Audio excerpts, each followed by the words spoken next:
Okay, hello. Hello. Another day of PGR. Yippee! It's gonna be a moment here. Right now I'm just adjusting volume.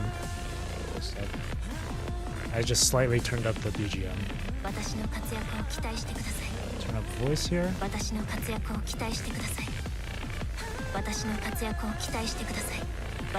that's fine. Turn up effects just a bit.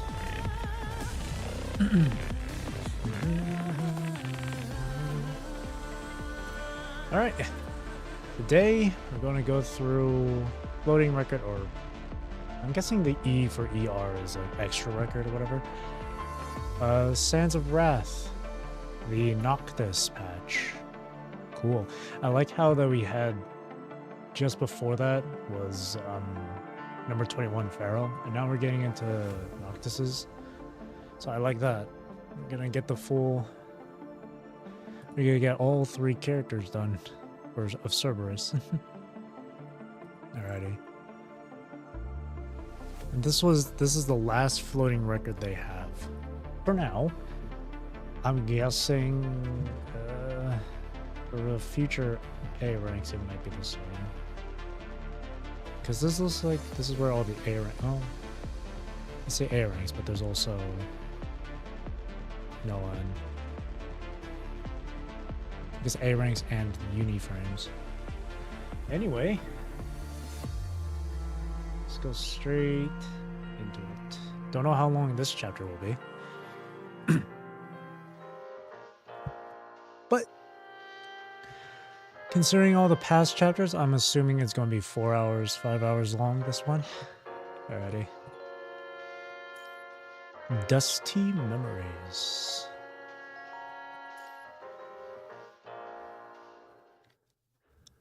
Gasp. Oh, just heavy breathing? Well, I wouldn't consider gasping to be heavy breathing. It should be like... Heavy breaths pump air into the frame, bringing the heavy odor of construct vital fluid into the sensor of smell. Ooh, I like hearing the Lamia in the background. For constructs, breathing is not a necessary activity, but right now, it is these remaining human instincts that are still holding him up. He pushes himself up with his remaining right arm, stumbling toward the cliff's edge, where the person he must kill awaits. Get up. Get up. Answer my question.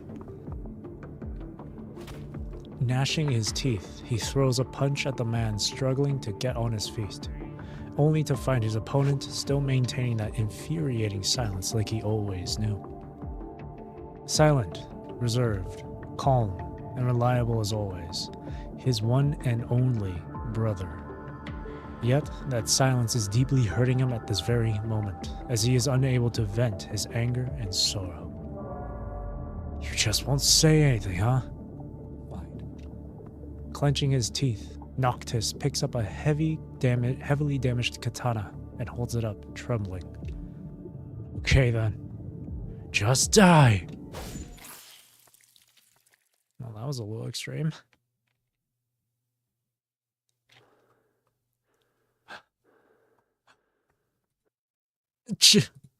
A sneeze. Noctis, reclining on a lounge chair for a midday nap, is abruptly startled awake by his own sneeze. The first sight that greets him is number 21, clutching her tail and baring her sharp teeth in a threatening display. Growl. Hey, I didn't do anything. Come on. Noctis reaches up to touch his nose and finds a strand of white fur resting upon it. Isn't this your tail fur? 21. You put your damn tail on my face again, you little jerk. No wonder I couldn't breathe during my nap, and my nose was itching like hell. Number 21 shifts her gaze and hides her fluffy tail behind her body. I don't know, but Noctis sneezed at my tail. Gross. Captain said anyone who is not clean should be punished. Alright, let's see who's going to get themselves punished in the end. As usual, the two maintain an air of hostility, poised to spring into action and confront each other at a moment's notice. Lightning versus the lightning. After a brief standoff, the tension dissipates as number 21's arched back gradually relaxes.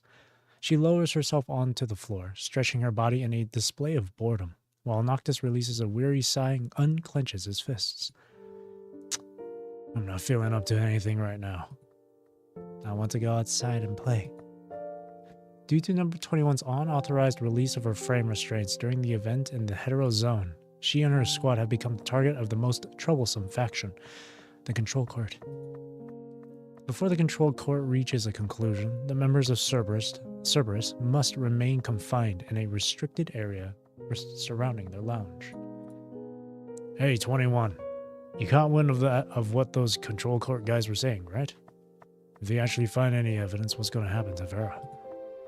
Lying on the floor, number 21's ears droop as she idly gathers the scattered drink cans.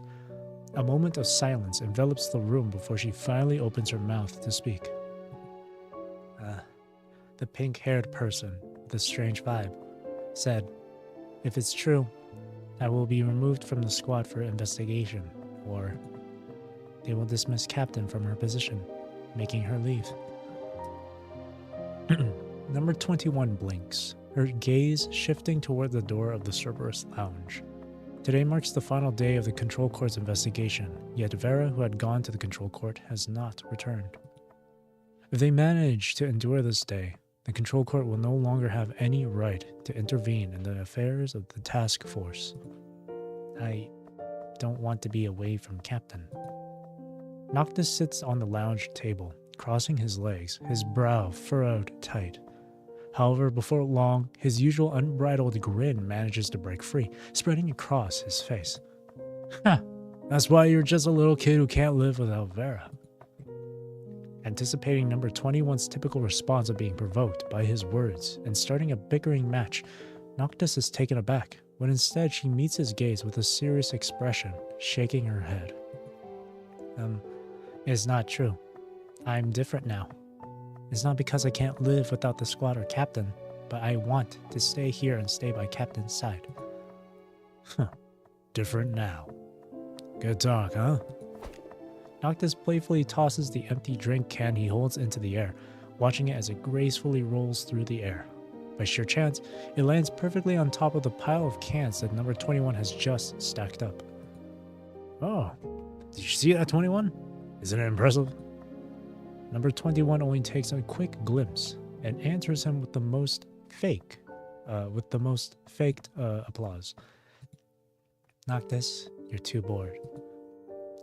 You don't understand. It's very normal for my new arm to pull off movements in this precise. Noctis throws a series of punches into the air, generating a powerful gust of wind that causes the nearby pile of cans to teeter on the verge of collapse. Pleased by the display of his own ability, he nods with a sense of satisfaction. Hey, what do you think? The output is not bad, right? Number 21 squints her eyes, her mouth forming a pout as she observes his actions. Her tail curls around the pile of cans, shielding them from the force of Noctis' strikes. Ugh, claws are still better. Shortly after their return from the gruesome forest, much to everyone's surprise, Noctis made a request to the Science Council, asking them to replace his left arm with a full-coverage robotic arm. As if he had a premonition. The elbow joint still feels off. That could cause me trouble. Hey, 21, you hang tight here. I gotta swing by the Science Council and sort this out. You can't. Captain said we can't get caught by the bad guys at the Control Court. We can't leave the lounge before she comes back. Noctis snorts in response and waves at number 21 before walking toward the door. That's not my concern. The Control Court's got their sights set on you, not me. Noctis' opinion holds true. Throughout the entire investigation, the Control Court has remained oblivious to his presence. And of course, no one would notice that he didn't walk toward the Science Council after leaving the lounge. Along the periphery of the task force's lounge area, vacant offices are available for individuals and teams to use with proper authorization. However, inevitably, some people will just occupy them without seeking permission. Among all the things that can be seen around these parts, humans are the rarest to be found. However, today, one of the offices is illuminated with light, where a blonde young man is engrossed in reading stacks of documents while rubbing his head. While Murray holds the title of the Cerberus Commandant, the unique nature of the squad makes him not directly engaged in its combat operations or day-to-day management. He usually just plays the role of cleaning up the mess left behind by his troublesome teammates, which is one of the reasons why Nicola assigned him as the Cerberus Commandant. Despite being accustomed to his everyday duties, the interference of the control cord has caused Murray quite a headache.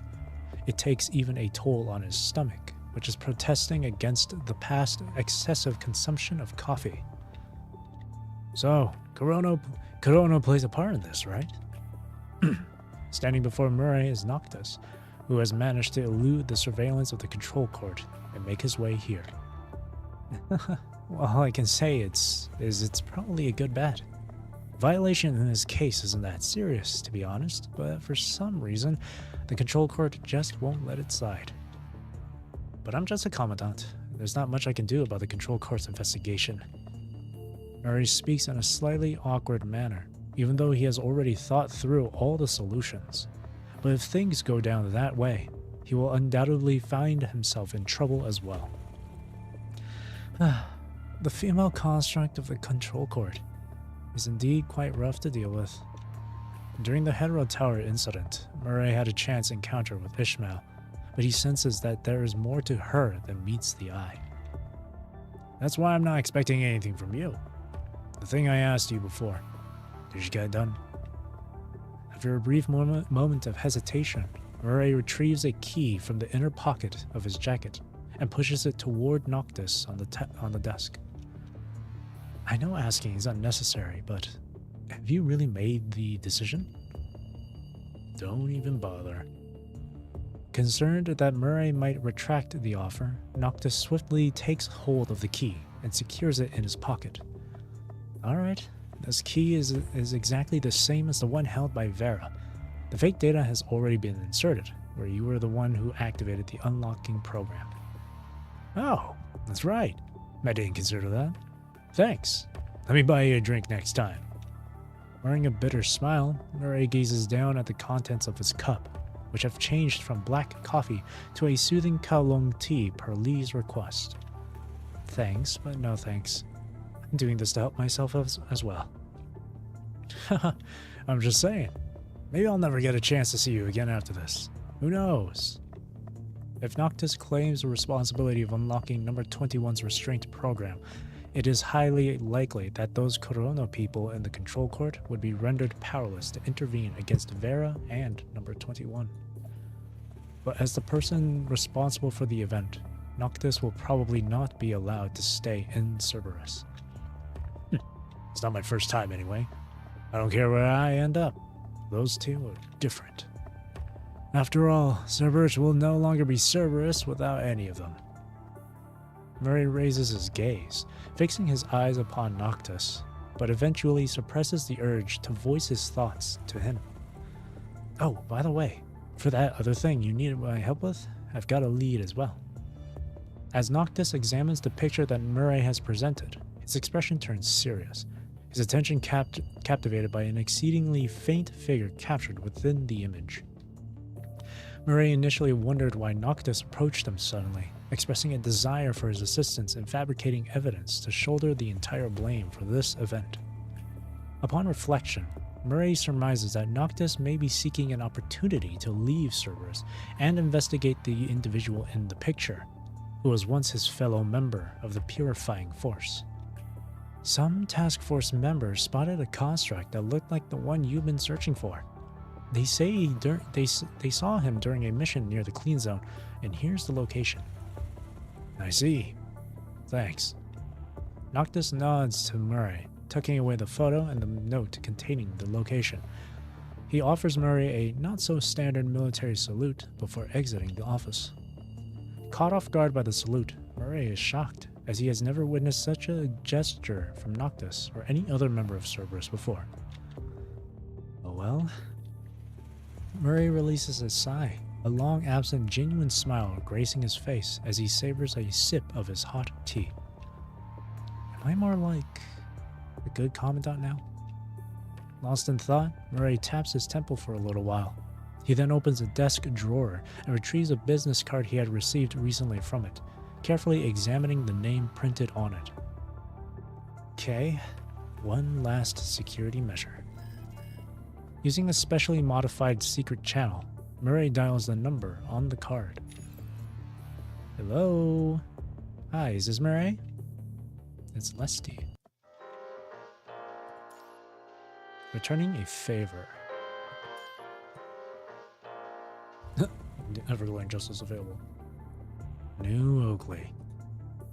As Noctis continues walking, he unfolds the note that Murray gave him earlier, revealing a place name that he has never heard of. He's still alive. Noctis tightens his grip on the note and photo, his robotic left arm generating a surge of electrical sparks that ignite them, reducing them to ashes. And I'll send that guy to hell with my own hands one more time. He gazes at the drifting ashes in his palm, his fist clenched in determination. A wave of phantom pain surges through him, a stark reminder of the severed left arm from that fateful event. Suddenly, something weird on the arm catches his attention. What the hell's this? A concealed spot on his robotic arm appears a cute puppy sticker. The puppy has its mouth open, displaying a silly demeanor. Without even thinking, he is sure that this is number 21's doing. Now my new arm. When did 21 put this on? Gonna kill her for real. Noctis clenches his teeth, feeling an impulse urging him to reach out and remove the sticker. However, after a second thought, he slowly withdraws his hand. Tsk. It's kinda cool after a close look. Guess I'll spare her this time. He claps his hands together, a smile adorning his face as he dusts off the remaining ashes. It's about time to finish what should be done. Inside the office of the control court, a sense of oppression always hangs in the air.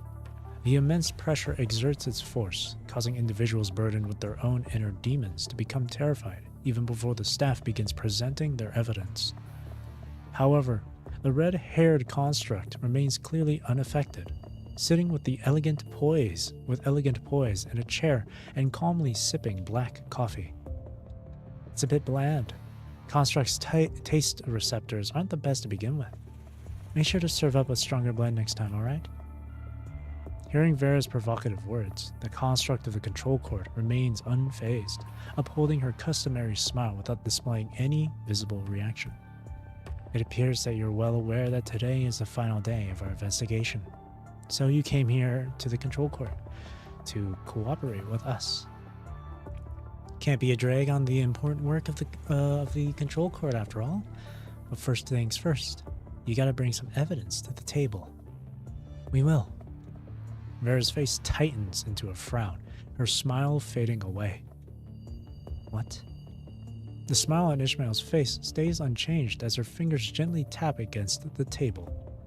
I mean, there will be, and it won't be long.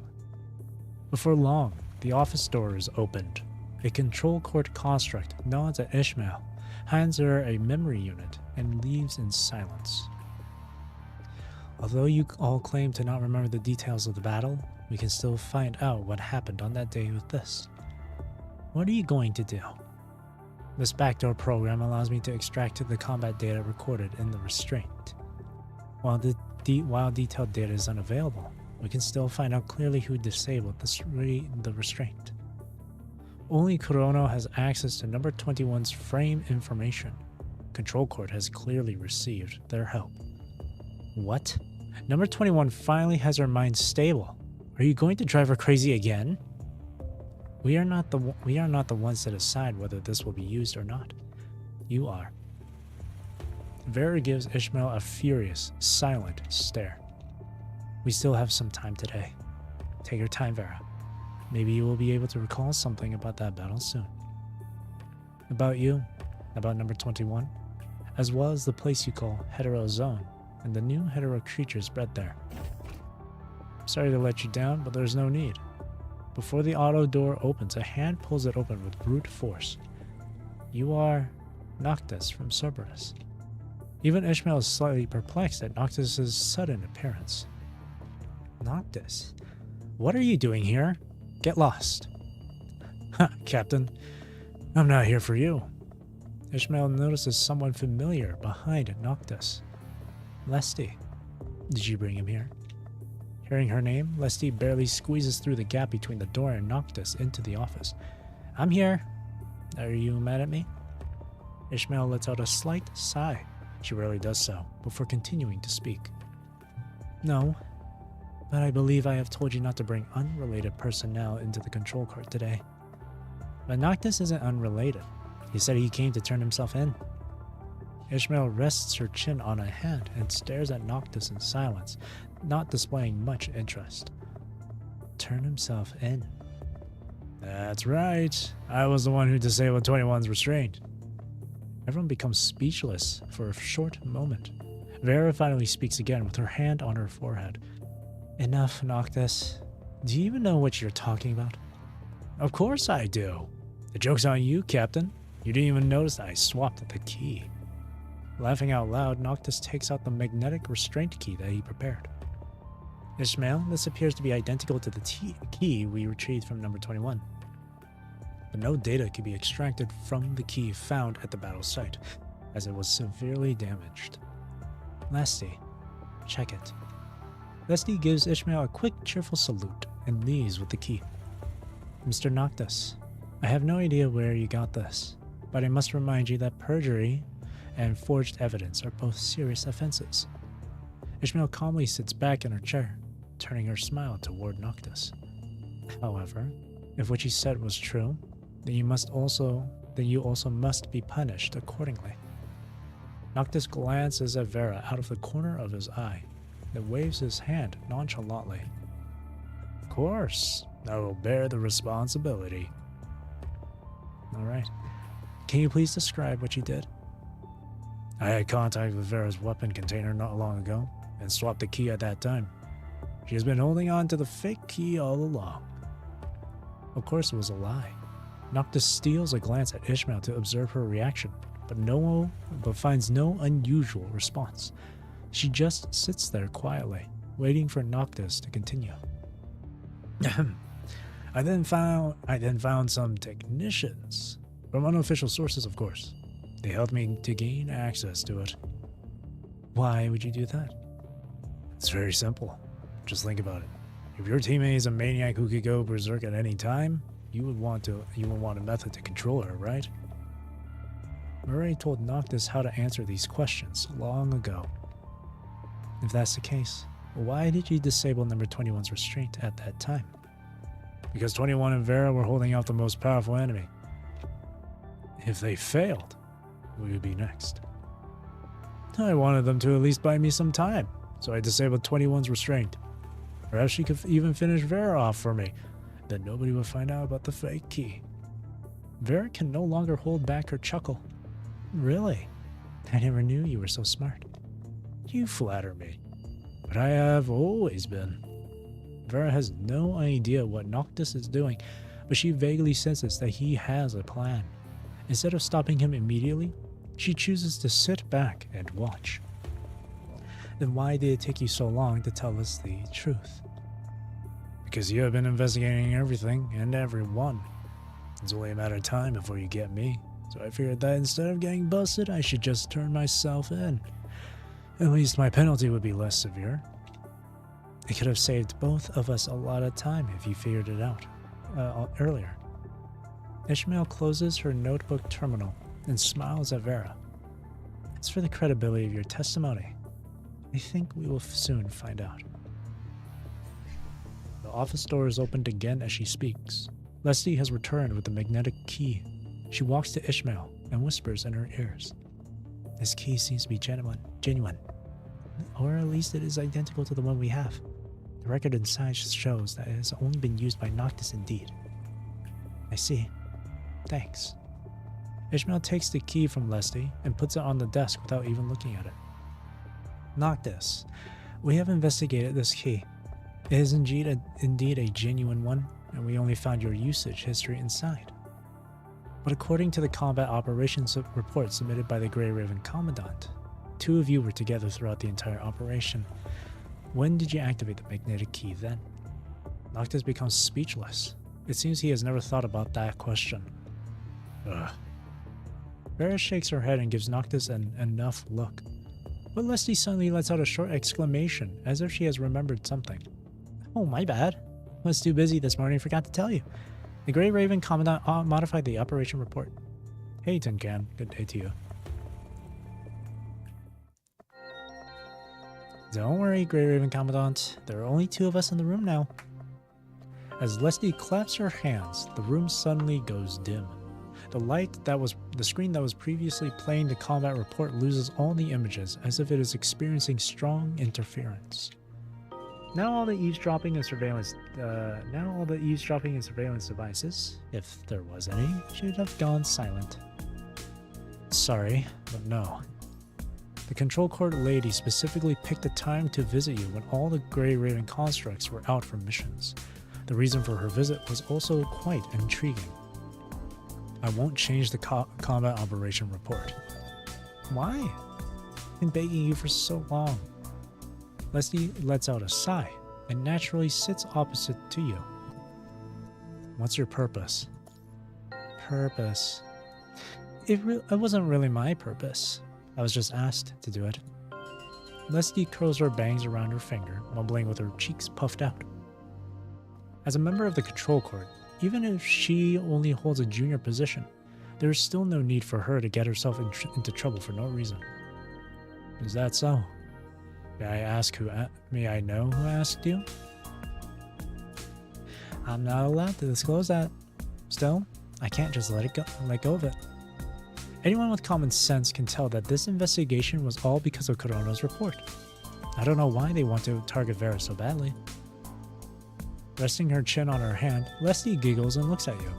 You have no idea whether she is telling the truth or not. Honestly, I'm not that keen about my job, but I really hate to be used like a tool. So do I. That's why I have no plan to help you. But this suggestion came from Noctis himself. I really hope you can consider it again, Commandant. Leslie takes out a statement written by Noctis. While some of the details are obviously fabricated, most of the statement appears to be highly credible, as it contains information that only someone who had been in that battle would know. Most people consider Noctis a troublemaker and treat him like a hot potato. I know that feeling too well. Leslie's smile disappears.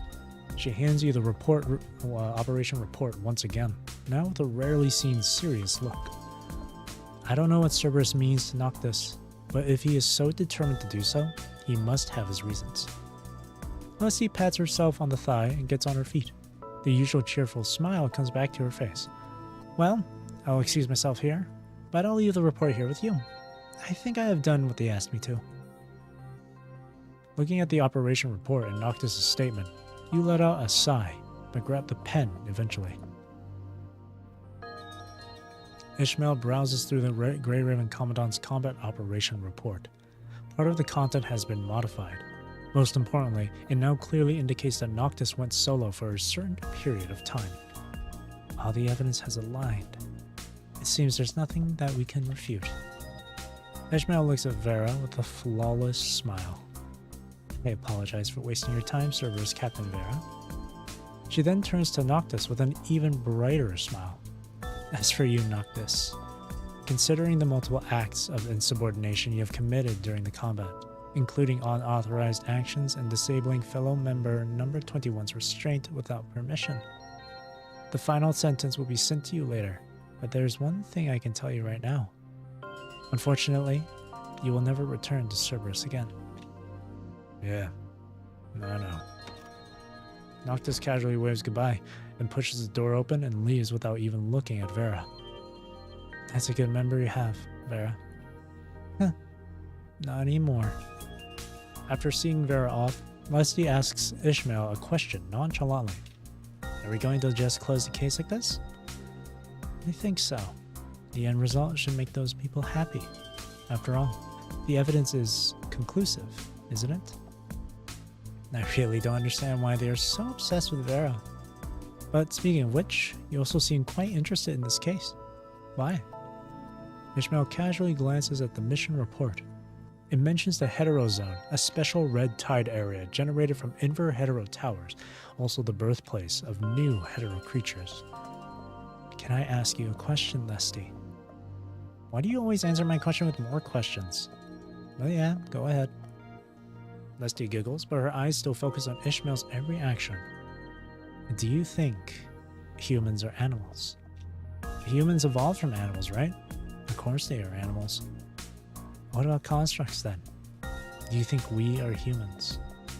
Lesty cannot grasp the true meaning of her question, but she still pretends to be indifferent. I think we are. At least my favorite clothing and makeup haven't changed after becoming construct. I see. A beautiful answer. Ishmael gives a smile without looking at Lesty at all. She just picks up the mission report and flips through it page by page. Something's changing in this world, isn't it? Hey you, stop right there. Vera halts her steps and asks Noctis to stop, who had been walking forward without a word after leaving the control card. What's up? It's about time you tell me why you go to such lengths to take the blame. Nobody's going to believe that you could fool the control cart on your own. Tch. Unable to refute, Noctis is speechless for a long time before looking into Vera's eyes again, not avoiding her questioning gaze. There's something I must do. The truth I want to find out no matter what. Vera does not seem surprised at all. She leans against the wall, thinking with her eyes closed. I can more or less guess it, but you won't be free to move around even after leaving Cerberus. I know, but I'll find a way. That part you don't have to know, Cap. Huh, Cap? I'm not your captain anymore, idiot. Noctis looks rejected for a fleeting moment, but he quickly waves it off with a cheeky grin before walking away. That's cool. I hate owing others, so I'm just returning a favor to you, to Cerberus. Vera no longer responds. She just watches Noctis leave in disdain. Returning a favor. How naive. The Cerberus name doesn't come that easy. Dancing with hounds. Damn, look at him. Am I really gonna be stuck with you two? The red-haired man smiles, showing his fangs like a vicious dog. What'd you two do to land yourselves here? Vera casts a disdainful look at the grinning red-haired man. She then turns to Nicola, pointing at the man. Dear Commander, did you ask us to come all the way here just to assign this idiot to my squad? What? How dare you? This is Noctis. He used to be in the punishing force, but was reassigned to the task force for some reason. You will form the new Cerberus squad together. Nicola glances at Noctis, who is sitting on the chair in a rather informal pose. Don't judge him by his looks. After all, he is a purifying force elite who specializes in close-quarter combat and explosives. He's also qualified for remote connection. More than enough to be your member. What? Member? Someone told me that I would be the captain. Nicola gives a sod coming smile and tosses Noctis's transfer files to him. It must be his son. Unfortunately, his promise doesn't work here. Swear word. No, bastard fooled me. Noctis suddenly notices that the white-haired girl next to the obnoxious red-haired woman has disappeared. The next moment, he realizes she has already come to his side. Noctis's battle instinct makes him put up a defensive posture, but she seems to have no intention of attacking. Sniff. All number 21 did was sniff around Noctis a few times. When he gives her a sharp stare, she quickly trots back to Vera. What are you doing? Oh, is it number 21? I smell. A fool. You don't need to smell him to know that. Hey, are you trying to get me mad? Number 21 stares at Noctis seriously, then blinks and says, but he's still strong. That will do. I prefer partners who are not that smart. None of their words sound like a compliment, but Noctis seems quite glad. I didn't expect a dwarf like you to have such good taste. Just hide behind me when there's a fight, weakling. I don't know what a weakling is, but I'm not a weakling. Noctis bursts into laughter as number 21's face rapidly darkens. Haha, what do you want? Want to hit me? Come on, hit here. Oops, can those little arms really reach me? Taking advantage of his long reach, Noctis tries to poke number 21's head. Just when his finger's about to touch her, a dark shadow appears out of nowhere. Buddy, what is this thing? Number 21's Cobot, who has been staying by her side all the time, tightly clamps onto Noctis' face like a custom-made mask, completely blocking his vision, which also prevents him from noticing a full-strength kick aimed at his stomach. Die, loser. The sudden powerful impact sends Noctis into the storage room of Nicola's office like an empty can, spinning and flying. As number 21 also rushes inside and engages in a fight with Noctis, furious shouts and fighting noises begin to echo in the office that is usually too quiet. I want to take back my initial comment.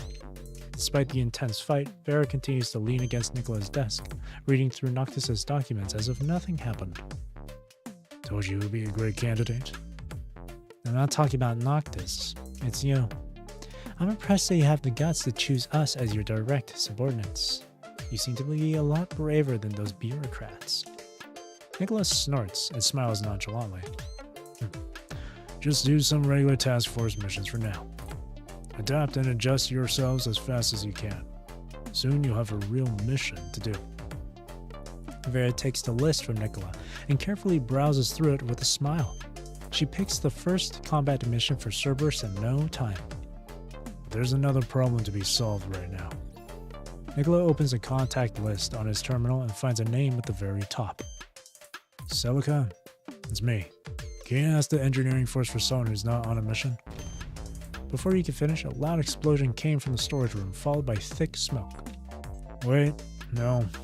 I want a full team here with equipment and building materials. My office probably needs a renovation.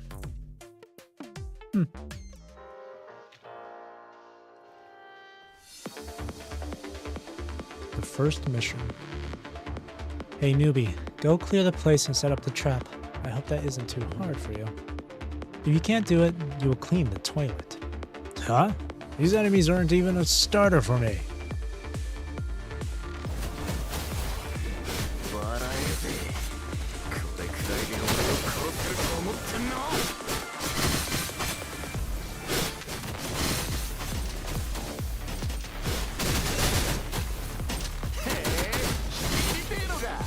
Nice.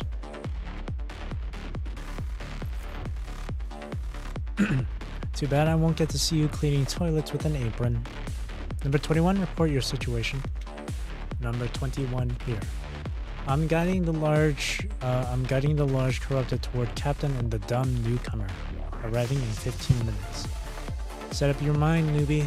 Blow that steel thing to pieces when it comes. No need for all that hassle. I can smash it with my fist.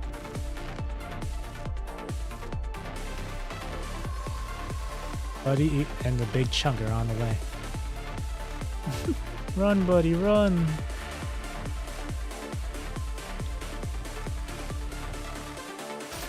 Oops.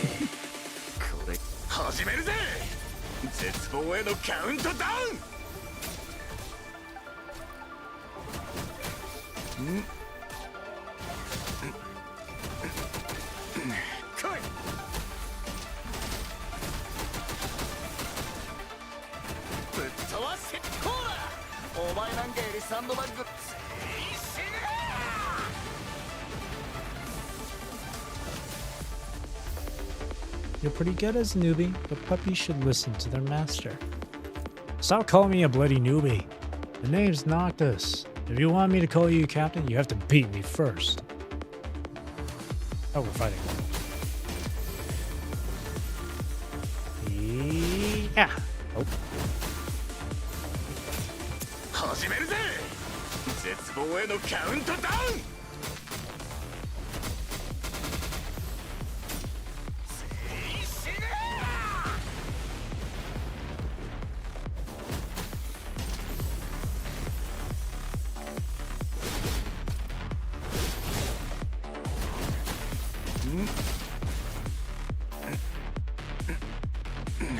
もっと強くだ。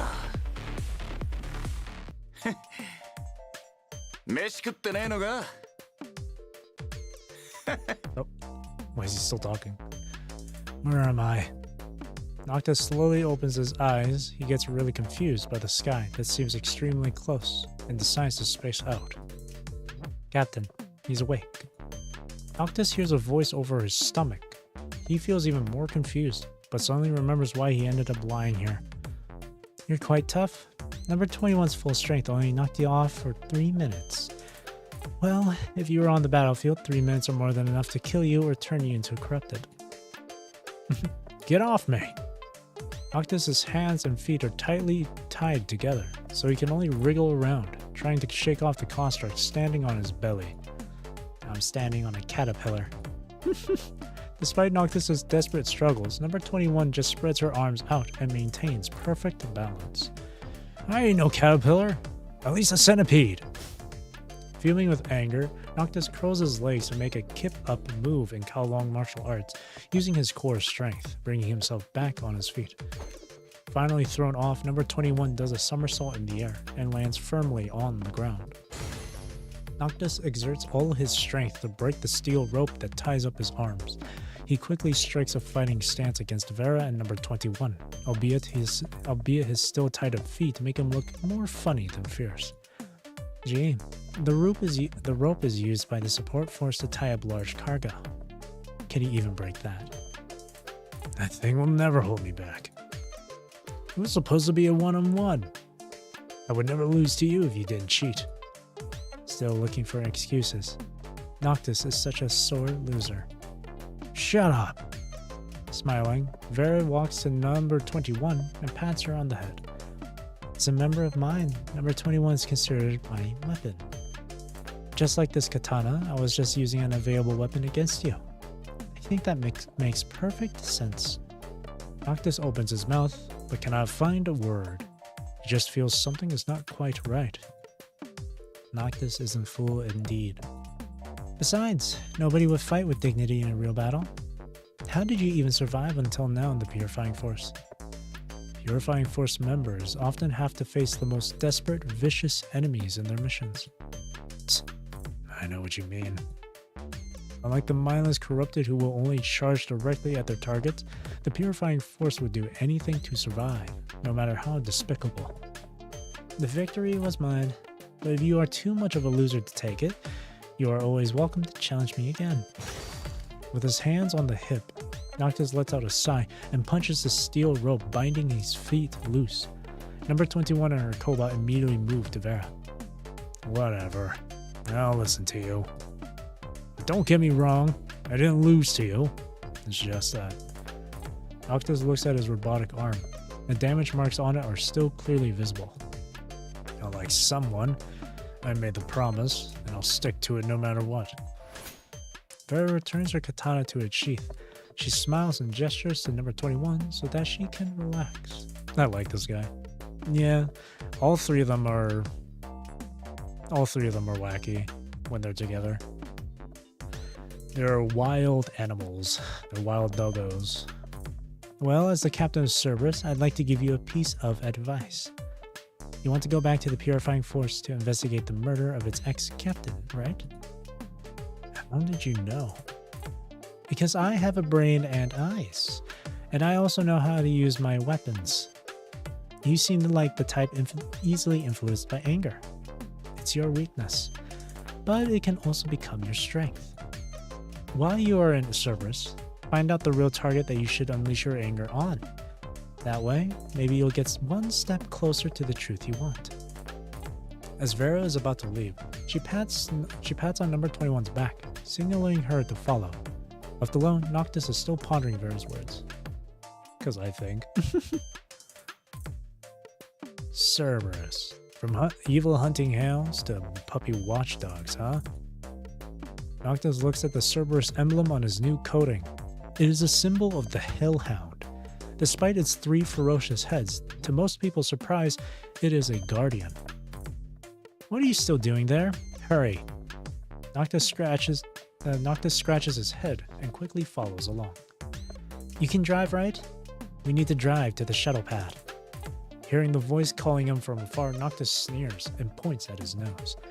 Are you serious? There's no such thing as canna in my dictionary. I'm a fantastic driver.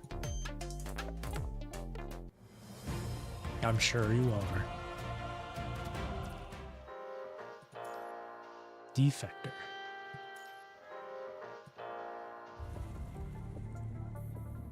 Even the latest shuttle of Babylonia will still inevitably experience intense vibration when struck by sudden turbulence.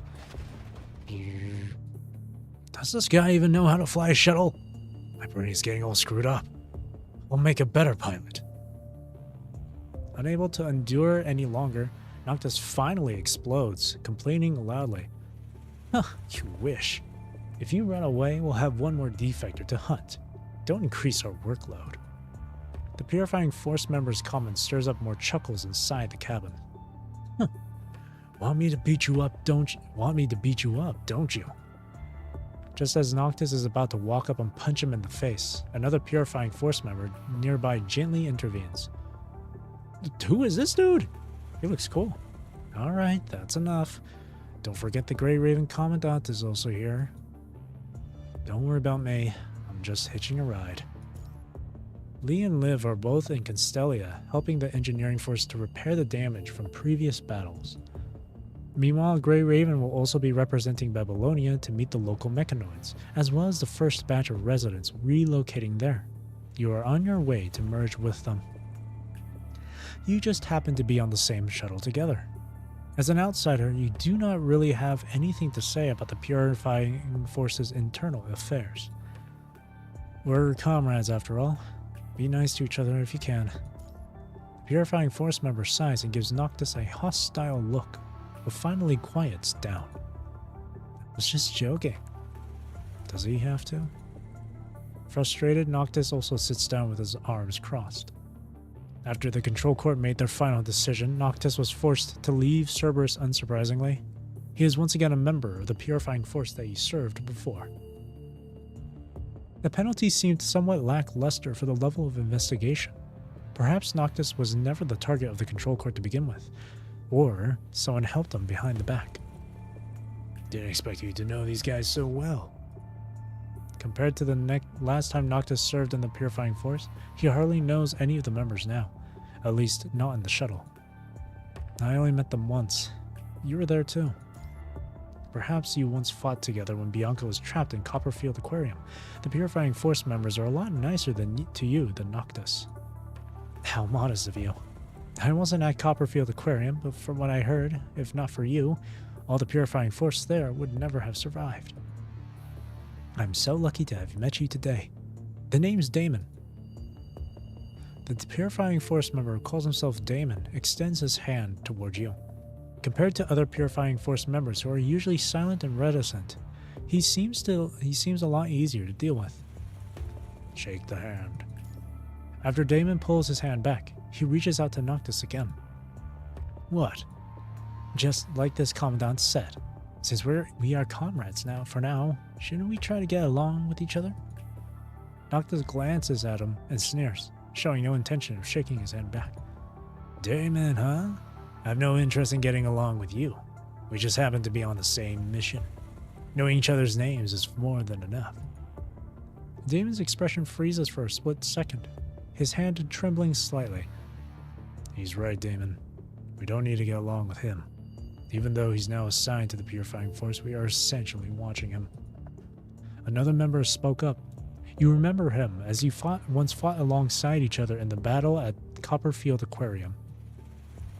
Isarius casts a sharp gaze toward Noctis, who stares back in return without holding back. If we notice anything unusual about you, we will consider you a top-level threat and finish you off immediately. Huh. Should I feel honored then? I learned about your past in the Purifying Force from Captain Bianca. Rest assured that I'll always be keeping an eye on you. You have no idea what happened between Noctis and the Purifying Force, but he clearly has stopped smiling after hearing those words. Tch, whatever. What are we doing today anyway? Did you not listen to Captain's mission briefing before we headed out? Like I care. We're just going after a Corona test subject who escaped from that con something city, right? Should I stay away from this? No need, Great Commandant. In fact, we could probably use some advice from you since you are also aware of what happened. Asarius turns on the projection function on his terminal and shares the location with everyone. After the target disappeared in Constellia, there have been sightings in the nearby conservation area, but we have received no casualty reports so far. In fact, according to the eyewitnesses, they seem to have received help from our target. She sounds like a decent one then? Maybe, but we won't lower her threat level just because of some nice things she did. That is right. Putting subjective factors aside, there is still something worth noting. Why would she head toward populated places? If she wants to run from the Purifying Force, she should stay away from the conservation area to avoid leaving traces. She is more than capable of protecting herself against the wandering corrupted in the wilderness. Now that you mention it, it does feel weird. Hey, you really are smart. That's a blind spot we didn't notice. Commandant, could you elaborate? I think she has a reason to get in contact with the conservation area refugees. The conservation area is home to refugees from all nearby areas, as well as surface defense soldiers. Both groups are highly transient. She might be investigating something. That's just my thought. Some of those people know the surface even better than Babylonia's intelligence department. Now that girl has left Babylonia, if she wants to investigate something, the conservation area is her only option. I see. Once we arrive at the destination, we will do what we can to investigate the local residents. So, we're not here for a fight. That's not my business then. It's not up to you to decide. You can only obey the orders given to you.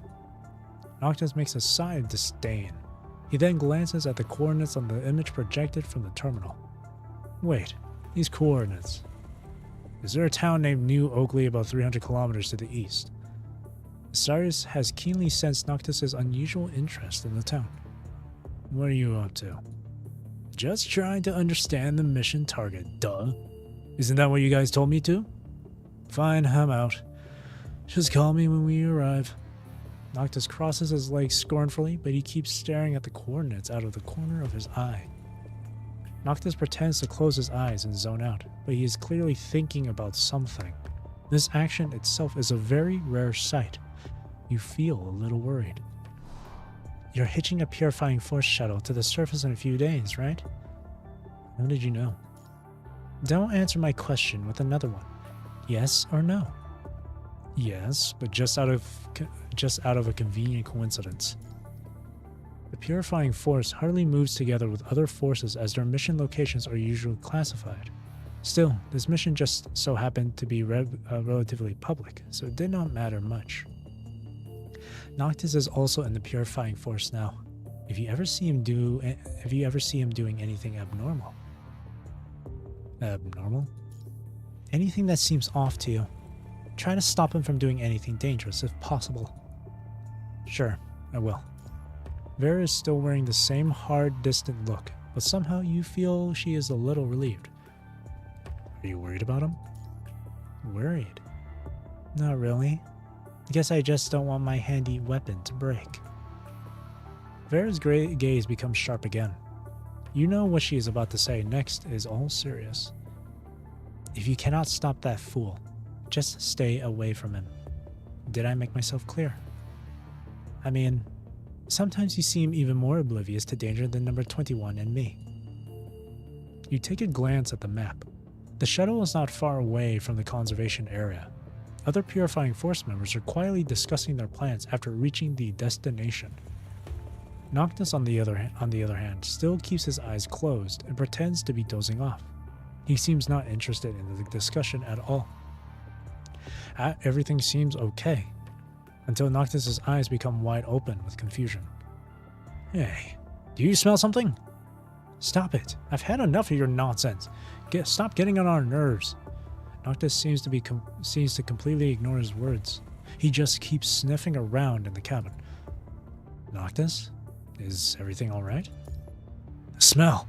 Hey, can't you feel it? This familiar smell. Noctis suddenly widens his eyes and shouts anxiously. Get down! Oh shit. His words are overwhelmed by a loud bang that sweeps through the entire cabin. Comrade. Hey. Ooh. What happened? Oh god, what happened? Oh, I'm seeing doubles. Opening your eyes abruptly, you find yourself lying on a makeshift bed made from the shuttle's cushions and rags. With one knee on the ground, Asarius is gazing at you. What just happened? Spine? Oh good. No visible wounds on the body. Asarius reaches out to you and helps you slowly get up on your feet. I'm good. What happened? An explosion took place in the shuttle. The cause is still unknown. We had to crash land with whatever was left. Fortunately, almost no one got hurt and got injured. Almost? Noctis had gone missing. At this moment, the blue-haired Purifying Force member walks to Asarius and shakes his head. There are no signs of external attacks on the shuttle's outer surface, which means the explosion originated from inside. We investigated the residue at the center of the explosion. It matches the explosives and Noctis' personal equipment that he declared earlier on. He also reported that he was the only one who knew the formula. What he meant was fairly obvious. Noctis was the culprit behind the explosion. Why would he do that though? We still have no clue. You recall Vera's warning. Perhaps Noctis really had his reason to leave Babylonia, even at the cost of defecting. But regardless of whether you want to help or stop him, you must find him first. Do we have contact with Babylonia? We tried. The shuttle's communicator was damaged, and our personal devices suffered from strong interference. I'm afraid we won't be able to contact Babylonia for a while. We're still quite far away from the destination. Along the way, there's also an area where positioning systems don't really work. Walking there is probably not going to be practical. There's still a flight transport vehicle on the shuttle. It can only carry one construct though. Maybe one more human if you can squeeze a little. Cyrus looks at you and nods. We can't let Grey Raven Commandant be stuck here with us. At least we need to find a comm station that can reach Babylonia. Damon seems to recall something and opens his paper notebook. I was here not long ago. If I recall correctly, there's a small town about 50 kilometers from here. We should be able to find some long-distance comms device there. Do you still remember the way there? Yeah, I can find it even without navigation. Let's see. Given it's not that far from here, you can take Grey Raven Commandant with you and seek help. The rest of us will stay here. No problem. What if we meet Noctis halfway? You can't attack without warning. Understood. I'll get us ready. When Damon turns away, there seems to be a meaningful grin on his face. You do not know if this is just your delusion. There's no way Noctis caused the explosion. Sure, it was his explosives, but for him to warn everyone, be like, get down and all that shit, there's no way he purposely caused it. The town of outlaws. As the light transport vehicle speeds through the wilderness, it sends dust into the air, greatly obscuring the view. Your proud sense of direction as a commandant is completely useless at this moment. It does not take long for you to become completely lost. Fortunately, your perception of time has not dulled to the point of not noticing anything unusual. It's already getting close to dusk. Based on your speed, you should have reached your destination 30 minutes ago. How far away are we from the destination, Damon? Damon just responds with a smile. He seems indifferent. Don't worry, we'll probably be there soon. As if to reinforce his words, a view that you have never seen in Babylonia begins to loom at the end of your vision. A golden wheat field is enveloped in the glow of the setting sun, rippling in the wind while bringing the muggy atmosphere exclusive to the dusk. Is this wheat field still tended? It might be a common scene back in the Golden Age, but it is hard to imagine such large farmland in a place like this nowadays, when the earth is swarmed with the punishing virus. Correct. Once we cross this wheat field, we will see our destination. Corrupted cannot easily break through the canyons, so the town is able to harbor such a large stretch of farmland. Just like Damon said, the edge of the wheat field is a large cliff. It only connects to the outside world through a simple suspension bridge. You go to test the bridge. It is reasonably stable, but its appearance appears to be somewhat worrying. I don't think our vehicle can go through the bridge. Commandant, shall we just walk across? Sure. After parking the transport vehicle on the side, the two of you begin to walk slowly forward along the bridge. Commandant, I heard you were once a chief graduate of FOS College. Is that right? Yes, but I was lucky. True. Luck is very important. People like me ended up becoming constructs because we weren't that lucky. Damon turns around on the bridge and looks at you with a meaningful smile. Did you not volunteer to become a construct? Construct. Nobody would want to turn into that sort of thing if they could still live like a person. Damon turns around once again and slowly walks forward. I have heard about another student who graduated from FOS as a chief like you, but later turned into a construct. How stupid. He seems to have heard something about Chrome and decides to belittle him without understanding the reason behind it. I don't think Chrome's decision deserves such groundless criticism. Sorry, but I just couldn't understand. They could have become a wielder of weapons, but chose to become a weapon for others to control instead. As Damon speaks, he has arrived at the end point of the bridge. He then reaches out to you. We have arrived, Commandant. Thanks. As well exercised as you are, it still takes quite some effort to maintain balance on the swaying suspension bridge. You have to grab Damon's hand to leave the bridge. It's hard to imagine that the two sides of the cliff are connected only by such a narrow bridge. Damon stands up and gazes at the other side of the bridge. You can clearly see the transport vehicle parked over there. Ever since the outbreak of punishing, the fragile balance between humans and constructs is probably already on the verge of collapse, just like this old bridge. Humans without adaptability need constructs as weapons.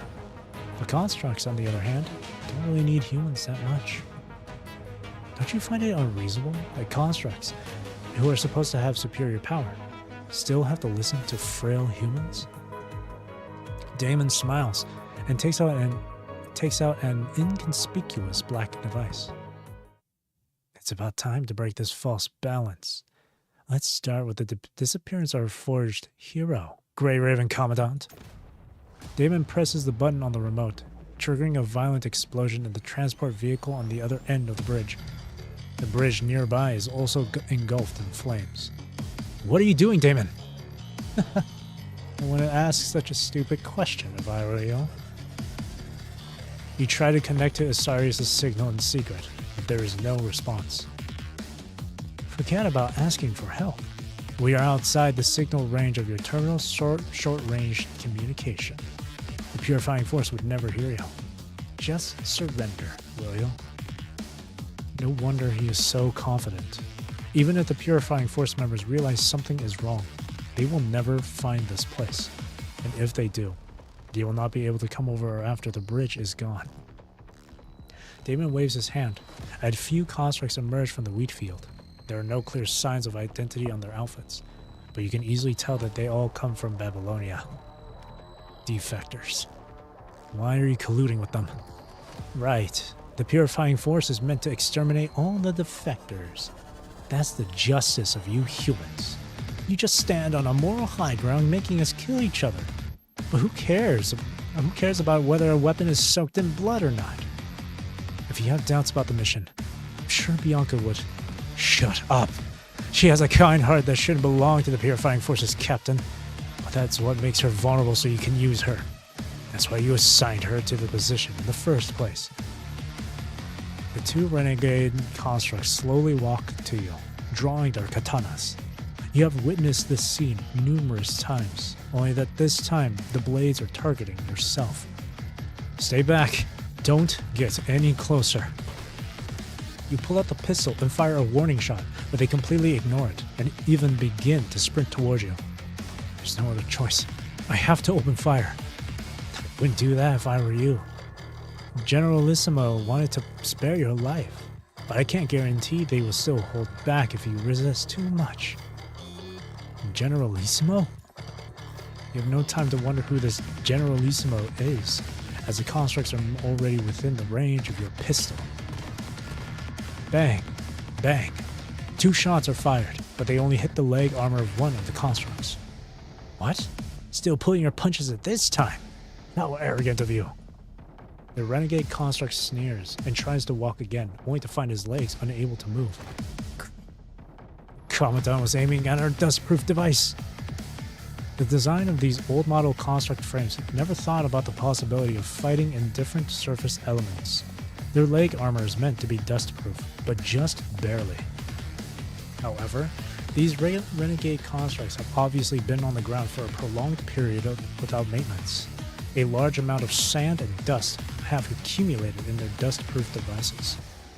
Once they are comprised, the sand and dust will enter the joints, significantly impacting the sensors within. Swear word! How did the Commandant know? Sorry, but they taught this in college. I learned this from the academy. You fire again. The other construct collapses to the ground. Useless! Can't even get a human. Hey, you, keep going. He'll be out of ammo soon. Damon waves again, but nobody responds. What are you doing? I said go. Are you deaf? You mean these guys? Ooh, the hero. Damon turns around, only to find 2 of his subordinates being held up in a strange position. Their heads collide with each other, making a muffled thud. Dropping the unconscious constructs, the red-haired construct shows up with a grin. Are you here? I called him. Cyrus was beyond the reach of the short-range communication, so we couldn't get to them. But we found someone else's signal by accident.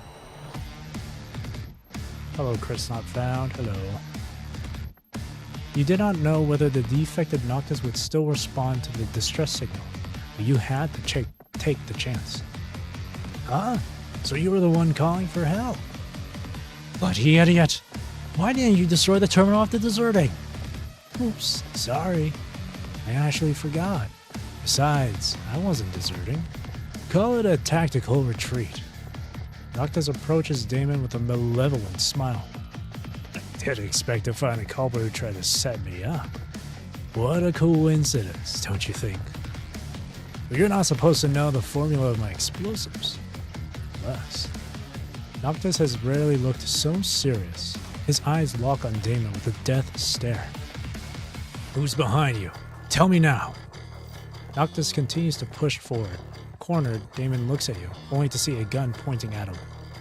Surrender now. Damon's figure becomes blurred in the next split second. You quickly fire at him, but the bullet just goes through him and hits the ground behind. Holographic image. Swear word.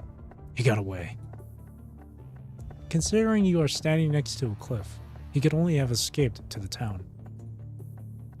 You wonder why Noctis is here, and what exactly he is up to, but you will have to ask him later. Let's go, Noctis. Yep.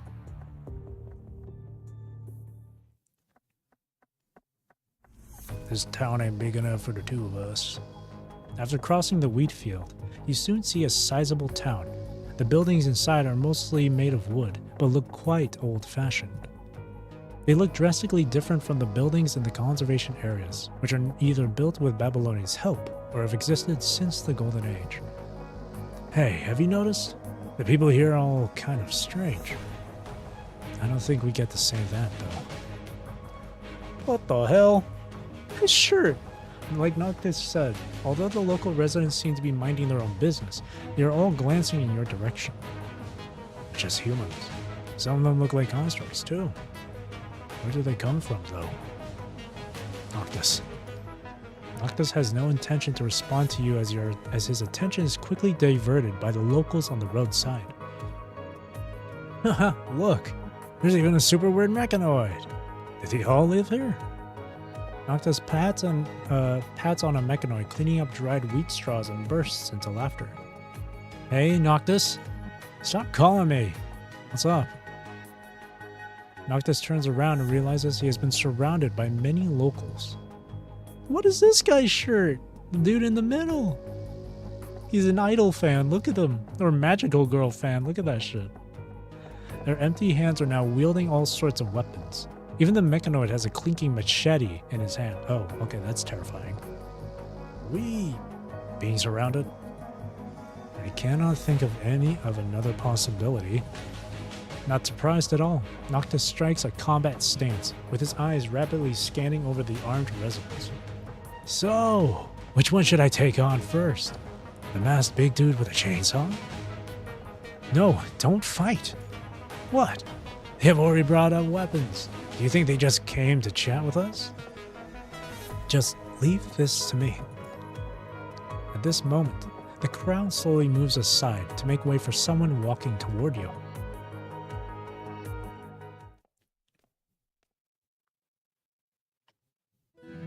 His steady footsteps carry indescribable prestige. When the footsteps stop, the surrounding residents begin to gather around this man. It's turned into a Wild West now. One resident with an outlandish hairstyle kneels on one knee and lights up a cigar in his hand. I almost said cigarette. Oh, nice mustache, brother. Who are you? What? Who the are you? Who the swear word are you then? Acting pretentious. I'm pretty sure that says fuck, like the F word. Yeah, screw it, I'll just say it. Fuck you just said? I'm gonna kill you. Swear word. Really long swear word. Swear word and another swear word. The man remains silent, letting the people around him continue to buzz as the smoke from his cigar dissipates into the air. You reach out to stop Noctis, who almost charged forward, and slowly walk to the man. We are Babylonia Task Force members. We came here to investigate a defector named Damon. Name. What? Your names. You and Noctis exchange a look and nod to each other. I'm Noctis. This is Uzabeni. What about you? You can call me Max, a mayor like everyone else. I'm imagining him having like a southern or a western accent like that. It's the Wild West. This town ain't big enough for the two of us. I wanted to say, welcome to New Oakley, but unfortunately... Max deeply inhales from his cigar and blows the smoke onto your face. Thanks. You are not welcome here. Well, late night. It's gonna be an interesting one. This is crazy. Noctis leans against the window, staring at the street below.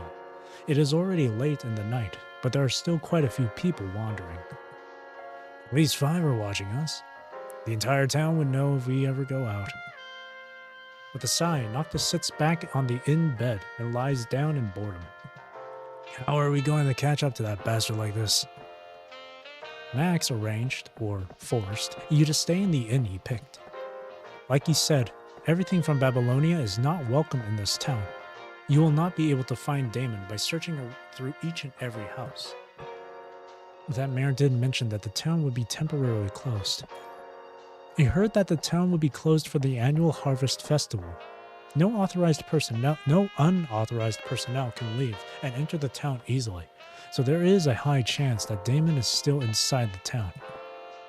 I just don't know how much we can trust that old man.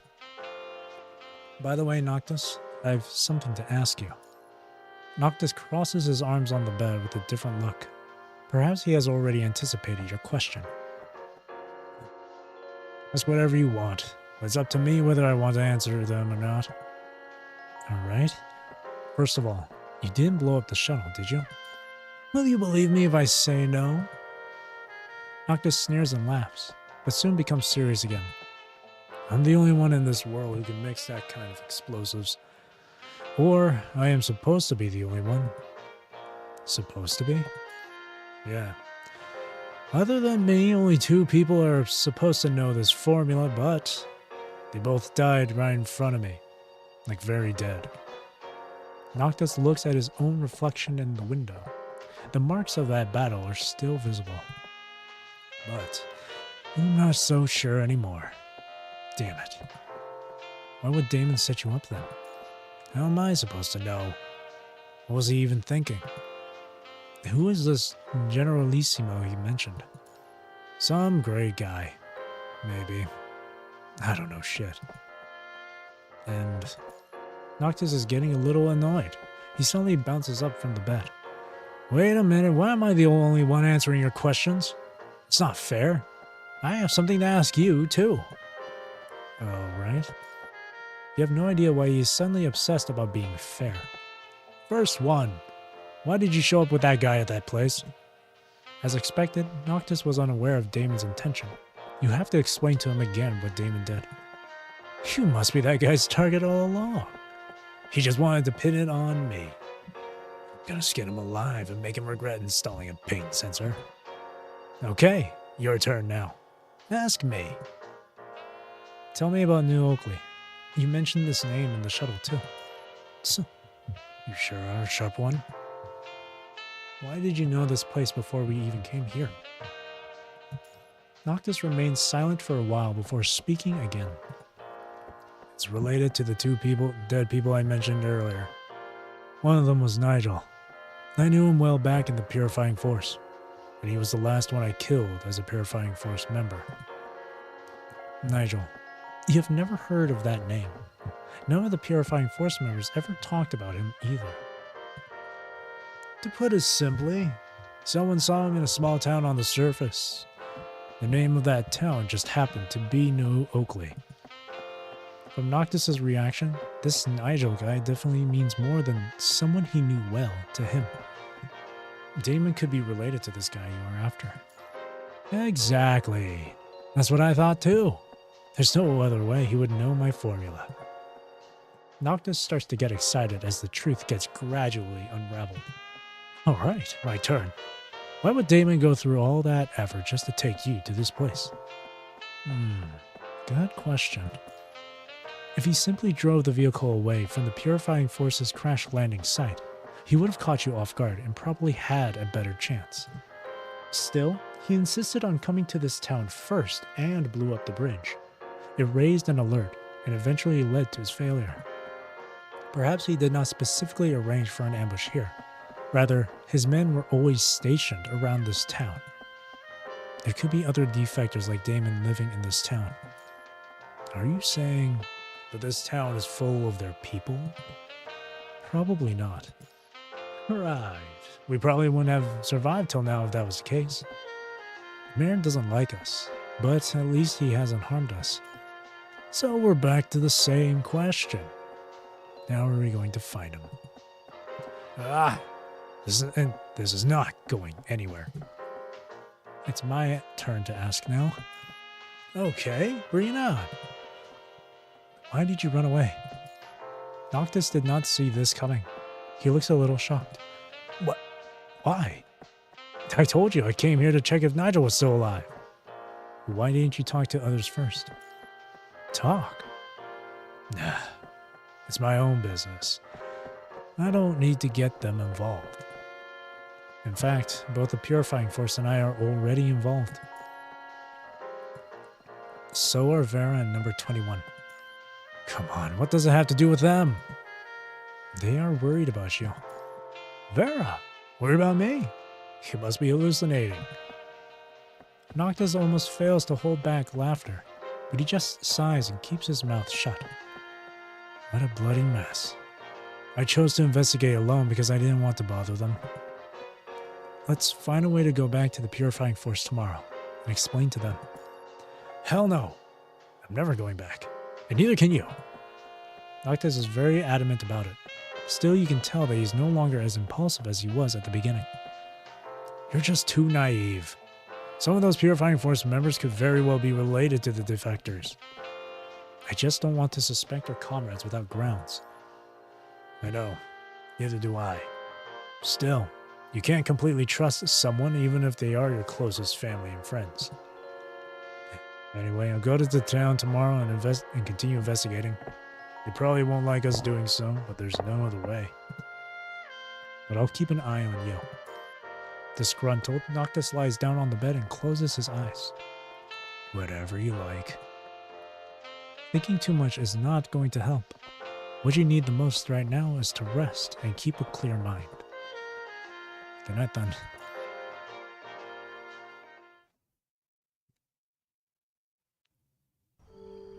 Compared to the tranquil lounge in Babylonia, the inn in the small town feels a lot noisier. The howling wind, the chirping of unknown insects, and the loud off-key singing of drunk people. Despite all this, you feel a strange sense of peace, embraced by a chaotic mix of sounds. The scent of dried wheat, straws filling the beds and pillows also makes you feel incredibly comfortable. Hey, are you asleep yet? Almost. I'll ask you one last question then. Aren't you worried that I may also be on the defector side? Why do you trust everything I said? I don't know either. Out of instinct, maybe? Instinct. Never thought I would hear that word from you. Instincts are crucial, you know. Perhaps compared to the experiences gained from all the past adventures, you should sometimes trust your instincts more when making a decision. You're really a strange one. Don't say I didn't warn you, but you might also be considered a defector if you keep messing around with me. Whether you are innocent or not, that's my own decision to make. Probably doesn't matter anymore, though. I guess nobody cares about what happened back then and right now, except me. If you really are innocent. You look up at the night sky and slowly close your eyes as fatigue begins to creep in. I still hope you can return to service with your head held high.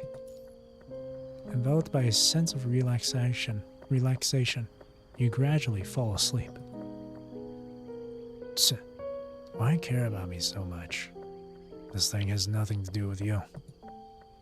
Lying down, Noctis crosses his arms and lets out a sigh. He closes his eyes with a faint smile. Return to Cerberus. Alright, that's my next goal after catching this Damon guy. I'm gonna shock Vera and 21.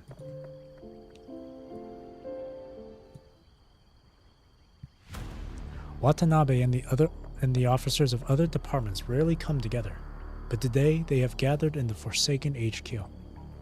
The tactical map in front of them is filled with all types of symbols. Out of all, the most eye-catching one is a circle centered around the Inver-Hetero Tower, the Clean Zone. Are you sure about that? Yes, Area 2 was suddenly attacked by some hetero creatures with rather strange behaviors. Although they seem less aggressive than the known types, they are surprisingly coordinated and move in groups. Our existing defenses can hardly stop them. It seems the punishing creatures are also constantly changing. It could all be linked to the emergence of that tower. Watanabe, I know you are still negotiating with Babylonia. I'm afraid I can't hold everybody back. Some people have started entering the Clean Zone. I'm extremely sorry. That's not your fault. Watanabe gazes at the chart representing the spreading of hetero creatures with a complicated look on his face as he realizes more areas may be affected in the future. But Babylonia has been claiming they need to inspect more areas within the Clean Zone before letting people in to avoid more chaos. Who knows if they are just delaying us on purpose? The military officer's words seem to resonate with many attendees. Many begin to express their dissatisfaction with Babylonia to varying degrees. I've reached an agreement with Babylonia. They promised an appropriate allocation of civilians. There's no need to worry about that aspect. Watanabe browses through the attendees. He makes a faint but determined smile. I know very well that there has always been some tension between the Forsaken and Babylonia due to historical reasons. But recently, Babylonia had proved their attitude through a series of actions. I believe you all have witnessed them. During this time, many Forsaken members have fought alongside Babylonian forces and helped each other on various occasions. Their impression of Babylonia has been significantly enhanced. So, I ask you all to show a little more patience. Regarding the hetero creatures, I will also come up with a solution ASAP. That's all for today. You are dismissed. Yes, sir. Watanabe examines the reports he received from various Forsaken camps with a grave look. According to them, there have already been quite a number of conflicts between the Forsaken members and the Clean Zone's defense forces. He has managed to keep the negative emotions under control this time, but no one can predict when they will fully explode. What do you think about this, Instructor? Watanabe turns toward a shadowed corner, asking a man who had been listening to the entire discussion. This seasoned veteran is about the age of Watanabe's father. Watanabe invited him to help with new Forsaken recruit training not long ago. I advise you not to fully trust Babylonia's promises. When there are conflicts of interest, your friends can turn into your worst enemies, no matter how much you used to trust each other. Besides, there are still different voices in Babylonia who want to get rid of the Forsaken altogether. You are right. We should always negotiate with great caution. But personally, I still want to believe that Babylonia is capable of handling all this. But before reaching a final agreement with Babylonia, we need to stop the expansion of those hetero creatures first. In that case, I would suggest you establish a line of defense near the area where the hetero creatures came from. Babylonia seems to call it the hetero zone. We don't have enough military strength right now. Should I take some soldiers with me and head to the hetero zone first, so we can eliminate some of the hetero creatures? Watanabe contemplates the suggestion for quite some time, but shakes his head eventually. Forsaken had many new members recently. They still need more training in both discipline and combat abilities. We can't rush it.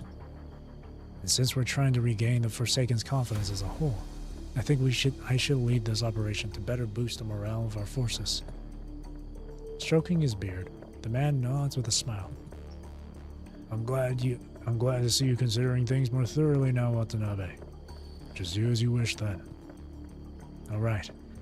Time is of the essence. I'll go with them to hold off the hetero creatures tomorrow. The man nods and walks out of the shadows. He pats Watanabe on the shoulder. We'll take care of things here. The Forsaken will be waiting for your triumphant return. It's Ballard. Oh, can't wait till I get to Aeon Reforged chapter.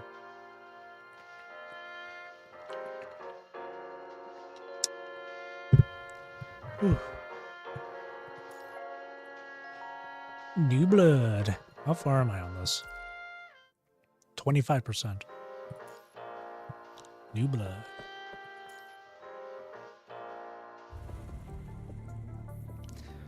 I give up. This thing ain't working at all. Frustrated, Noctis throws his terminal onto the bed and paces back and forth in front of the window. It seems we just have no means to contact Babylonia. Two of you wasted the whole morning trying to modify the terminal in order to contact Babylonia. Still, it looks like you have overestimated your abilities. Compared to professionals like Lee, two amateurs like you can hardly carry out such modifications. There's no other option. We'll just have to go out there and to investigate. What? Didn't that old man tell us not to do it? We just can't do so in the name of Babylonia. If you can still get Damon through covert investigation, Mayor Max will not have much to say. You're sure it'll work? Well, we can't really get anything done in this room. Better get moving then. I'm already bored to death. Let's split up then. Noctis sighs and walks to the door. He tosses his terminal to you. Have you forgotten already? You are their primary target. Maybe they have been waiting for you to get out. Just stay here and keep in touch. I'll go around town and investigate. I'll find some clues, I swear. Are you going to be alright on your own? Cut the nonsense. You'll only slow me down. Noctis has a point, but given his personality, you still deeply suspect whether he can even start a proper conversation with the locals.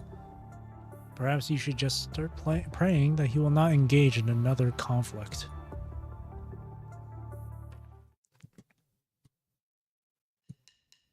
Hey mate, do you know this guy? Noctis stops a young man passing by. He takes out Damon's photo and tries to ask, but the man just rolls his eyes. What's with this music? Hey you, old woman. Have you seen him? He finally finds another elderly woman selling her crops at a shop on the roadside. She seems quite easygoing. She looks at Noctis' terminal and stares at him for quite a while before revealing a smile. Fuck off!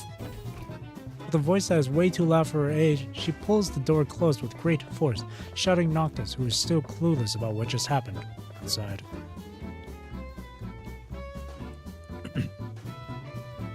Fuck. Frick. Swear word, crap, I don't know. Any swear word that has 4 letters in it, like crap, I don't know. I don't know about crap, but shit, fuck. What's wrong with these people? Despite all the negative experiences, Noctis just grumbles and continues on his journey to find the next person who may possibly listen to him. I must have find some clues. No way I'll go back empty-handed. It sucks.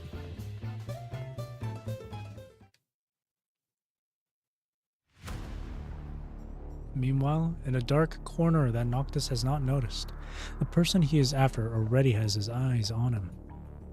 Huh. Idiot's still looking for me.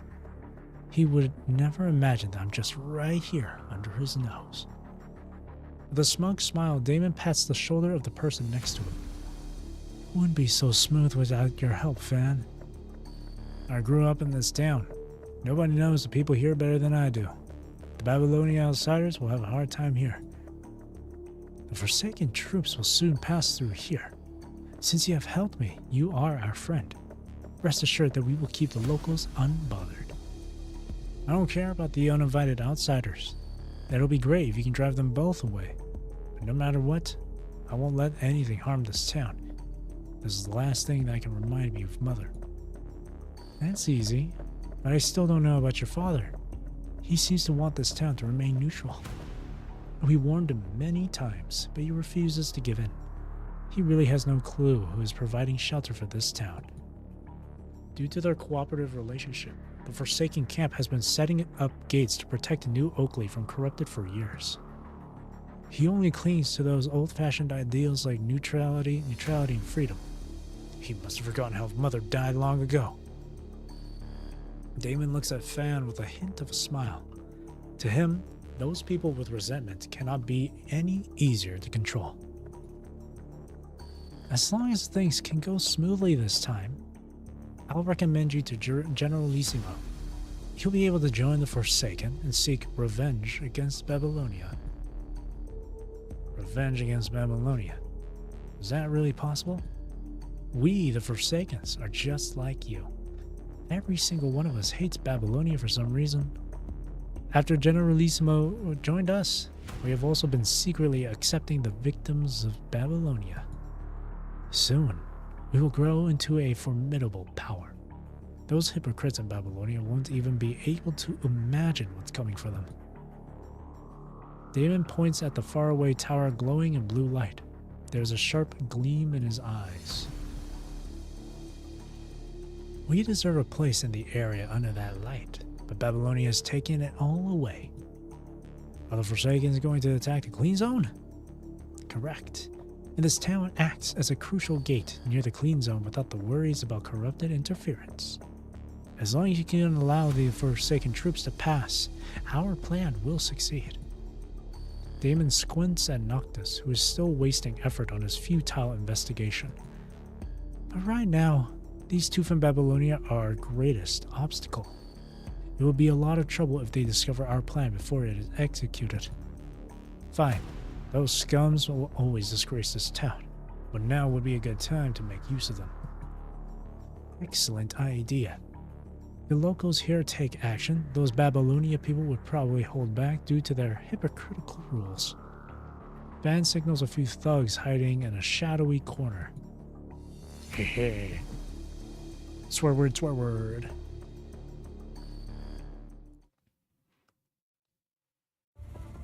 Feeling extremely bored in the room, you cannot figure out what to do. From what you have heard in the terminal, Noctis seems to have no progress either. You cannot help but let out a sigh. It seems like an eternity since the last time you felt so powerless. Once again, you realize your limit as a commandant. Right then, someone knocks on the door slowly and steadily. You take off the terminal and instinctively reach under the pillow where the pistol is hidden. Who is it? Without waiting for a response, the door is pushed open and a burly man walks in assuredly, followed by several retinues. Mr. Max, what can I do for you? You are a commandant of Babylonia. A smart person. Yeehaw, motherfucker. Max sits down on a chair, handing his cane to one of his followers. I am a commandant, but I may not be that smart.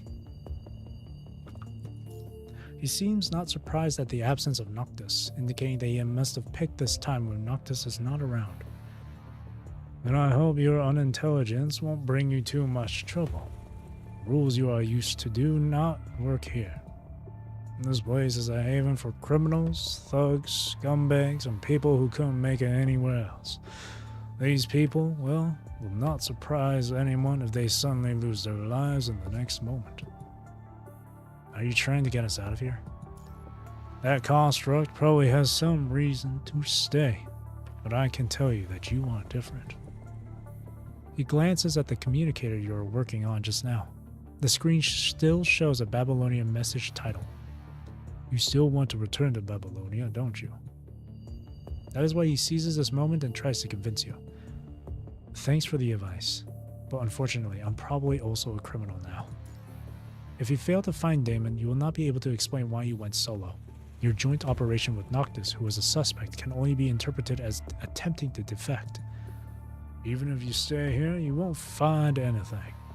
Like I said, you are not welcome here. This place is full of thugs, criminals, thugs, scums, and people who couldn't make it anywhere else, right? Then, we are just like them now. Max seems somewhat surprised. You do not know if this is just a delusion, but his gaze has softened slightly. In that case, I won't be able to stop you. You will become the new blood of New Oakley. Max stands up, takes the cane from the follower, and firmly plants it on the ground with a crisp thud. Now that you've become a resident of the town, you must, like the others, find a job that suits you. Anyone without a job here will be expelled. Job? What other job can you possibly handle other than being a commandant? Right then you hear a loud noise from the communicator in your hand, followed by several screams. Noctis? Ah, screaming, buried in sand.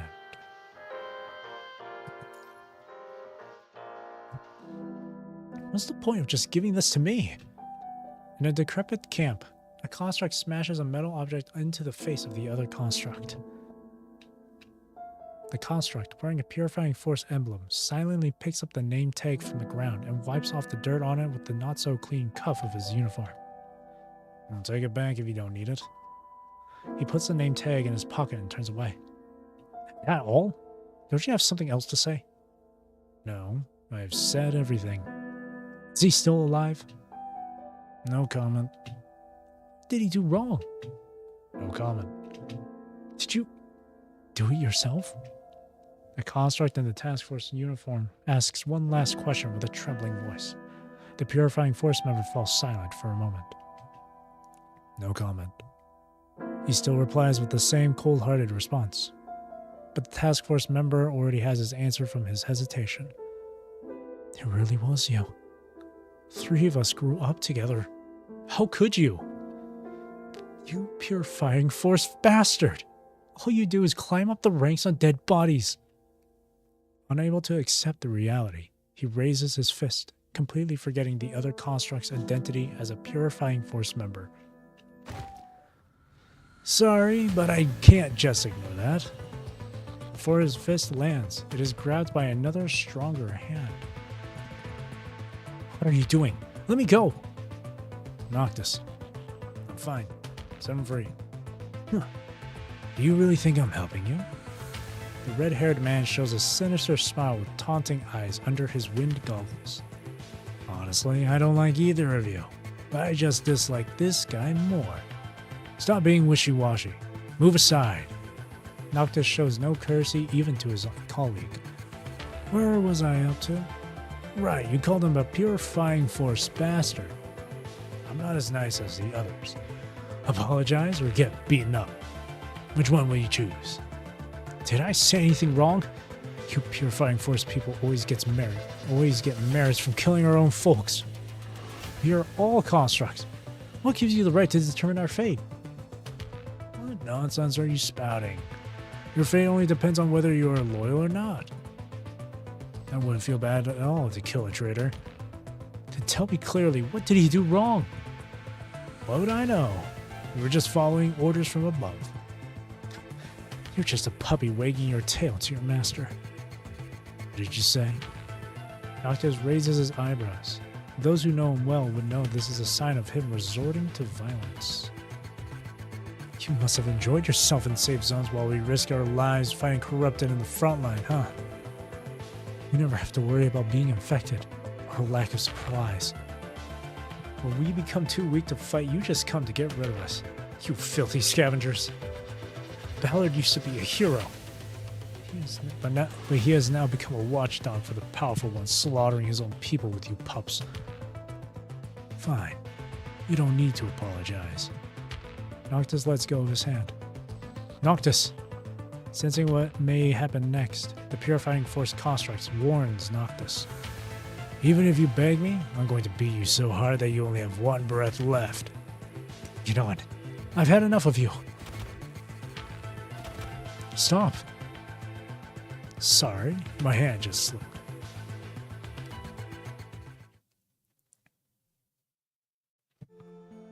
This is your 5th time receiving the disciplinary action this month. A construct with a middle-aged look sits opposite to Noctis in an overly simple room. He speaks unemotionally while reading Noctis's disciplinary report.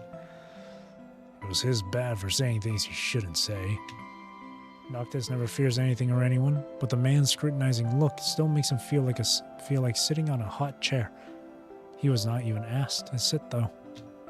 This man defeated him during his most difficult, out-of-control times, then adopted and raised him, bringing him back from the abyss of despair.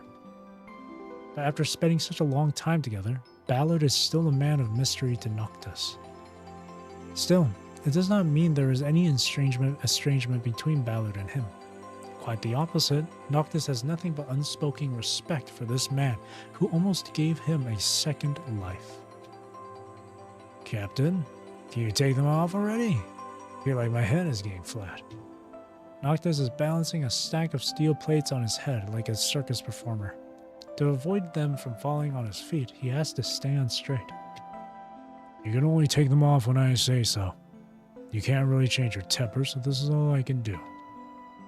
I thought the penalty was less severe than last month. Why did you put more plates on me? Because it's only a week into this month. You even laid hands on someone from the same unit, didn't you?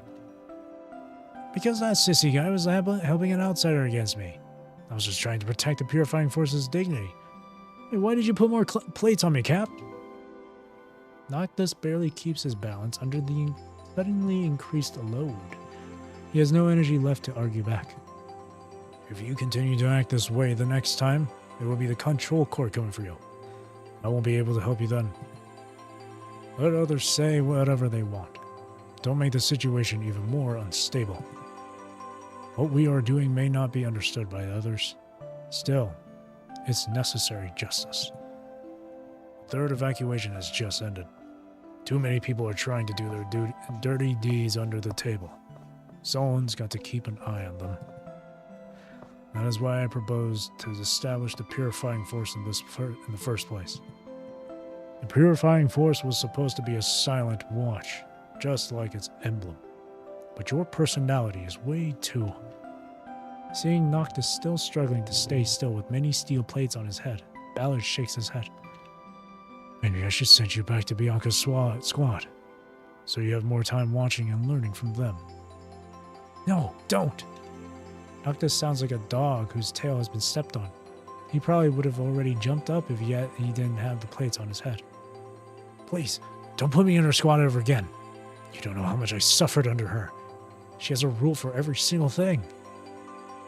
Noctis' face becomes twisted from the painful memories.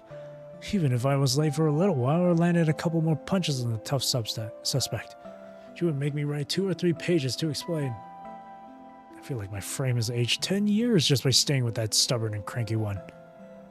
I'd rather go on a mission with Nigel. Sorry, but I don't have the habit of bringing a loudspeaker with me. A construct in a black coat walks past Noctis. Noctis did not even notice him before he spoke up. Shit, or fuck. I know you walk around without a sound. How did you manage to open the door so quietly? Nigel. Because someone with a Stegosaurus's brain forgot to close the door. I don't know why you suddenly mentioned the dinosaur, but it must be sarcasm, right? The steel plates on your hand are about to fall off. As Ballard's right-hand men, Nigel and Noctis have a similar past, but completely opposite personalities. One is noisy, the other is silent. One excels in direct confrontations, the other in stealthy assassinations.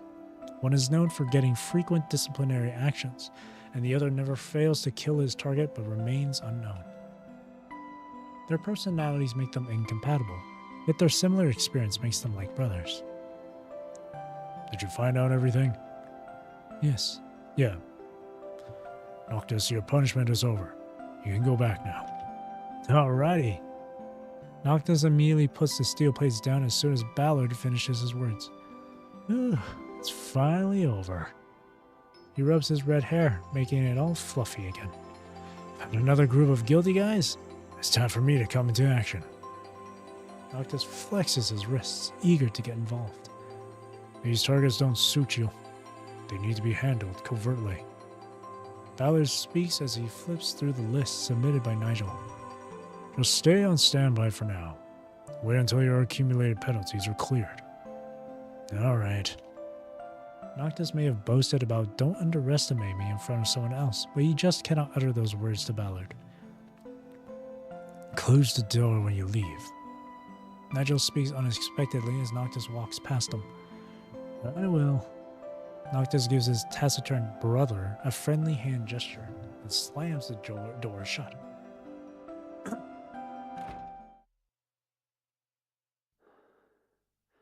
Gasp, gasp.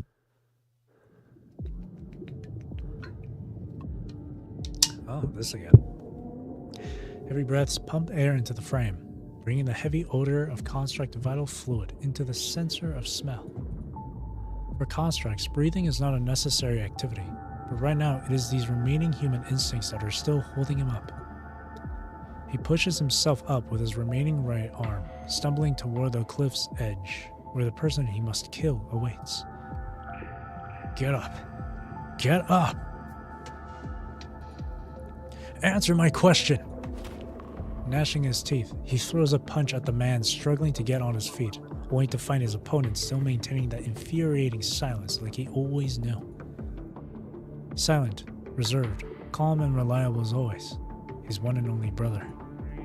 Yet, that silence is deeply hurting him at this very moment, as he is unable to vent his anger and sorrow. The victims of this anger, Nigel, along with one of his arms, quietly lie on the battle-worn ground.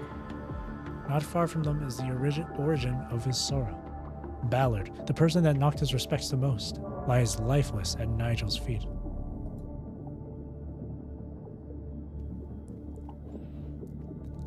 It was nothing but a simple mission to begin with. Considering that Ballard and Noctis and Nigel all participated, it could be considered a piece of cake.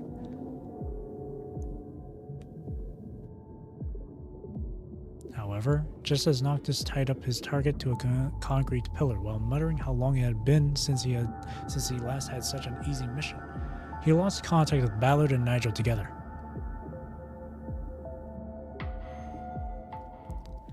Following the combat traces left behind, Noctis finally found 2 of them, or just the remaining one.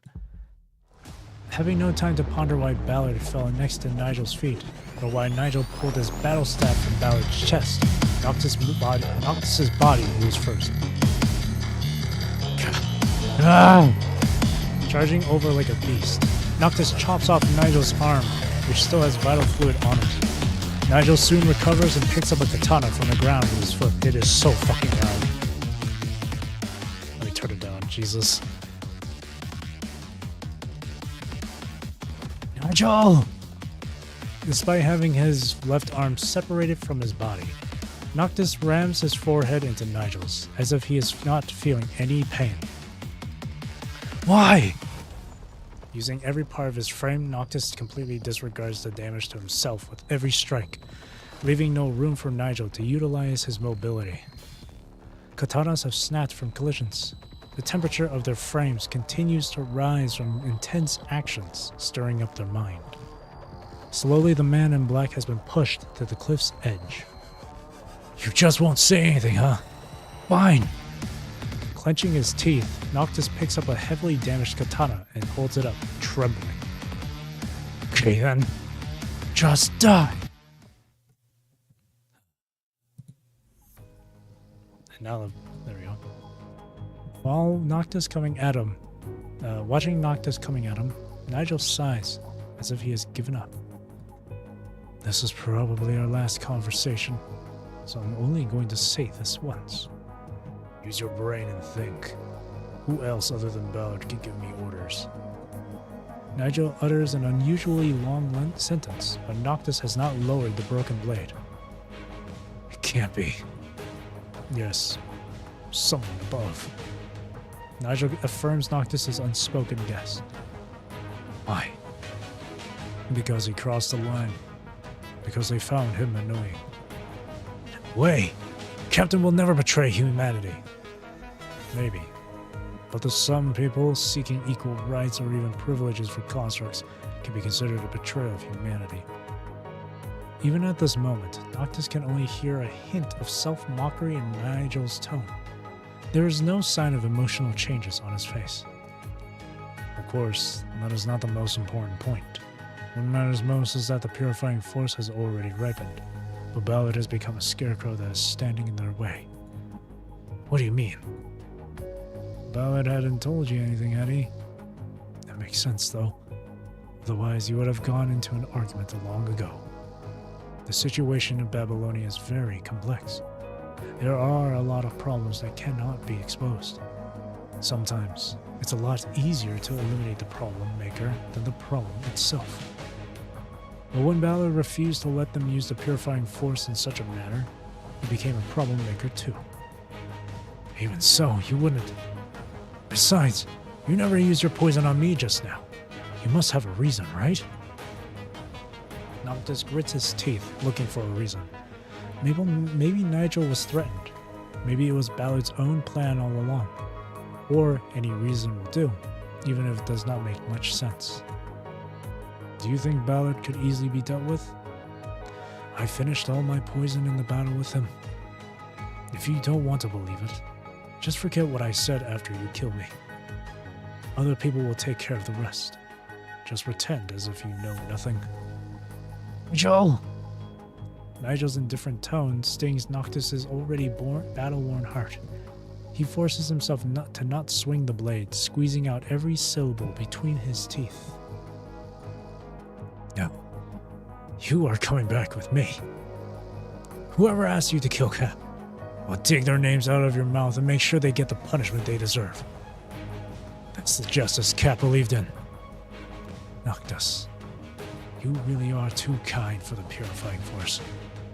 But I can do the things you can't do. Did he just kick me away? The broken blade falls into Nigel's hand in the blink of an eye. Time to finish you off now. The attacker and defender have switched their roles. Noctis tries to get up, but he feels a numbness in his chest where Nigel's kick landed. The poison. You said it was all used up. I gave you a chance, but you were so naive and disappointed. Never trust your enemy again in your next life.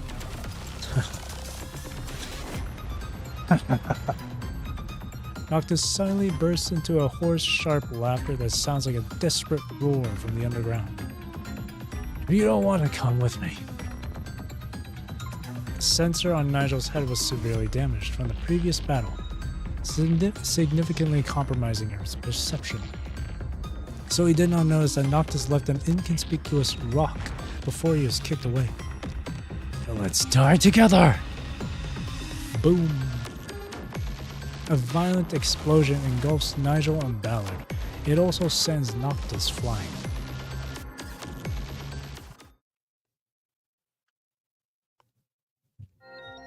Is that everything? No matter how many times you ask, I have nothing more to tell. After regaining consciousness and the Star of Life, Noctis was visited by a Control Court Inquisitor. I hope you can understand. Based on the residual from the explosion, if what you said was true, it will be quite challenging for us to find the intact bodies of former Purifying Force member Nigel and former Purifying Force Captain Ballard. And that is also a fact. Still, we are unable to determine whether they had fallen off the cliff or were blown into pieces by your explosive. Or was just my lie. Is that what you're trying to imply? Noctis wants to shoo away the person in front like swatting a fly, but he realizes he can only move his lips. You can access the memory data of my mind, can't you? Just take a look at yourself. We will. And considering your current injuries, in conjunction with the advice from the military commander and the new Purifying Force captain, it will be carried out after you recover. What? The Purifying Force has a new captain already? Strictly speaking, she is just taking over temporarily. Well, now that we have brought the topic up, I shall let her talk about it. As the door opens, Noctis finds a familiar figure in the ward. It's you. Ignoring Noctis' somewhat sarcastic greeting, Bianca just nods at him and turns toward the Inquisitor. Inquisitor, I still insist on my original viewpoint. Until concrete evidence of betrayal is obtained, Noctis should not be moved out of the Purifying Force. But you have also heard about the recent rumors within the Purifying Force. They have been saying he killed those two. I think it's better to take him away for the sake of the Purifying Force's internal relationship. Rumors are just rumors. If we force him to leave just because of those ungrounded accusations, that would be a violation of justice. Please give me some time. I'll sort this out.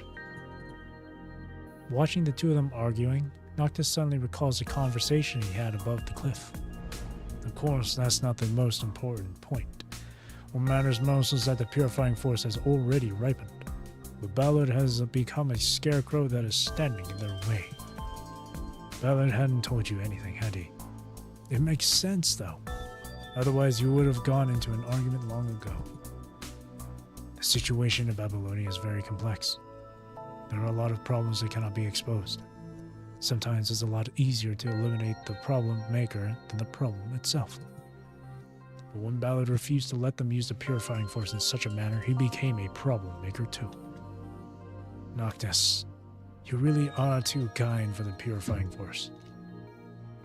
Why don't we just ask him? I think I want to change of mood after all.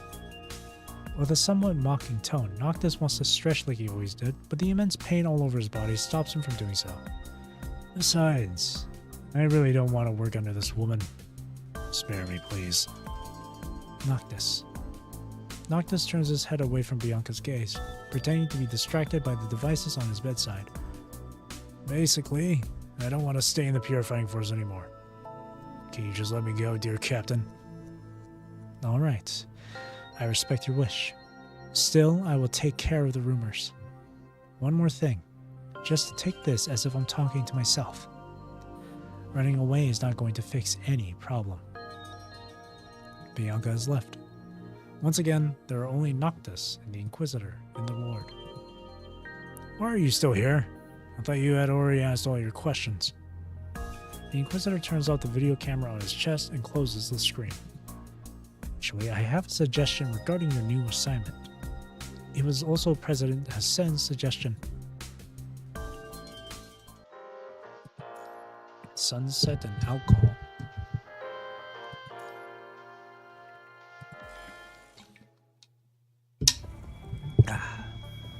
This is weird. The terminal suddenly emits a lot of noise. Noctis recalls that he was fiddling with it in the morning.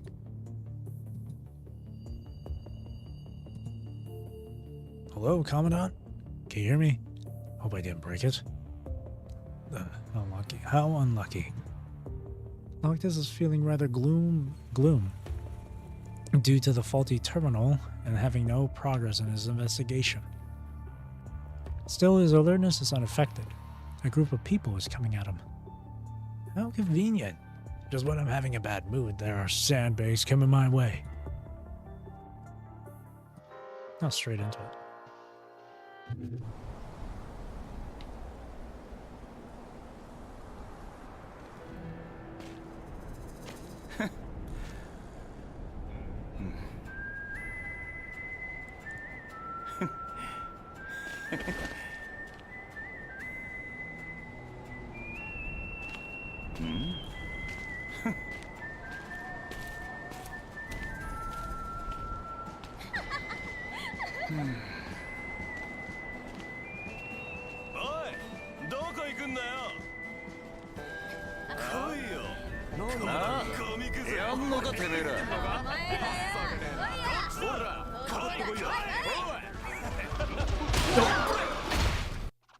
What the hell?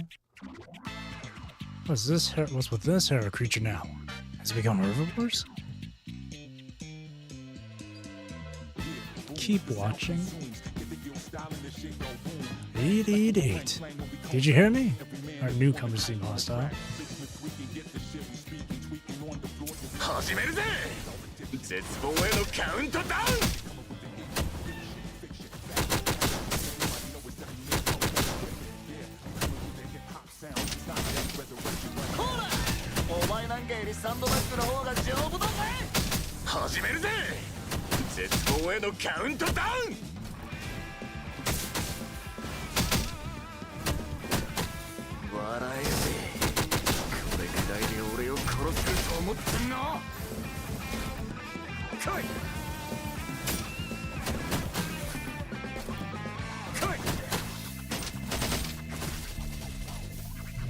Okay. Just let it go. Let it eat. Leave it alone. Earthquake? Oh, it's a bigger one. Oh, this is too much.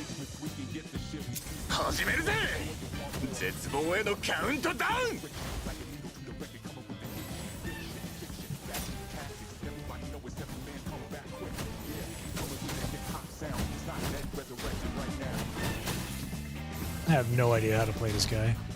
I don't remember anything from this tutorial.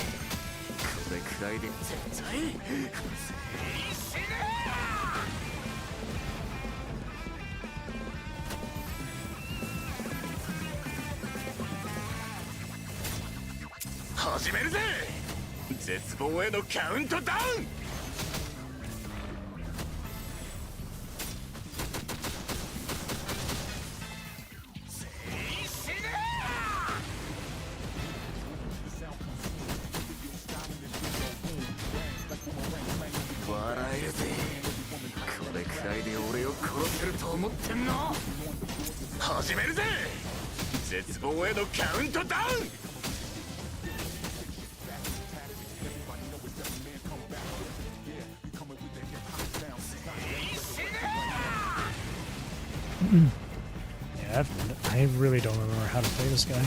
I just remember that dude, I'm able to do charge attacks. That's all I remember. 始めるぜ。絶望へのカウントダウン。立ち上げれ。俺はまだ戦える。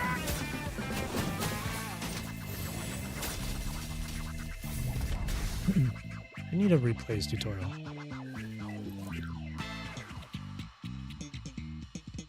Thank you for helping us. おいおい、もう終わりか。ただのウォームアップだろ。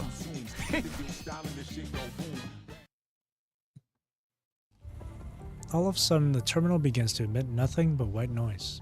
You have no idea what happened to Noctis. Noctis? Hello? Noctis! You only know his approximate location before the signals disappeared, based on the distance displayed on the terminal. He seems to be still within the town and not far from you. However, he warned you to not leave the inn. What if it is a trap? It seems there is some trouble in town. Well, I was just about to go and check it now. Check it out. Now. He points at you and leaves the room. Come with us. You want to find that redhead construct, don't you? Moving with Max would indeed be safer, as the mayor Max himself cannot be trusted entirely. What? Scared that I may kill you? No. I'll go with you, Max. Good. It's good to have guts here. Max stops and takes a puff of his cigar. And just call me Mayor.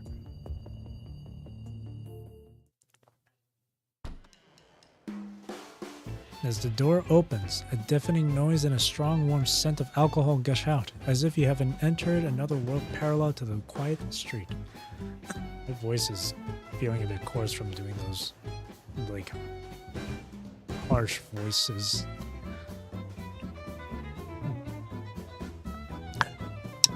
So I'm just gonna take it easier with the character voicing. What is this place? You have to speak twice as loud as usual to make sure others can hear. This is the town's tavern. Alcohol is a necessity for most people here, especially on nights like these. Max takes a deep breath, savoring the rich aroma of malt in the air, with a hint of pride on his face. Smells like another good year. Alcohol. Although there are also alcoholic beverages in Babylonia, they are essentially regulated items under strict control. Yet here they are sold like a common commodity. Not to mention that using naturally produced food rather than synthetic food to brew drinks is, in a sense, quite extravagant. This is the golden blood of New Oakley. Max picks up a glass of foamy golden beer and drains it.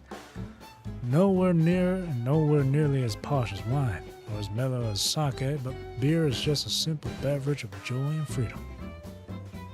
Would you like to grab a drink? No thanks, I'm still on a mission. You're too stiff, Commandant. Perhaps you should learn from him and try not to think so much. Yahoo! Just then, you hear enthusiastic shouts and cheers from a crowded corner of the tavern. Know what?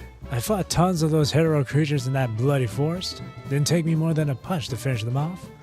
What's more, I was fighting them while protecting the Grey Raven Commandant. You're so cool, bro. Oh, awesome. Swear word, you're so... swear word cool. Oh, hey. Look, the Commandant I was talking about has arrived. Over here. Noctis? When you've made your way through the crowd and taken a good look through the faint, smoky light, you finally see Noctis. Towering over everyone else, he is waving hard this way. The red on his face suggests that he has had alcohol flavor electrolyte, and that's something you never knew they made here. Hey, Noctis. Had a little too much to drink? Actually, he only drank a little. To your surprise, a local butts naturally into the conversation.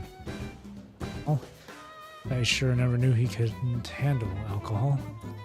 Shh. Are you out of your mind? Remember how he chopped off the head of that stupid blank that made fun of him 10 minutes ago?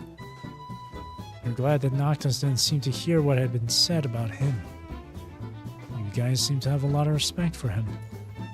And And these are the same people who found Noctis' attitude so repulsive half an hour ago that they almost wanted to spit on his head. What you do? Because he was there and took care of those hetero creatures and kept our food safe for us. God only knows what would have become of this year's Harvest Festival if you weren't there. F yeah. We might not be on the right side of justice, but that ain't mean we backstab people who lend us a helping hand. These people are probably what most would consider evildoers, but they seem like total scoundrels who can't tell right from wrong. And it ain't like we stand a chance fighting them anyway. Sorry, we're damn straight, ha ha ha. Hey, Commandant, what you all doing over there? Come over here already. What do you want? People shove you up toward Noctis. Standing in front of him now, you see that he isn't just standing on a chair. He now stands with a leg on the table. Let's dance. Dance? As in right here? Doesn't matter where, as long as we enjoy ourselves? Come on. In the swaying glow of lights, Noctis holds his hand out at you with a smile. You suddenly remember what Max said. This town is a place where one doesn't need to think too much before they act. And here we go. With a moment's hesitation, you grab Noctis' hand, which pulls you right up the table before you even know what happened. People around the table burst out shouting and laughing, which eases up the awkward mood. Still, you have absolutely no idea what you're supposed to do next. Ready to spice things up with some breakdance? Are you for real? Come on, don't be shy. But I don't even know. Before you even finish the sentence, Noctis, still on the table, is already shaking his arms and legs in an attempt to do what remotely seems like a break dance. Well, here goes nothing. But it doesn't matter. Because the dance needs to be methodical anyway. Your moves might not quite be up to snuff, but it doesn't really matter so long as you enjoy every moment of it. Let's get up there too. Yeah, let's do this. With it, more drunks get on the table after Noctis start dancing away at the music. It's one hell of a party. When you pick the last dropped bottle up from the floor and pass it to the tavern's owner, you cast a look out the window and see a hint of light just around the horizon.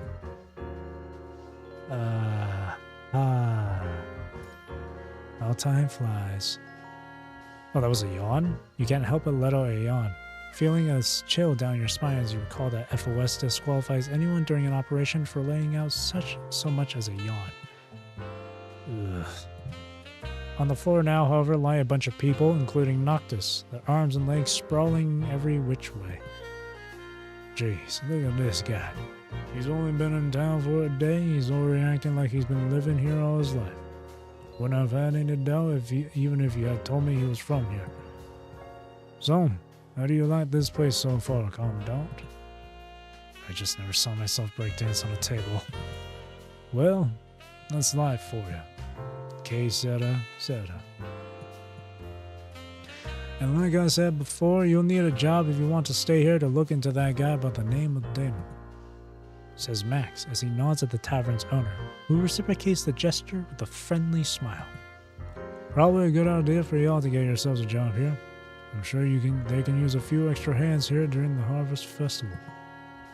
Well, the Commandant is all I've ever learned how to be. But it seems like you will have to leave that aside for now. But I guess I wouldn't mind working here a try. As for the conscript that goes wherever you go, he fights like a real champ. So let's take him down to Fan and have him keep the town safe. Fan? That's my son. He works as the town's sheriff. So he wanted to keep the town safe and all.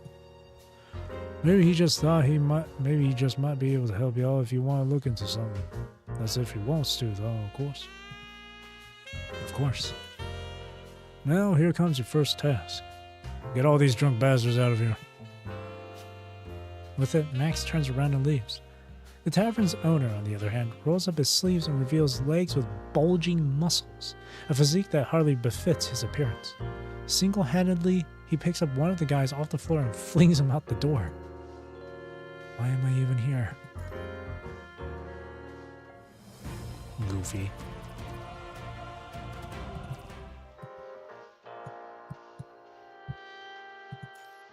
Alive or dead?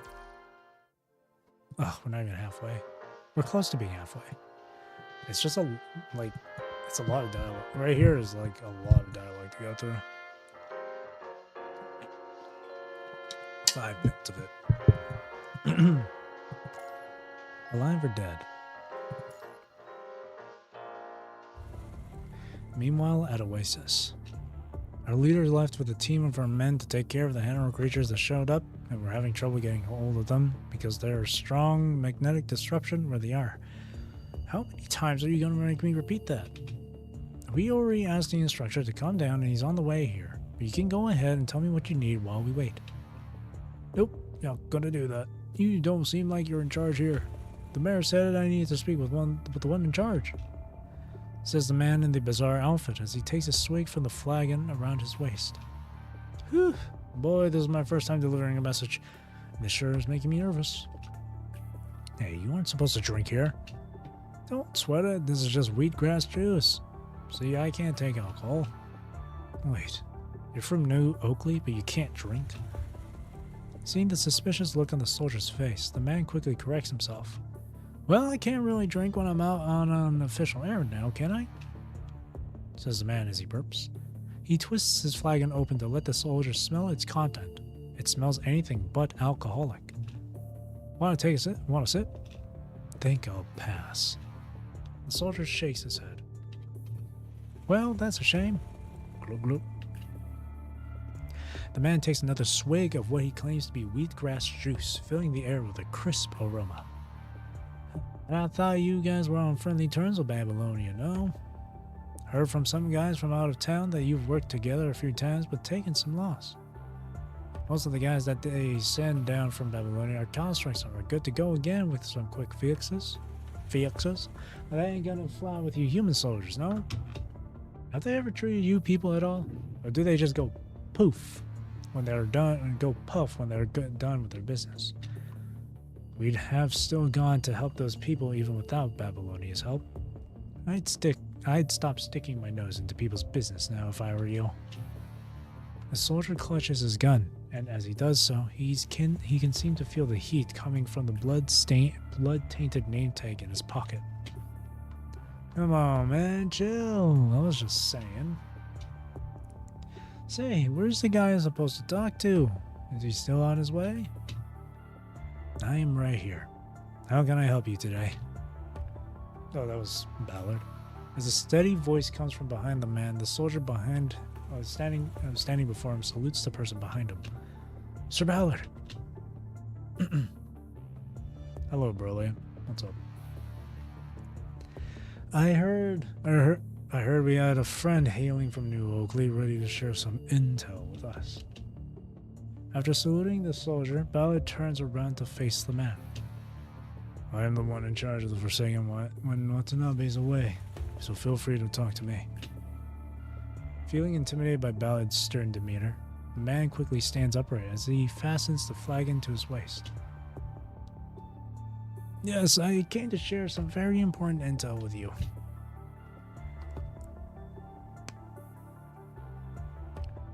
Are you sure about that? After hearing what the man from New Oakley had to say, everyone looks dubiously at him. I swear to God, I'm not lying. The Commandant who shared the intel with me seemed important enough. Based on the way that angry construct followed that Commandant's orders, there's no way the Commandant is here to defect to us, right? And you were saying Babylonia is trying to add New Oakley to their territory? That's a whole bunch of nonsense. Are they seriously going to fight for this land on Earth now when they abandoned Earth and left it to suffer? They've come a long way since the Great Evacuation, though. At least they seem willing to work together now. Come on, son. You weren't even born when the Great Evacuation was happening. Right, but I've been fighting alongside Mr. Watanabe for long enough, and I believe what I've seen with my very own eyes. You know what his problem is? He's being too much of a pushover. We wouldn't have been where we are today had he tried to keep this base's independence by force. Just think about how we're still here. We're all still here trying to keep this base safe, and how he has to personally get rid of the hetero creatures himself. Alright, that's quite enough. With Ballard's stern tone of voice, the argument quickly dies down. Sir, Babylonia doesn't seem like they want to talk this out at all, and that's what we are all having such a difficult time swallowing here. A man who has never spoken until now speaks up. We understand why they want to do what they're trying to do, but the way they're going about it screams arrogance. The clean zone belongs to everyone, and isn't Babylonia's private property. They seem to still think of Earth as something they own and don't realize that there are people trying to survive on this very planet they abandoned. New Oakley is an important source of food to the Forsaken, and we just hate the idea of seeing our lifeline privatized again. I mean, it isn't the first time they've done that anyway. I totally understand where you're coming from. But let's just take a moment to remember that not everyone from Babylonia wants the Forsaken gone. Which is why we need to strike a balance before we have what it takes to go independent. There is still a possibility for conservation, so there is no need for us to complicate things by being hostile. Why is why. Right when Ballard is about to go on, every terminal on the Forsaken and the discussion starts blaring. How are you? I'm doing good, thank you for asking. Distress signal?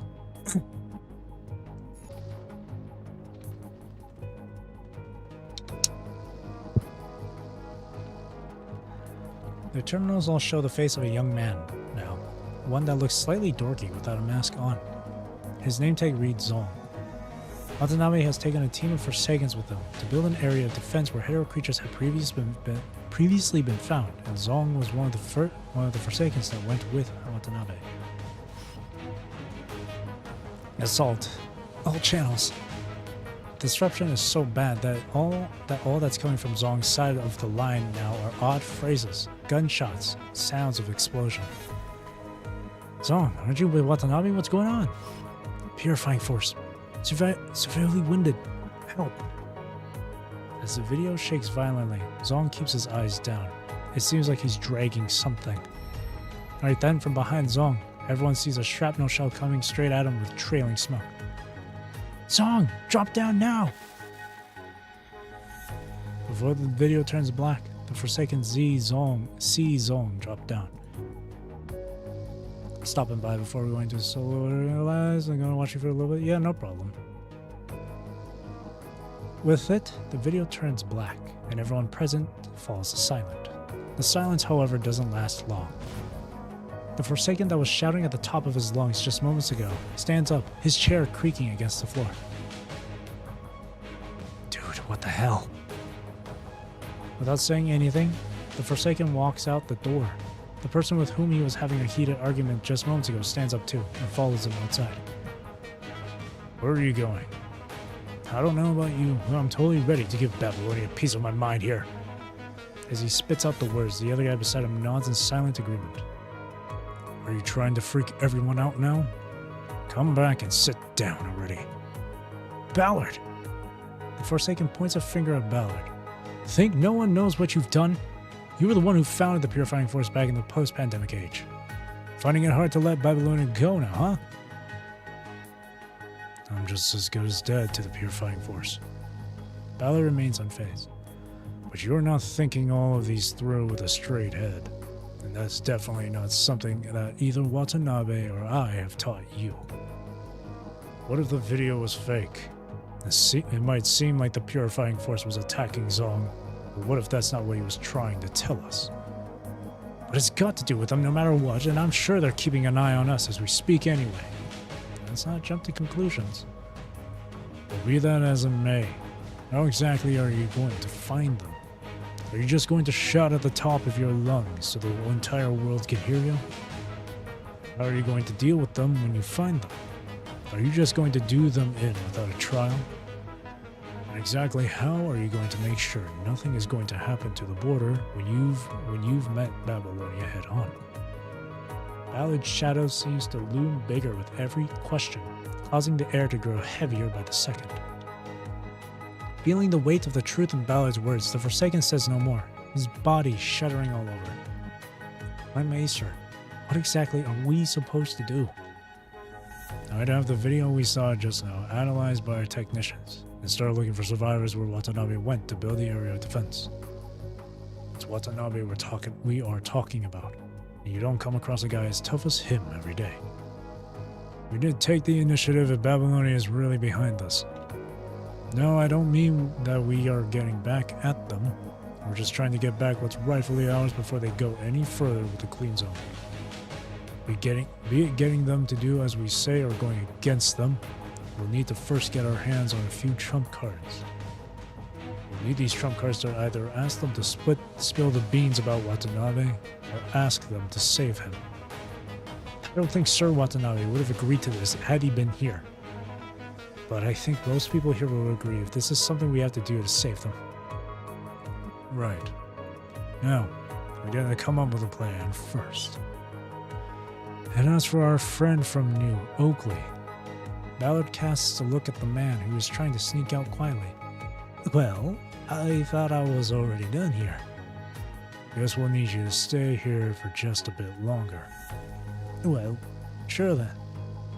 The man is about to say no, but quickly decides that he isn't really in a position to do so, given how severely outnumbered he is. As the other people look the other way, the reserved Forsaken stops shaking his head.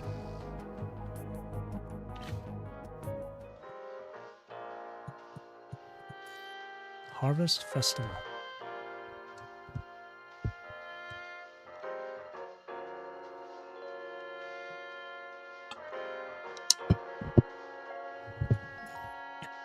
What the?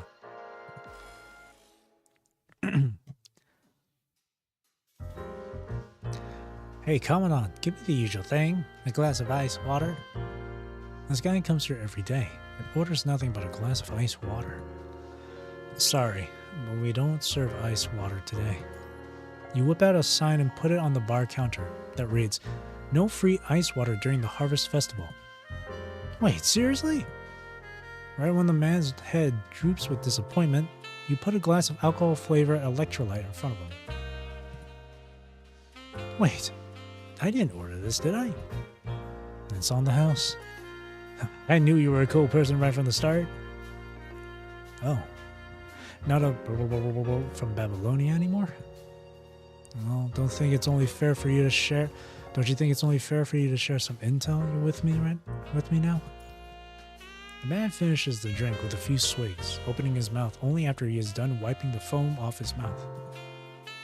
Our mayor kicked a bunch of hooligans out of town a while back because they were being less than submissive, and they all hang around this brewery nearby town. A bunch of hooligans, huh? And that includes you, I presume? Jeez, cut me some slack here already. See, I respect our mayor with all my heart. Me and my men would have died years back had it not been for him. He decided to stop the man before he goes on. So, what's the deal with the hooligans you were talking about? Oh, right, the hooligans. Well, they've been quite active since y'all came to town. And I don't know if it has to do with the person you're looking into. I heard they bought a bunch of food before the Harvest Festival. God only knows why they did that, not to mention it's anyone's guess how they even got the money to do that in the first place. Food, huh? And the Harvest Festival is today. Those guys are all out on the streets now, and I bet they're up to something. Got it. You wipe a wine glass as you ponder the value of the intel. If Damon and his people are really trying to pull off something in this town, then a time as chaotic as the Harvest Festival would be their best bet. And that too makes for the best opportunity for you to catch them right in the act. Did you hear it, Noctis? Yep, heard every word. So there's a good chance they might show up today and cause a scene, right? Noctis isn't always a deep thinker, but he can be sharp-witted when he has to be. Right, and that's where you come into the picture to look for Damon. Right, just watch and learn, partner. Partner, you said? Yep, how do you like that? Thought I'd call you that for now instead, since you aren't playing your commandant role, and I'm not a task force member anymore. I see. Guess that works. I know, right? Partner, it is indeed better than anything you can think of right now. And you like how there is a ring of equality and mutuality to it. And I've been meaning to ask you this. What exactly is this thing you're wearing? Oh, you mean this? This is a coating I bought from one of the stalls just now at the Harvest Festival Market. This guy here picked it for me. Swear word, yeah, you're the swear-wording bomb. Totally fits the mood.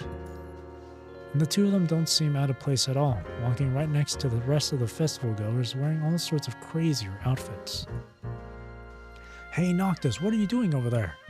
Says someone on the other side of the other side of the line. Not gonna stop yapping now, huh? I gotta go now. Look, you know where the door is if you want to show yourself out now. Huh? Look, smartass, you ain't my boss, and I'm just here to get my job done. Ever since that time when Noctis protected the townspeople from the hetero creatures that had shown up out of nowhere, Noctis has been working with Fan, the town sheriff, to keep the town safe. Because you take orders from no one but that commandant, huh? That's how things work back at Babylonia, I presume? I take orders from no one. I do, however, take requests from partners, though. Noctis greets an old lady enthusiastically as he passes her by. He takes a bite out of the fruit that she insists on giving him. Well, look who's talking now. How do you like all the orders you need to take from your old man? At the mention of his father, Fan grows upset and shoots the fruit in Noctis' hand with a disgusted look. Nothing to do with that man. We butt heads whenever we see each other. And the only reason I decided to become this town sheriff is... Fan bites his tongue, having realized that he's spoken a little too much. Well, having someone to butt heads with sounds great, doesn't it? Noctis takes another bite of the fruit as he looks at a kid who is throwing a tantrum on the street because his dad refused to buy him the candy he wanted. I used to have something of a fatherly figure in my life, and a brother I would always fight with. They both died right in front of me. So you probably want to talk to your old man when he's still around. You never know what you might get out of talking to him. Noctis pats Fan on the head, but Fan shakes him off with a disgusted face. I'm off to the patrol then. We'll catch you in a bit. It's not until Noctis has walked a good distance away that Fan pulls out a service pistol that had come from Babylonia. Fan puts the pistol away in a pocket and turns around to leave the rowdy crowd.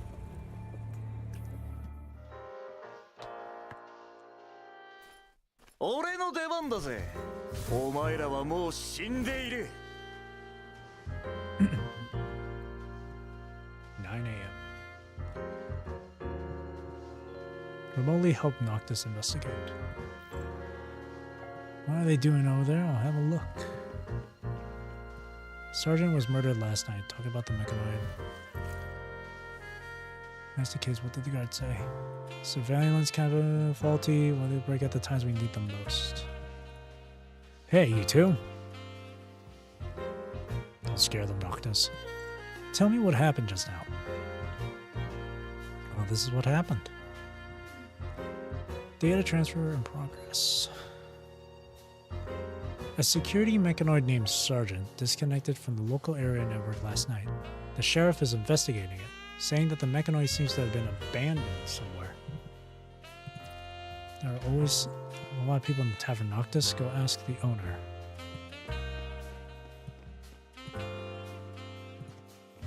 Hello, boss. Have you seen any weird guys recently? I think you guys are weird. Old ass. Get his note. Look at these guys. Are they from Kowloon? Why are they wearing that getup?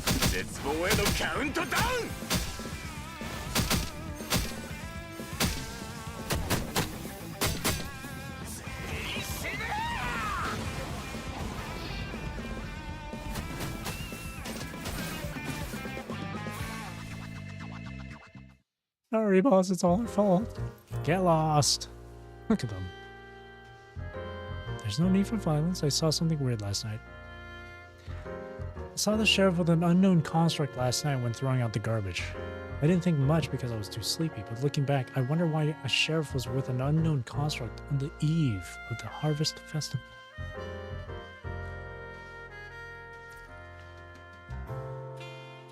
Took back Sergeant's body.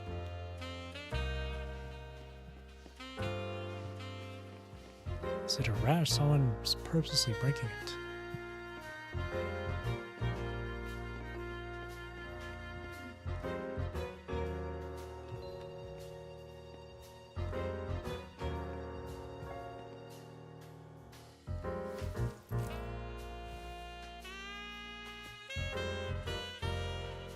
Found it? Let me take a look. Completely broken, no one. You can't, but I can. Playing back the patrol record. Handsome and reliable new ugly sergeant seems to have run into a problem on patrol tonight. Well, why hear this like based on my... Who are you?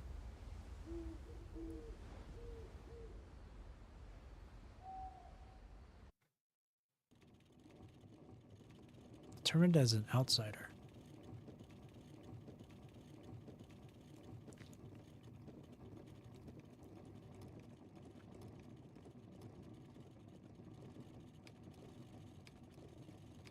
Harvest Festival.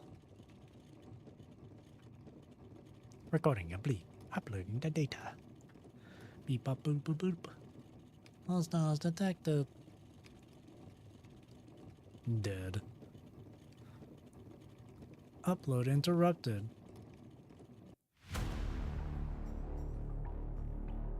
Those two guys mentioned Noctis.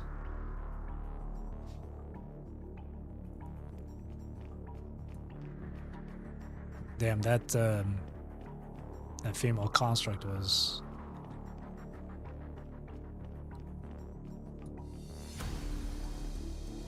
kinda cool.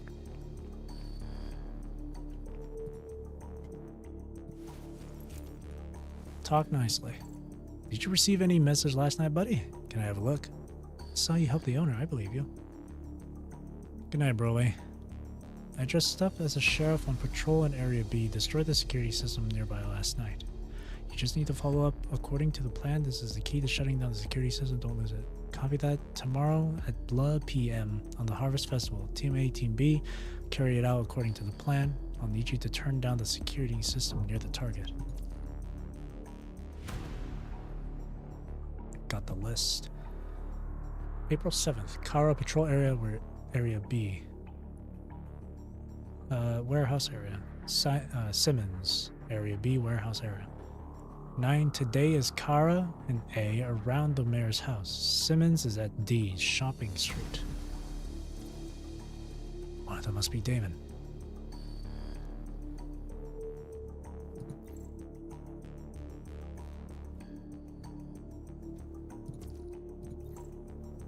With an unknown construct last night when throwing out the garbage.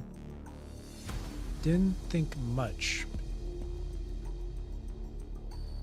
On the eve of the Harvest Festival, throwing out the garbage.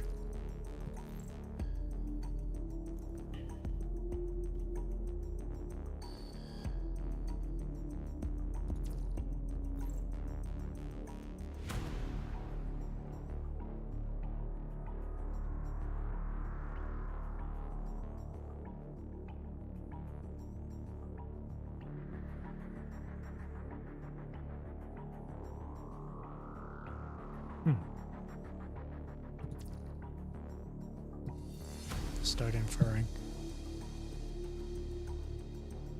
Wouldn't that be Simmons then? Wait, let me read back on this.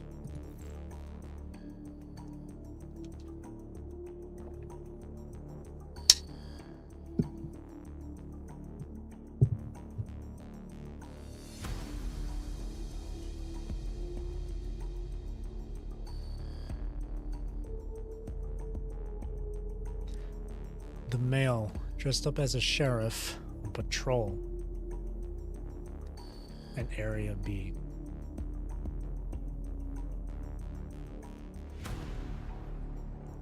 Wouldn't that be Simmons then in Area B?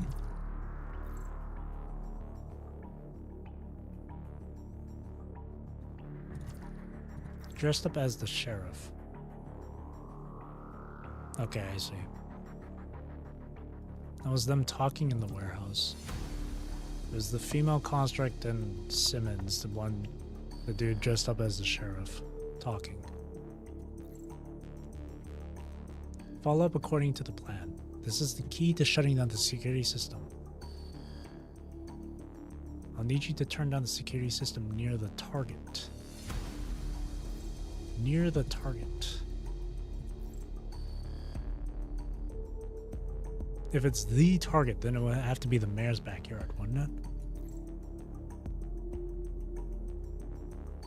Because they said the target. お前マジで女に変装してたんだな。だが俺と相棒は一目で男だって分かったぜ。黙れ。Yep. 俺の変装は完璧なんだ。仕方ない。ここで始末してやる。いいぜ。やれるもんならやってみろ。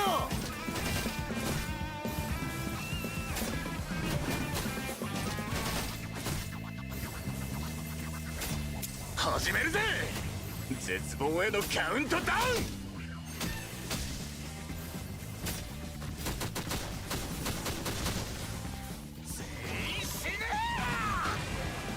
死ねえ。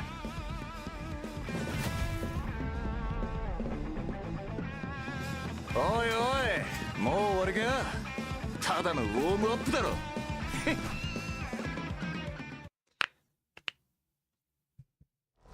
Why? Why? Stay away from me! In a dark corner, a hand could be seen lifting Damon off the ground against the wall. Come on, what's the matter? Thought you were quick on your feet. Damon tries, to no avail. You lousy son of a... Let go! My apologies, but I never let my prey go. Do you really think you've earned your way back to the Purifying Force just because you have me now? Who do you think they trust? Me or you? Noctis's grimace, however, only grows more intimidating by the second, reminiscent of a hound baring its teeth.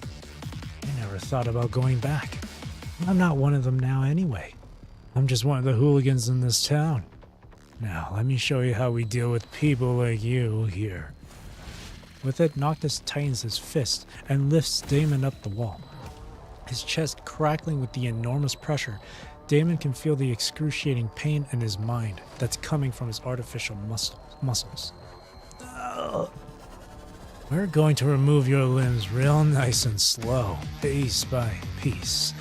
Because you see, we just don't get our hands on the parts of an authentic Babylonian construct every single day here. And we aren't going to turn off your pain receiver, of course. See, we'd hate to see your mind deviate. And when we're done stripping you clean and have nothing left but your life support device, artificial spine, and that goddamned brain of yours, we're going to put them all into a jar and make ourselves some real nice rum with alcohol flavor, electrolyte. Damon has no way of knowing how much truth there is to Noctis's words, but he finds himself petrified down to the bone, nonetheless. Hold your horses there, Noctis. Noctis loosens his grip, which gives Damon a few seconds to take in a gulp of air. Why though, partner? Because we've got a few questions for him. Brain rum. Ain't gonna work. People from the Purifying Force won't spit anything. Best if we just smoke him and look into his memory. When he's done talking, Noctis lifts Damon up against the wall again, with so much more force that Damon's literally sinking into the wall. Wait, don't kill me. Tell me everything you want to know. In a moment of panic, Damon completely forgets that Construct's memory remains inaccessible without clearance of the Construct's commandant, and the Purifying Force needs authorization from Nikola himself. Let's start with this one. Who are you exactly?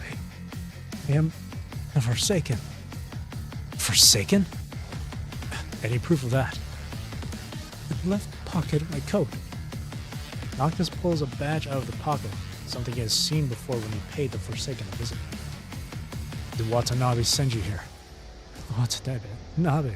No, I don't take orders from that son of a... Who exactly sent you here then? can't be this Generalissimo that you were talking about, no? Spot on. Although I have no idea who he exactly is. All I know is that he's the one leading the resistance against Babylonia. Wow, sounds like one hell of a hotshot. Where is this Generalissimo then? Noctis throws a punch at the wall behind Noctis. Oh, wait, what? Noctis throws a punch at the wall behind Noctis, which instantly shatters the wall into pieces. So the wall behind him, he punches? Oh. What are you trying to do in this town? In just a few days. How many days are a few days? 3! In 3 days, we'll be spearheading an attack on the town with hetero creatures. And then... Damon stops cold, with bizarre laryngeal sounds emanating from his mouth. Boy, look at you go there. Really had us going. Guess we'll have to do this the hard way then. Noctis is about to tighten his hand again when he notices that Damon doesn't seem quite right. Hey! Oh, pure red blood, or pure red vital fluid that seems like blood, gushes out of Damon's mouth as it opens and closes. What the hell? Hey, I didn't do this. Noctis starts checking for open wounds on Damon as his vitality takes a nosedive. Wait, this guy isn't injured. He's poisoned. Poisoned? You've never heard of any poison that works on constructs, and you didn't even see anyone poison Damon to begin with. Suddenly, Noctis lets go of Damon and rushes out of the alley, apparently having recalled something. Noctis, where are you going? Nigel! With no one in sight, Noctis shouts into the air. Show your face now! Noctis, calm down already. I can't. That son of a gun just poisoned the guy back there. He's got to still be around now. With his clenched hands crackling and his teeth squeezed, Noctis scrutinizes every last corner for Nigel. Nigel is still alive. I totally knew that. He just murdered a person right under my nose. What Noctis is doing now is making himself wildly susceptible if Nigel is actually around. You're making yourself completely defenseless, Noctis. Let's get out of here first. He's got to be somewhere around. And I'm not leaving until he shows up. Noctis! I need you to trust me here, partner. Letting out a growl of fury, Noctis walks away. When Noctis is completely out of sight, a figure walks out of a corner where the light of the campfire can't reach. This guy's still alive.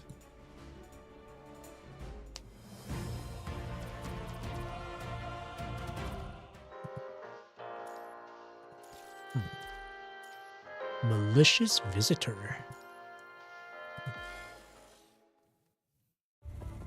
For fuck's sake. For blank's sake. For a swear word's sake. Noctis is about to throw a punch on the bar counter, but decides against it with a quick glance at his surroundings. All property damage will be billed accordingly. Just how are you even keeping your head so cool? Well, here's some ice water to get you started. Noctis sits on the bar counter and stares at the wine glass, still clenching his teeth in burning rage. I might not seem like it, but I'm damn mad too.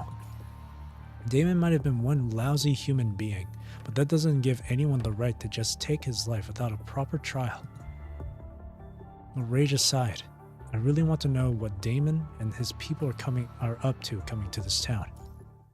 With his face growing soft and fingers laced, Noctis begins recounting Damon's last words. The guy said they'd be spearheading an attack on the town with some hetero creatures, meaning that Damon and his people aren't operating alone. Makes sense. Who sent them here to spearhead the attack, though? That's the million-dollar question here. I'm guessing it's this Generalissimo he was talking about. No, I'm having trouble seeing where this Generalissimo fits in the picture, since Damon said he belonged to the Forsaken. Beats me. For all we know, this Generalissimo might very well be Nigel. Unable to reach Babylonia, you have no idea what's happened to the Forsaken or Watanabe. Sucks the guy got smoked before he made him spill more beans, though. What was the poison, though? Probably some sort of magnetic substance. That's something Nigel will inject into his targets with his weapons. Once it's inside the target's body, he can cause a cardiac arrest with it if the target is a human, or paralyze the target's mind if they're a construct, which kills them eventually. And that's how he manages to smoke his targets even if the attack itself isn't fatal. Sounds like one hell of a man. And that's an admirable gift that has turned formidable now that he is no longer a friend. But what Damon said is a little weird, if you think about it. I mean, how are they able to control hetero creatures? Did anything catch your eye when you fought them? Well, one thing did strike me as weird. The elephant-like hetero creatures that I fought were pretty docile and weren't super combative. They were super particular about their food, though. There was this one time when you came across hetero creatures in the forest of a hetero zone whose ecology was complicated and unlike anything you'd seen before. An ecology like that is perhaps susceptible to exploitation. I guess I described them as being led rather than controlled. Like what I did with them using weed, right? And if that's the case, then all you need to do to keep the town safe from an attack now is to either drive the hetero creatures away or bait them into leaving before they get here. If done right, you'll be able to hold the hetero creatures at bay without Babylonians' help. We just gotta figure out where they keep those hetero creatures hidden now. Remember those hooligans that... Hey, stop judging a book by its cover.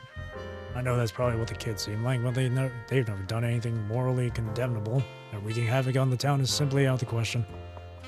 Hey, who says I'm talking about those followers of yours? Oh, you mean those underlings that hang around Damon? Damon's hooligans hang around a deserted brewery. Jeez, I'm fumbling with my words. Nearby town, according to one of Noctis's followers. And all the food they brought before the Harvest Festival is probably what they're using to lead the hetero creatures. There's a good chance that they're operating out of the brewery. Well, we know where they are now, so I say we go and bust them. Looking ready to get the show on the road, Noctis hops off the chair. I think we should probably try getting in touch with the mayor before... We just tried that. I wasn't able to reach out to him, or that snobby son of his. You were surprised that Noctis tried to reach out to people instead of jumping the gun. What are you laughing at? I just find you kind of reliable now. You don't say. But I guess I've grown used to how number 21 and Vera roll now, after spending all this time working with them. But there is just me now. And you, of course, partner. But I can't help but want to ask, do you think we can really pull this off? No doubt about that at all. I mean, since we're part of this town now. Well, I guess I'll pay the brewery a visit on my own then. They'll have a harder time spotting me that way. But I want you to promise me this. Huh? Promise you what? Since you're just there to stop them from attacking the town, I want you to promise me that you'll avoid confronting them head on while you're there. Right. Of course. And that's if Nigel shows up too, of course. Alright, fine, totally got it. I promise you I'm not going to lay a finger on them even if Nigel shows up. Noctis' fingers pop a few times as he puts his clenched hand against his chest. You can tell that he's trying his best not to lose his cool. Extend your hand out to bump Noctis' fist. I have every faith in you. Noctis looks taken aback, but quickly nods as he pushes your hand back ever so lightly with his fist. A smile blooms across his face. I got this, partner. And there is just one more thing. What is it? You run your eye over Noctis, but he doesn't seem to pick up the hint. Say, don't you think this coating can use some toning down?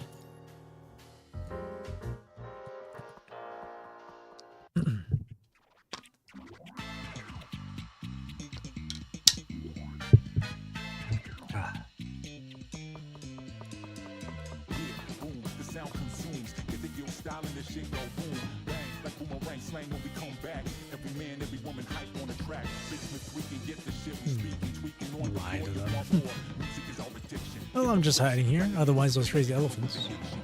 Why are they here? Persuade them.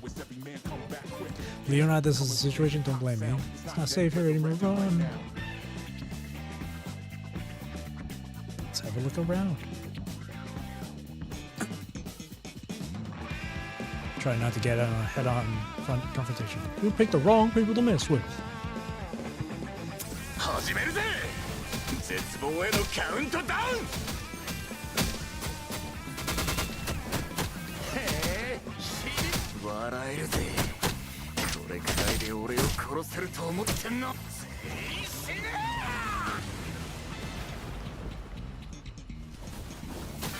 Well, so much for avoiding a head-on confrontation. ぶっ飛ばしてやる。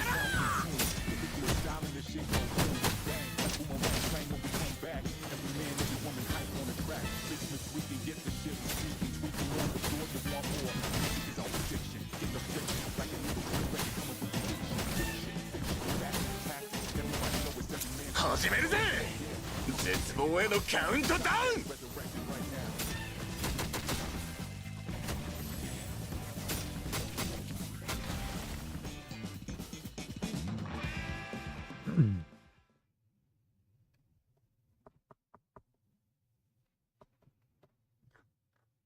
It's me, Cap. Empty. Is this the map of the town? What if it was that guy? Behind you!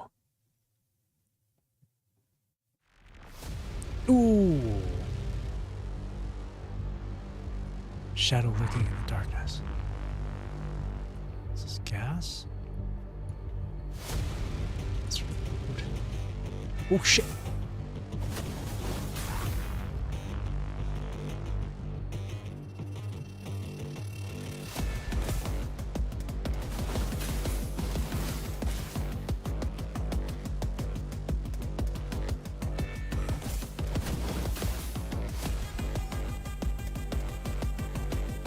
This.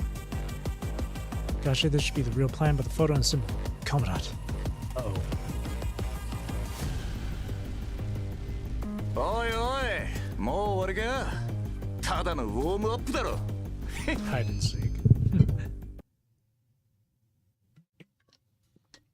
You fell out of contact with Noctis from signal disruption when he entered the deserted brewery. Jesus. And you can't help but worry for him. By having been assigned the job of a bartender, you know that you should probably focus on what's at hand here. Luckily, we haven't gotten too busy yet. This bar becomes packed with people around midnight because of the Harvest Festival, and you know that you need to get yourself and the place ready before all the people come. You blow a puff of air at each of the wine glasses you just finished washing. Wipe them with a dry cloth until they glitter, and hang them on the wine glass rack. Seeing your work, you feel accomplished. Think I'm getting better at this. Right then, with the rings that come from the door, in comes the night's first customer. Most of the tavern's regulars make a beeline straight for the bar counter as soon as they come through the door. This particular customer, however, walks slowly, with light taps on the floor. How are you today? Apparently, having noticed the seats at the counter, they walk up this way and pick a seat to sit on. Oh boy. My apologies. But I can't see anything. Through the faint light, you now see that he's wearing sunglasses, behind which sits a pair of dark, lifeless eyes, sending a chill down your spine. Anything you would like to get yourself started? Anything will do. Guess I'll go with whatever you make me. Says the man with a polite smile. At the same time, you find his smile menacing in a way you can't quite place. You know that this is probably a false alarm, but you can't seem to shake it off. Your construct to resume. Can I get you some alcohol-flavored electrolyte then? Well, sure. You pull out a bottle of low alcohol-flavored electrolyte from the rack and pour the golden aromatic liquid into a glass. Here you go, sir. Thank you. Searching for the glass for a few seconds with his left hand, he finally finds it and grabs it. While at it, his left shoulder cape flutters to the wind, revealing the empty space underneath. Blind, with a single arm. You stop cold, when it hits you that you might have heard about this persona non grata. Nigel? The man, however, has no way of knowing who you really are, and you know that this is your chance to get him to talk without his guard on, so he can later share what you've learned with Noctis. I don't know about that, Chief. I gather you're from Babylonia, sir. I used to be. After a long pause, Nigel starts speaking again. I'd come to Earth many times, but our mission locations were the only places I have visited on Earth. And I presume you're here for another mission? Yes, correct. He picks up the wine glass, and instead of to his mouth, he holds the wine glass up to his ear. Not exactly your type of drink, I see. I've never had any alcohol. He listens to the liquid circle around in the glass as he swirls it. I do have a friend, and he's a real drinker.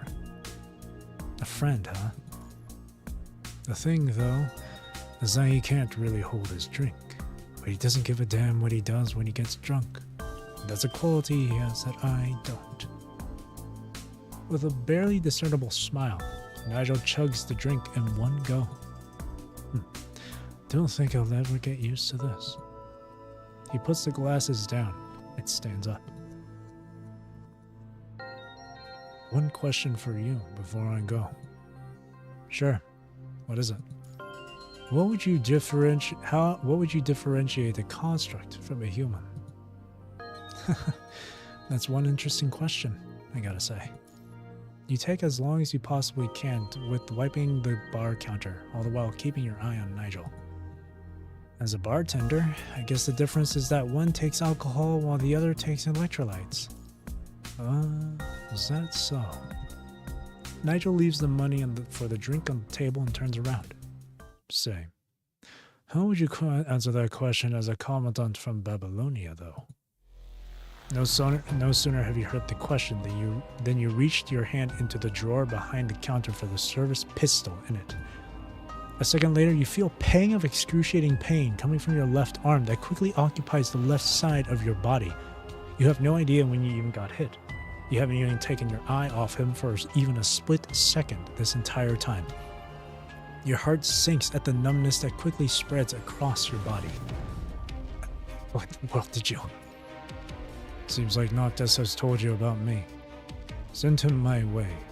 It's high time that we got things settled between us now. And I look forward to hearing your answer to that last question from him. Nigel pushes his sunglasses up and slowly makes his way toward the door. And just a word of advice. There's no way for you and this town's mayor to stop the Generalissimo. Nigel's fainting footsteps are the last thing you hear before the world around you slips into darkness.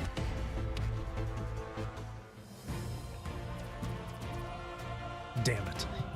He got me. Golden days.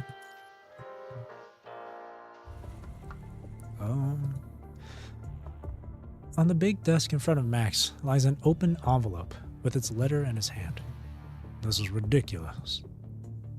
Max tears the letter into pieces and throws them into the ashtray.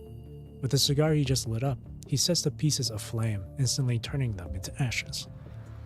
Max racks his brain over what he just read about in the letter as fumes of smoke rise from the cigar, all the while wishing he could just as easily burn up the mess he has just read about. Oakley, am I getting too old or what? Yeehaw. In the drawer he opens is a yellowed photograph of a family of 3 standing in the middle of a wheat field. They all seem very happy in the picture, so much so that Max can hardly tell the young man looking back at him from the picture is himself. Max snaps back at the knocks coming from the door. People rarely visit him around this time, but he figures it's probably someone he knows, seeing that he didn't get a call from the security downstairs. Come on in. Max closes the drawer and is surprised to see the person coming through the door. Fan. Max casts Fan an unceremonious look before returning to all the papers on the table, his cigar hanging from his mouth. Say, why don't you take a day off patrol and just go out and enjoy the festivities? I mean, Do you remember how the Harvest Festival came about in the first place, Dad? As he keeps his stare on Fan, Max puts down the pen. Of course. That was when this town had its first big harvest, and your mom was super happy. So we decided to make this day the Harvest Festival. Right. And she happened to have passed away on this very same day, too. Max looks away from Fan, and once again returns to the papers. People die all the time, especially with the world as it is right now. You could have saved her, though. Max lets out a long sigh at the remark, instantly appearing older beyond his age. That's enough for the day. No, not today. Fan pulls out a service pistol from Babylonia and trains it on Max. You're about to shoot your own dad? Damn, dude. I thought they hated Babylonia's guts. Damon and his people have made the deserted brewery outside of town their temporary gathering place. And they just decided to call this town their home, like, hey, what the hell? Infuriated, Damon tries to smack the dust off his uniform. Just how much longer do I still need to be here? Beats me. They've been getting along so well with the people in town that you can't even tell they're from Babylonia, and that's something I never saw coming. We need to get rid of them before the Forsaken wreaks havoc here. But if that fails, there's this other person I'm sure you won't have trouble doing in. Damon shoves his weapon, a service pistol that Babylonia has given one of to all members of its operational forces, into Fan's hand. So, who's this other person you were talking about? Well, lo and behold, the mayor. Your father, that is. Well, guess I'll take that as a no. Thought you wouldn't say no, though, after hearing you talk about how he killed your mother and all. No, I've got this. Fan takes the pistol and puts it into a pocket. We just need him dead for our plan to work, and you can do whatever you see fit with the townspeople after that. Don't think they'll be able to stick together like they have with Max gone. Fat chance they'll stick together. They're all just here for the food and shelter. No way they're going to put their life on the line to fight the Forsaken. Damon nods and sees Fan off. Are you seriously counting on him? Nigel comes out of a dark corner behind Damon and slowly walks up to him. Well, we've got you guys too. See, this guy and us, we're not the same. He's never killed. Have you ever killed one of your loved ones yourself then? Sensing provocation in Nigel's tone, Damon shows an irritated look, all while knowing full well that Nigel can't see a thing. See, I can kill anyone, so long as the pay is good enough. Without saying another word, Nigel pushes his glasses and walks out of the brewery. Hey, don't you forget what you need to do. You and your people are supposed to clean up after Fan if he ever screws up. Damon doesn't know if Nigel heard him, but he needs to get around to his part of the plan himself now. Man, what an oddball. Damon checks the time on his terminal and sees that it's time for him to get changed and blend into the festivities. There's nothing he enjoys more than toying with his targets from where they can't see him. Looking into the barrel, however, Max remains unfazed. The Forsaken is coming. You need to get out of here now. People can do whatever they see fit, but I'm not leaving. This is my turf. Fan is taken aback at Max's calm but somewhat solemn tone. Keeping the pistol trained on Max, he walks up this way. Are you out of your mind? Even if you could stop them, this place will still be destroyed. This place that Mom left us with. Fan presses the gun at Max's head now, unable to keep his hand from shaking. This is your last warning. Leave this town now or else. But you're wrong. People here come and go. The peoples here go down, but then get built back up. And there will be new wheat when the new ones die. And that's the way things here have been for years and years. The only thing that's going to destroy New Oakley, this place that Oakley left us with, is if I back off now and let them take over this place. Shut you a trap. You don't deserve to say that name. Looking straight into the barrel, Max puts the cigar into his mouth and takes a long puff. Well, I suppose if you just don't know your mother that well. As the story goes on, Fan's mother came from money and only decided to stay on Earth with Max after getting kicked out of the family. Mom was nice and gentle, and you and those good-for-nothing refugees took advantage of that, to the point that she had to sacrifice herself. Oakley became severely ill after giving birth to Fan. She had a chance to go back to Babylonia for treatment, but decided to yield her place to those in need, which eventually left her to die from deteriorating conditions. Shaking his head at all of Fan's accusations, Max opens the drawer and takes out the photo. The one he's seen only too many times, and gently traces his finger over it. You see, Oakley? You see, Oakley was a lot smarter and stronger than I could ever hope to be.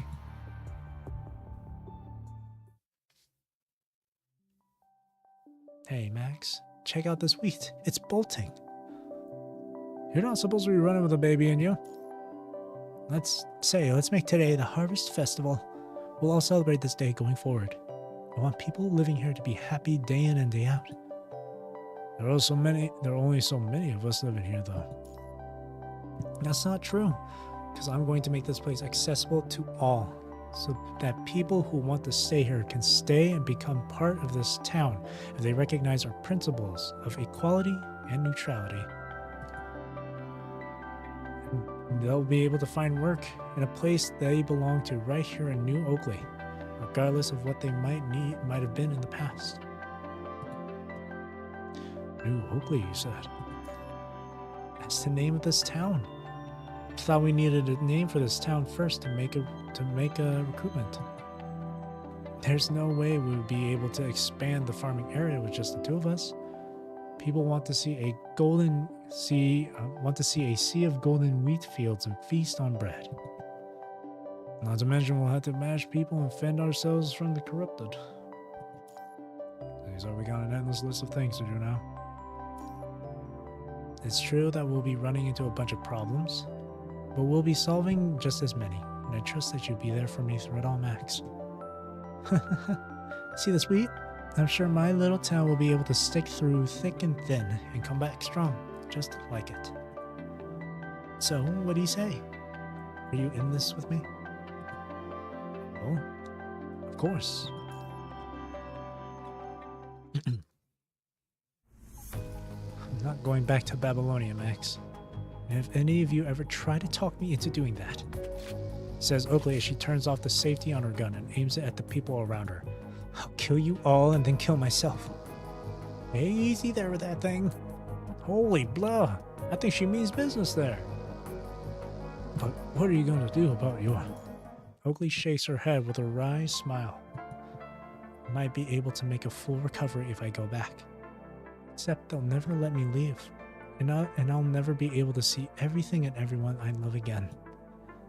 The idea of death really scares me, Max. I'm an atheist, and I do think that death is the end of it all, but the idea of having to leave you, our adorable son, everyone in this town, and the golden sea of wheat from my dream, I don't see how that's any different from just killing me. Oakley fires a shot into the air, tears trickling down her face. So go tell them that I'll not be going back to Babylonia, that this is a decision that I, Oakley Norman, have made on my own volition. If I'm fated to part ways with this world, I'd rather that happen right here, surrounded by people I love. I really like this town, because people can kiss goodbye to their past and live however they want here. So, Max, I'm listening. Promise me this. Promise me that you'll stand on guard for this place and the people here, and the freedom here. Then she wobbles a few times before her gun drops to the ground, making a loud thud. Oakley! Oakley! Doc! I swear we're Doc!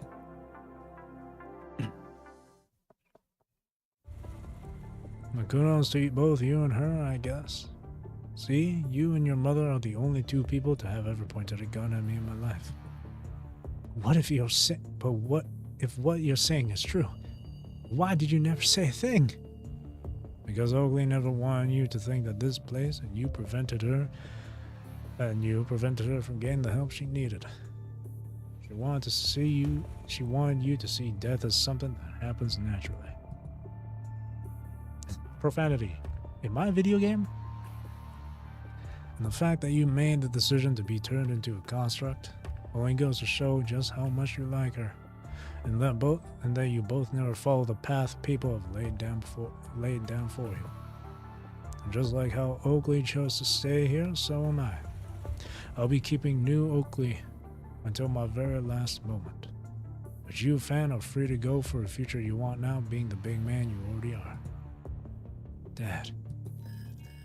Right then, the terminal sitting on Nax's desk pings with a notification.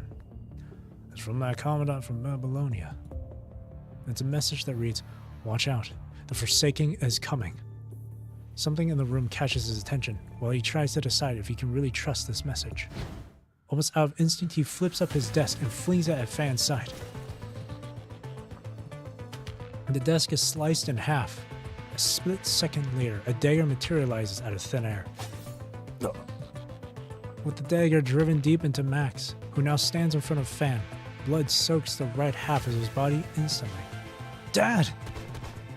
Fan pulls Max behind himself without any hesitation and starts sending bullets at where he thinks the perpetrator is. You need to get out of here and go to... Following the coughing fit, blood gushes out of Max's mouth. Me, the Commandant. We had a few things figured out. And there was no way of stopping Babylonia and the Forsaken from fighting each other if they're dead. What about you? Boy, this almost feels itchy. I'm not gonna die. Go and do what you need to do. As the sheriff of this town. Pressed for action, Fan leaves Max in a comfortable position and gets out through the window. Oakley, please do bless our son in this town. Rip, Dad. Town in danger. Save us, Noctis.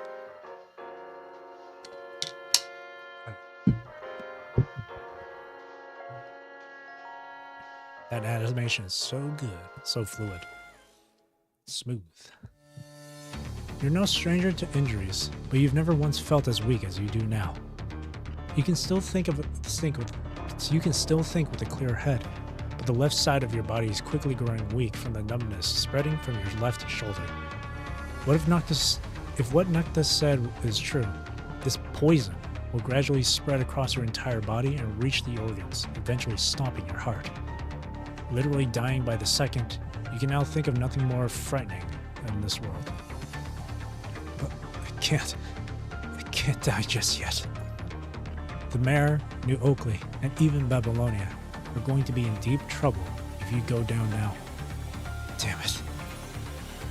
Taking in large gulps of air, you struggle to your feet with what little strength you have left. You open your terminal and send a warning message out to Max. After that, you lose track of time. The ticking clock on the wall and the only thing reminding you that you're still awake. So much for telling Noctis to proceed with caution just before you left. Unable to support yourself anymore, you let your body slide to the floor against the bar counter. Right at this moment, your thought goes back to when you promised to help him go back to Cerberus, and just how devastated he's going to be about your death. I'm sorry. Hey, get yourself together there. Jesus, audio, the music keeps blaring. God, why does the music just randomly get super loud? All of a sudden, you're back on your feet again with a pull, and you can feel a warmth coming from the left side of your body from the person who's holding you.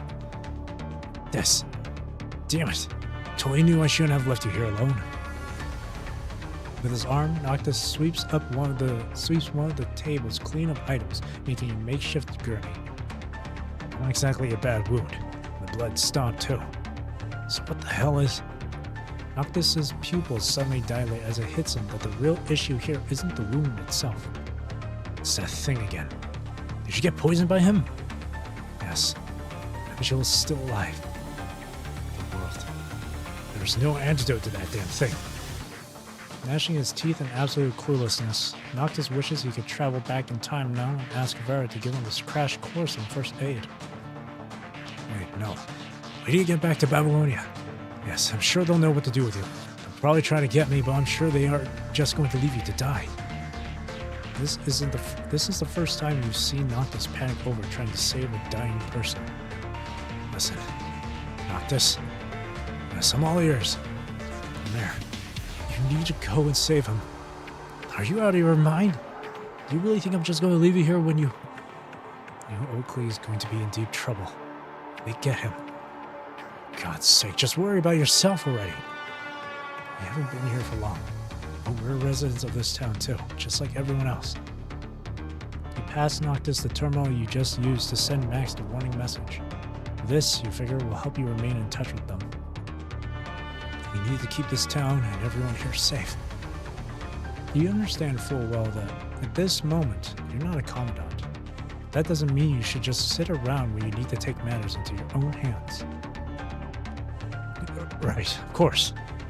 But you gotta promise me that you aren't going to die until I'm back. Wait, no. You need to keep hanging in there even when I'm back. I'm not just going to let you die. Of course, partner. With it, Noctis gently lowers her hand. Casting you one last look, he takes off with a partner determined to run.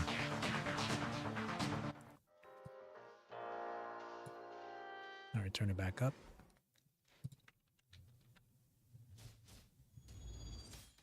Oh wow, one person against like 4 of them.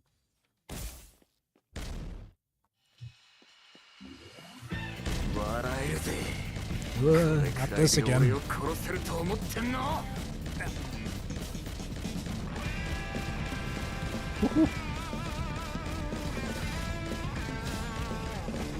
Oh, okay, well that's just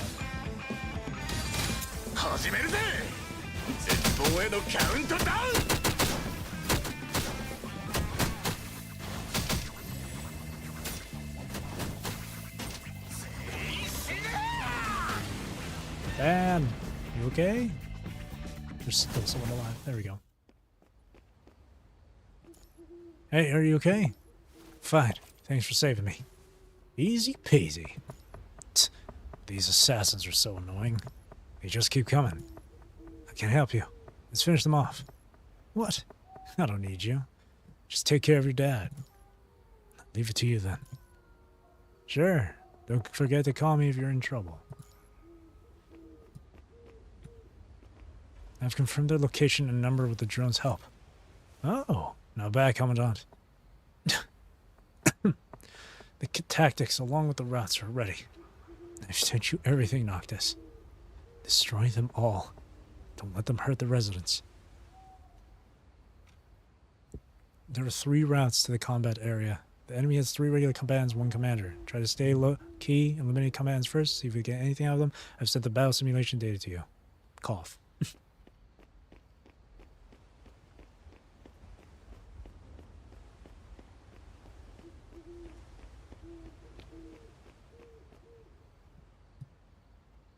I mean, did they not see me? Oh, they got their... Why are they staring at the wall? Alright, stop talking. You're wounded.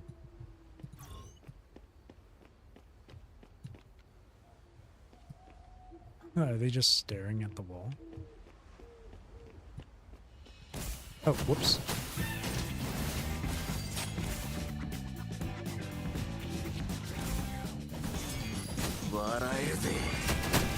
I'll just fight them brute force it, whatever, I don't care.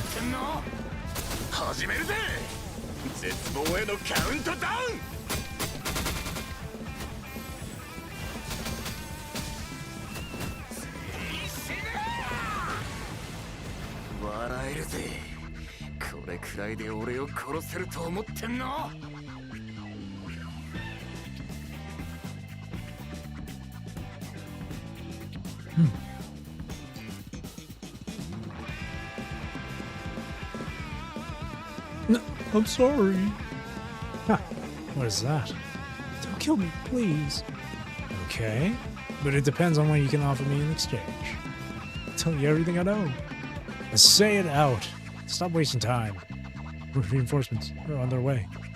We will land on the empty space to the front left of the mayor's home. Max's house. You better be telling the truth. You know what I mean? If I ever find you lying, the bombs on you will explode right away. They won't kill you, but will hurt you so much that you wish you were dead. No, I'm telling the truth, I swear. Over there.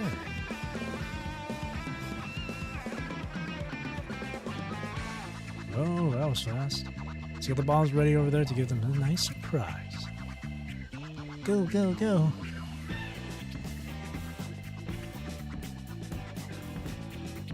This music choice for this.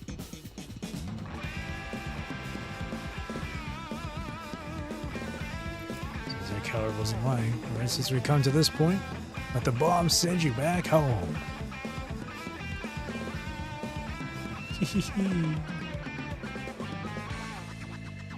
Run! We got signals. Watch out. Boom. Well, that didn't do anything. 始めるぜ。絶望へのカウントダウン。ほら、お前なんかよりサンドバッグの方笑えるぜ。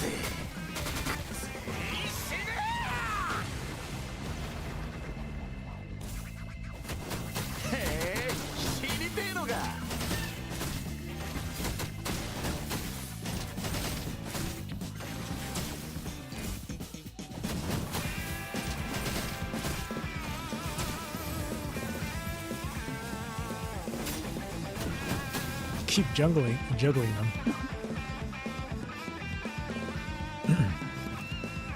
Greetings, Mr. Noctis. To thank you for your outstanding contribution toward the town's peace. On behalf of our town, I'm honored to present this new Oakley Legendary Honor Medal to you. You will always be welcome in New Oakley, which is out of nowhere. Awesome! Nice. What do you think, Commandant? Do I look cool? もっと強くだ。飯食ってねえのか？ Just that little laugh at the end. Max. Standing in the sea of gold, the love of Max's life. Are you here to take me with you now? Aye. And this is where his life should come to an end. He is certainly happy that this is how it's going to end. With a smile that's still more radiant than the gold of the wheat fields, the girl opens her mouth to speak. Fuck you. Max isn't quite sure what just happened, but he thinks he just saw Oakley, whom he's seen countless times in his dreams, whip the bird at him. Oakley, why are you... Get yourself together already. Remember what I said? Death takes everything away from you, and I'm nothing but part of your dream. Right. Oakley is dead, and she's not coming back. But look at you. You're still alive, no? Oakley puts her hand over Max's chest. She can feel his heartbeat. Well, I sure hope I didn't fall in love with a wimp. When Max reaches out for her hand, he feels nothing but his own heartbeat. Get going already. Your son and those young people are still fighting. You're right. I guess it isn't time for our paths to cross again just yet. Well, I'm afraid that's what's going to happen soon if you don't quit smoking. Max nods at Oakley with a smile. Then he turns around with his back facing the sea of wheat fields. Well, I suppose I'll stick around just a little while longer to help them out then. Oakley stops talking, only silently leaning on Max's back, her figure gradually fading away.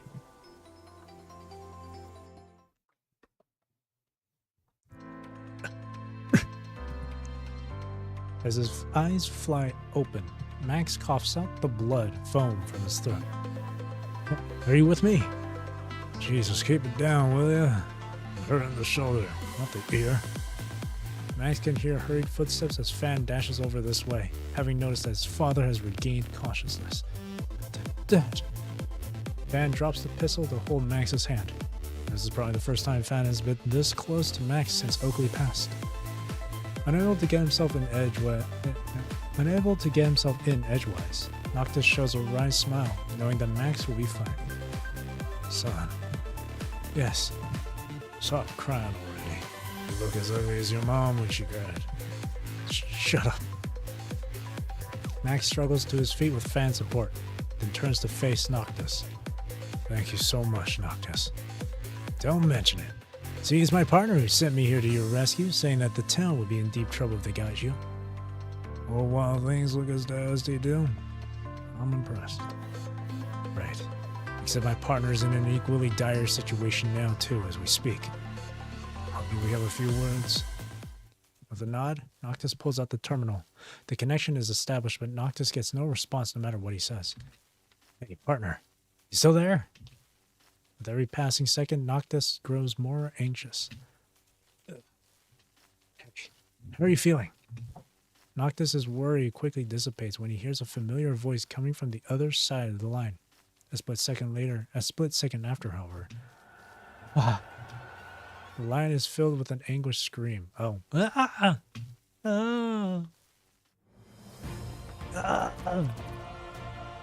don't want to be too loud.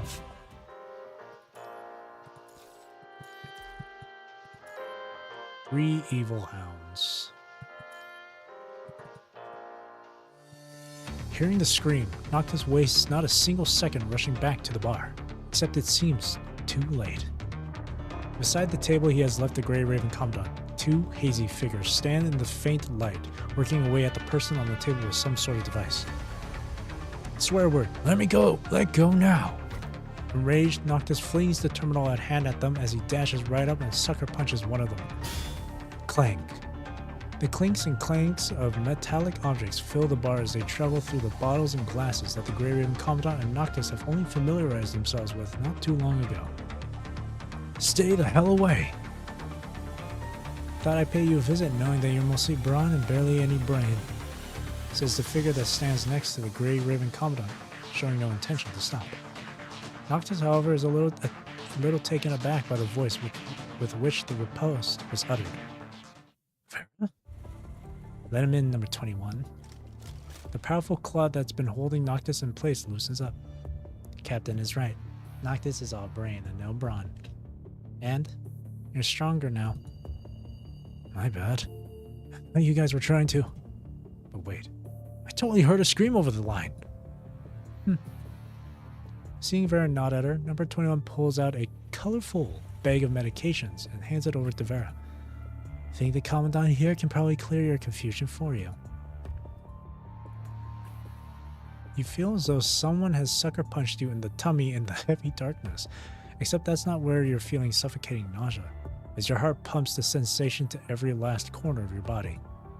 Every last inch of the nerves under your skin feels as though it were shredded into pieces by a combine harvester, only to be pierced back into a silent scream by sharp awns of wheat, until the same blood-red setting sun can be seen looming again over the field.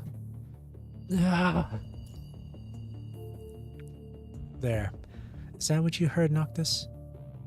Everything gonna be okay? That same blood red you've seen only too many times in between the night and dusk. Try to speak. Barely making any movement, your mouth produces no sounds. There we go. Jeez, you really scared the hell out of me there. You're so loud, Noctis. Knock. Pain cuts through your chest and explodes in your head as your smallest attempt to will your mouth into working. In pain, I presume? Says Vera with a smile as she pulls out a syringe. Aren't you a rare one? But here are some painkiller to get your mouth to work. Vera wastes no time inserting the needle into you. Following a moment of dizziness, the painkiller kicks in. Still shaking moments ago from pain, your eyes return to normal. Thank you, Vera. We'll keep that on the running tab of everything you owe me. So what's going on? What are you two doing here? All I know is that you asked me to go and save the mayor and fan, partner. They're both safe now, by the way. My bad, Noctis. Vera reached me right before my connection went dead. All the vitals were off the chart, especially for the heart. What's going on? Nigel did this. Swear word, damn it. Nigel? The one that went missing from the purifying force. You know him? Well, I do know quite a few things as Cerberus' captain. says Vera in a mocking tone. But Vera has a point. She has to know her squad members when she's the one leading Cerberus. Given where Noctis came from, it only makes sense to assume that Vera has done quite some research on his background. And the purifying force isn't the easiest to get information out of, but I have ways to find out. Commander Nicola. Vera gives you a barely noticeable nod, one that's so non-committal that it almost escapes you. Without saying anything else, she keeps her eye quietly on your infusion bag. So, what are you gonna do? What are you gonna do now? Bang. With an almost blinding light, your brain is unable to process what's quickly unfolding around you. As dizzying ringing muffles your ears, you can feel that someone is covering you. Purifying force here. I need all of you to keep your hands above your head and walk out. And you too. With a thump that sounds like a blow against the construct's body, the figure that's been covering you rolls away on the floor. Noctis! Freeze there! You're all our suspects now, too. The Grey Ribbon Commandant? I was the one saving the day here. Got any problem? As the ringing in your ears quiets down, your view of the surroundings begins to grow clear, all while pain creeps under every inch of your skin, pain that should have been subdued by the painkiller just now. Standing facing you is Asarius, who points a blade at Vera and number 21. Noctis, who is the one covering you from the sudden bang just now, is being held immobile by several Purifying Force members. Someone apparently carried you out of the tavern while you were feeling disoriented from the explosion just now. Looking back, you see fire dance on the path to the tavern. What are you trying to do with us? Defection. Attempt to murder colleagues with explosives and abduction of a task force commandant. You're being arrested for all of that. It's bullshit. Asarius, however, seems oblivious to Noctis' riposte. His blade's so sharp that it seems like it might pierce Noctis' chest any second now. I wouldn't move an inch now if I were you. It's a long list of charges they're trying to pin you on there, Noctis. Asarius' blade inches closer to Noctis. Wait a second there. I'll be escorting you back to Babylonia out of my personal reverence to you, Grey Ribbon Commandant. But this situation we're dealing with here falls strictly within the jurisdiction of the Purifying Force, and therefore does not concern you. Obstruction of a Purifying Force mission with explosives. Negligence. No, Noctis didn't do any of that. We were on the same transport craft, lest we need a reminder. We've come across traces of detonation that match his.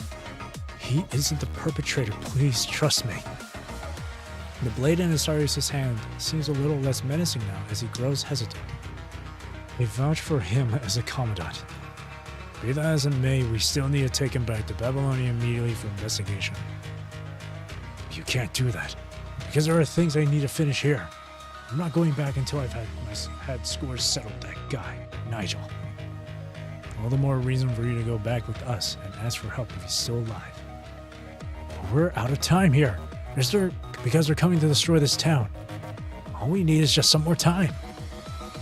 Consider our kindness that we didn't execute you here right on the spot.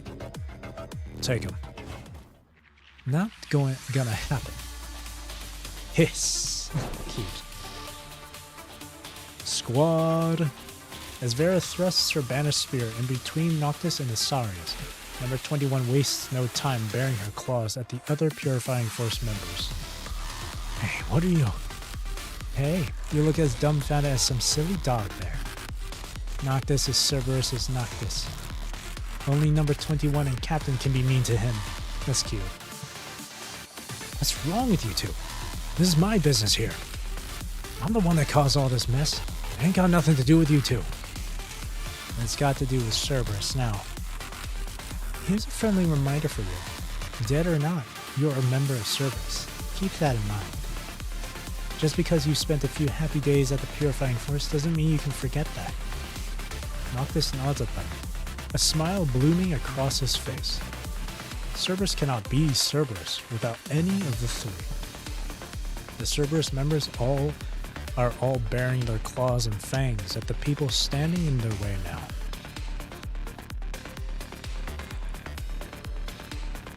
Sarius, on the other hand, points the tip of his blade straight at Vera. The hostility in the air is fast approaching a boiling point. As if in any second, Sarius will slash off Vera's head, while number 21 will tear into pieces the Purifying Force member who's holding Noctis at gunpoint. In the deadly silence, the next word uttered by anyone holds the power to steer the confrontation one way or the other.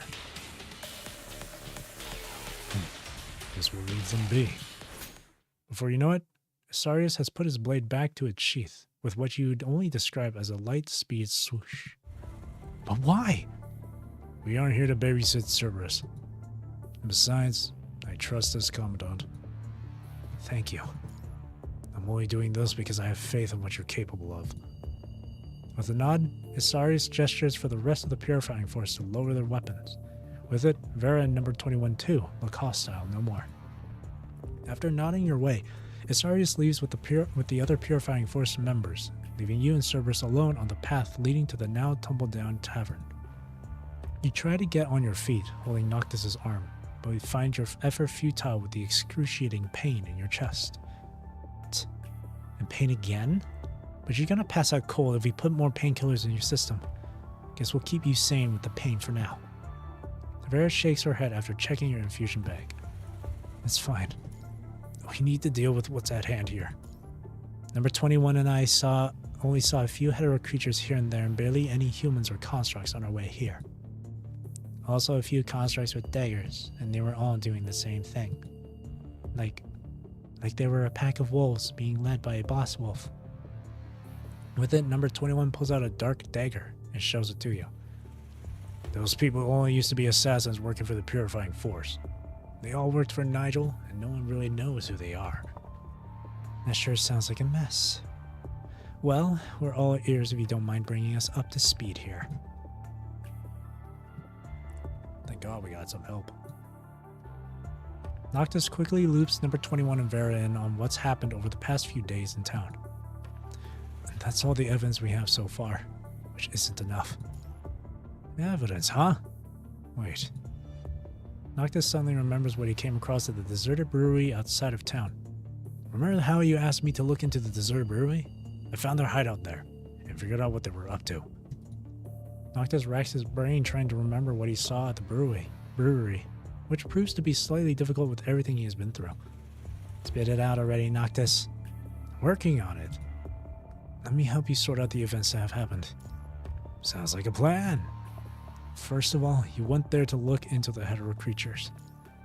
You sent Noctis there, hoping he would either be able to bait the hetero creatures into leaving or destroy their gathering place, so that Damon and Nigel would have nothing to attack the town with. Oh, right. And when I was there, I didn't see those elephant-like hetero creatures. What were the hooligans doing there then? Well, there were the hooligans and a squad of assassins. Which reminds me that I rushed back here when I found out that they were going to assassinate you and the mayor. I see. If that's all they were trying to do, they probably didn't want to leave any of their people at the hideout, and getting rid of you two would have helped them do just now. Right. But the fact that Noctis didn't see any hetero creatures there can mean one of two things. Either they have no use for them anymore, or they've put them to use already. And if they've put them to use already, the hetero creatures are most likely on their way to town now. And the attack is only something they're spearheading, according to what Damon said before he died. God knows what else the Forsaken has up its sleeve. We gotta find Nigel to stop all of this. Question is, where is he? Right then, your mind goes back to when Nigel was sitting right across you, in calm but lethal composure. He was so calm that you didn't even know how and when he poisoned you. With it, the excruciating pain you felt back then hits you again. Why does the audio just randomly go super loud? Like the music just randomly gets super loud. I'll turn it down. Anything else we could do about it, Vera? My partner ain't looking great here. Definitely no more painkillers. It's going to kill your partner here rather than the pain itself. One tall and the other short. Two figures hang by the wooden door that Sarius has busted through, observing what's happening inside the tavern. Fan? Max? Hey, fancy seeing you all here. Are you all doing okay? Not really. See, we're just this close to death registration here. Gosh, Vera, stop scaring the hell out of the Commandant here. Noctis sizes up Max and Fan, who are walking falteringly. With splotches of blood here and there, Max seems in need of treatment. Weird. Yeah, it just randomly starts... The music just randomly starts to get super loud. I don't know why. So I have to turn it down from OBS. It's never done that before. Seems like you're hurt. Nothing bad enough to kill me, though. But you sure look horrible there. We should talk about what we need to do next here instead. Vera probably wasn't joking just now, but you managed to put on a smile at Max and Fan all the same. Because you want to get to the bottom of it all, and you aren't letting pain stand in your way. Does there happen to be anywhere around town with huge space? Huge space, you said. Why are you asking that all of a sudden? Since you didn't see any hero creatures at the hideout, that's the only place where they can hide them all without catching people's attention. Right. So I was thinking if there was any warehouse or community square that no one has been keeping an eye on for a while now. Well, there is actually. There is a warehouse down by the wheat fields where they're still collecting the wheat. Guess that's what you're talking about? Except no one has volunteered to go and keep an eye on the place these days while the harvest festival lasts. The warehouse by the wheat fields. Fan frowns. If you're guessing it right. Does that ring any bell for you, Fan? Fan seems disturbed. Damon once asked me to do this. Fan clenches his fist as he keeps his stare on the ground, the dust rising up into the air. He gave me some money and alcohol to buy off the guy I got in the warehouse. And then the warehouse is probably their new gathering place. Suddenly, with a pang of pain, you feel as though a burning blade were piercing your chest.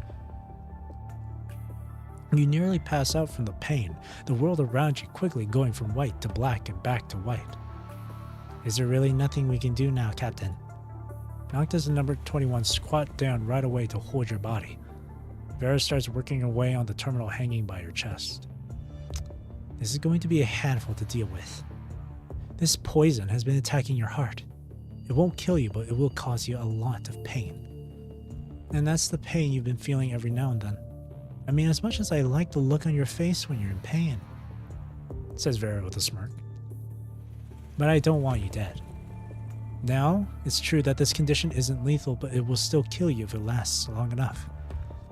An interesting thing about this poison is that it gets worse with your fear. On the other hand, you can keep it in check to a certain degree if you keep your spirits up. I have nothing to fear so long as I have you all here with me. Oh, now the volume's back to normal. Well, let us know whenever you need anything then. I'm here to help too. Look at her smile. Noctis, I'm right here. The warehouse that Fan was talking about. Naja's probably there waiting for you now. I see. He's after me. Go ahead, Noctis. We'll make sure things are okay here. Show him who the boss is, Noctis. Go and finish it. This is one battle that only you can put an end to. Covered in a cold sweat from pain, her hands come in contact with Noctis' equally cold yet powerful hands. I'll be by your side through the connection. Roger that. I'm going to put an end to it all. Ooh. Showdown at New Oakley. Ooh, we get to play as... Gosh, I wish I had these two characters, man. I wish I did. Then I'd have all of Cerberus in my collection. God damn it.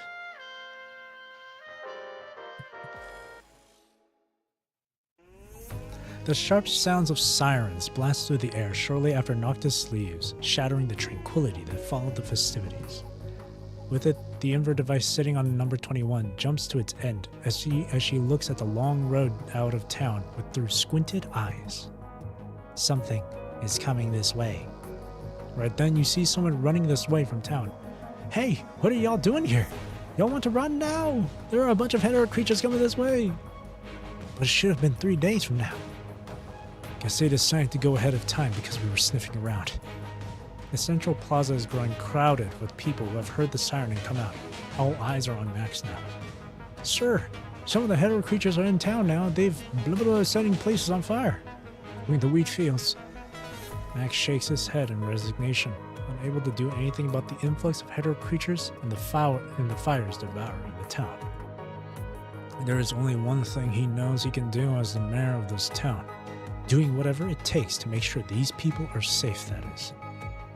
I'm afraid that New Oakley isn't surviving the atrocity. You all need to leave with the people from Babylonia now. Max nods at everyone as he lets go of Fan's shoulder. You all came from different places to this town. You've been working and living here following our principles of equality and neutrality. You owe this town nothing. You're under no obligation to fight this inevitable disaster for this town. So leave while you still can. Hearing what Max said, however, they all burst out laughing. Jeez, what are you talking about? Are you drunk from the celebration? I know, right? Swear word. Dude totally thinks we can't fight to save our town. Son, this town is as much yours as it is ours. This is where we belong, and this is where I will be dying too. We might be ruffians, gangsters, or criminals, but we ain't living the only place in this world that's taken us in. Hetero creatures, he said? Just watch me drive them all out. Rarg. Rarg. Guys. Looking on with a smile on his face, Max pats Fan on the shoulder. Well, well, well. I see if you all got your mind made up, huh?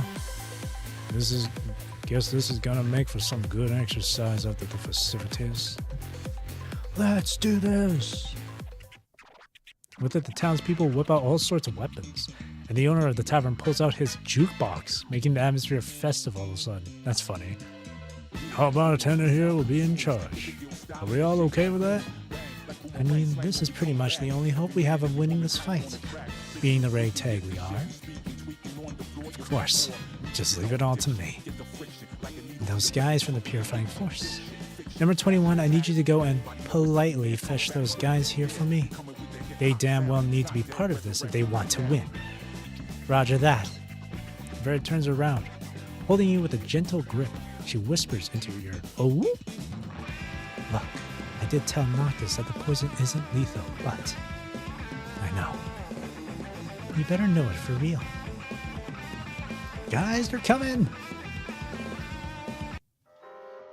I thought she was going to whisper sweet nothings in my ear. We're not giving up this place. Right, we're not going to cower like Dylan. He has more houses than all of us but ran faster than anyone. Just don't freak out later. Okay, this makes it even more hype.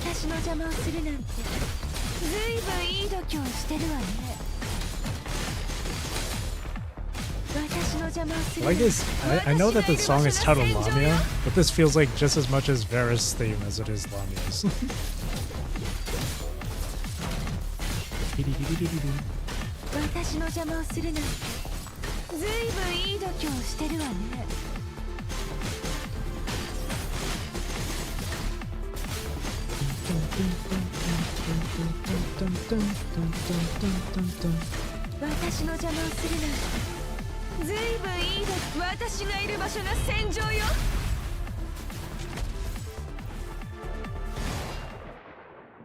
What's happening? The ground is shaking. Help! Help me! Please save me! I'll let you have all my houses! This is your karma! I go first, you go after me, number 21. Let's save him first. We can talk later.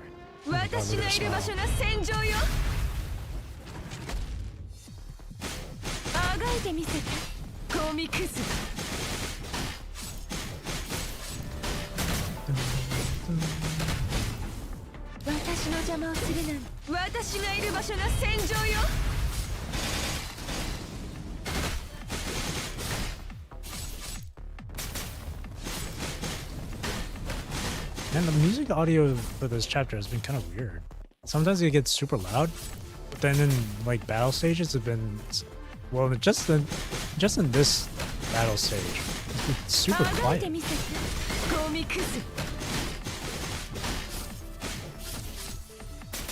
it's super quiet.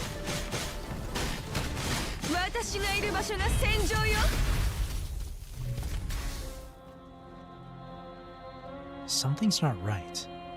Number 21, go check the casualties. Then ask that Dylan guy about the mammoth. I'll stay on guard in case anything happens again. Understood. Understood.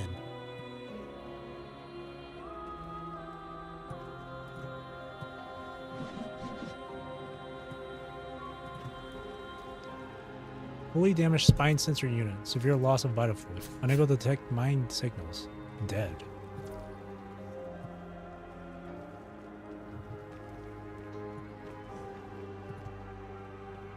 No obvious injuries except the scratches on the legs. Passed out due to shock and fatigue. Thanks for saving my life. Is that so? I thought you promised to give the house to me. Of course I want to give it to you. As you can see, the best one is already burned to the ground. A swear word. This is just one of the many houses you have. So many houses. I can play hide and seek for ages in them. As if I really care about your house.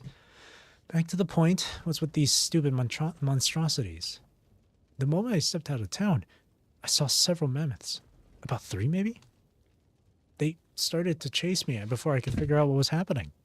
I had no choice but to run back. Fortunately, you were here. We only have 1 here, so there's another 2 more coming. But this place can't withstand any more battles. I can set up explosives in front of the mayor's home. We just need to get the mammoths to go there. Alright, I'll get them here. Number 21, you take these people with you. Leave this place to me. Understood.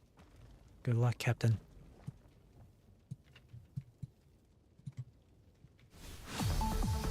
Okay, now the volume's back to being normal.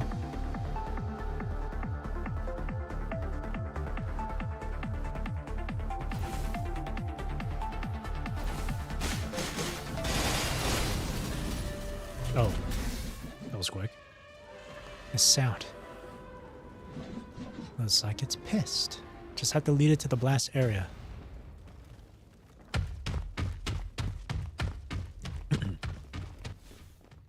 Bunch of minions. Pew pew pew. 悪くない腕前ね。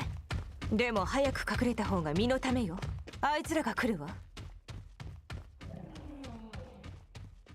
Oh, the smile. That damn. Vera, time to retreat.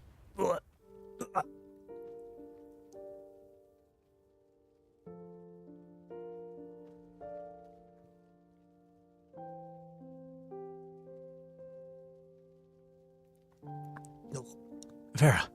Vera. Oh, Commandant, did you think I was dead? My frame is not that fragile.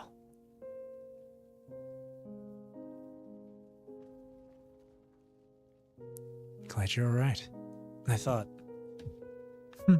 I kind of want to see you crying for me, though. What a tease. But that's why we love Vera. Thank you. You're our saviors. Why is the music so sad, though?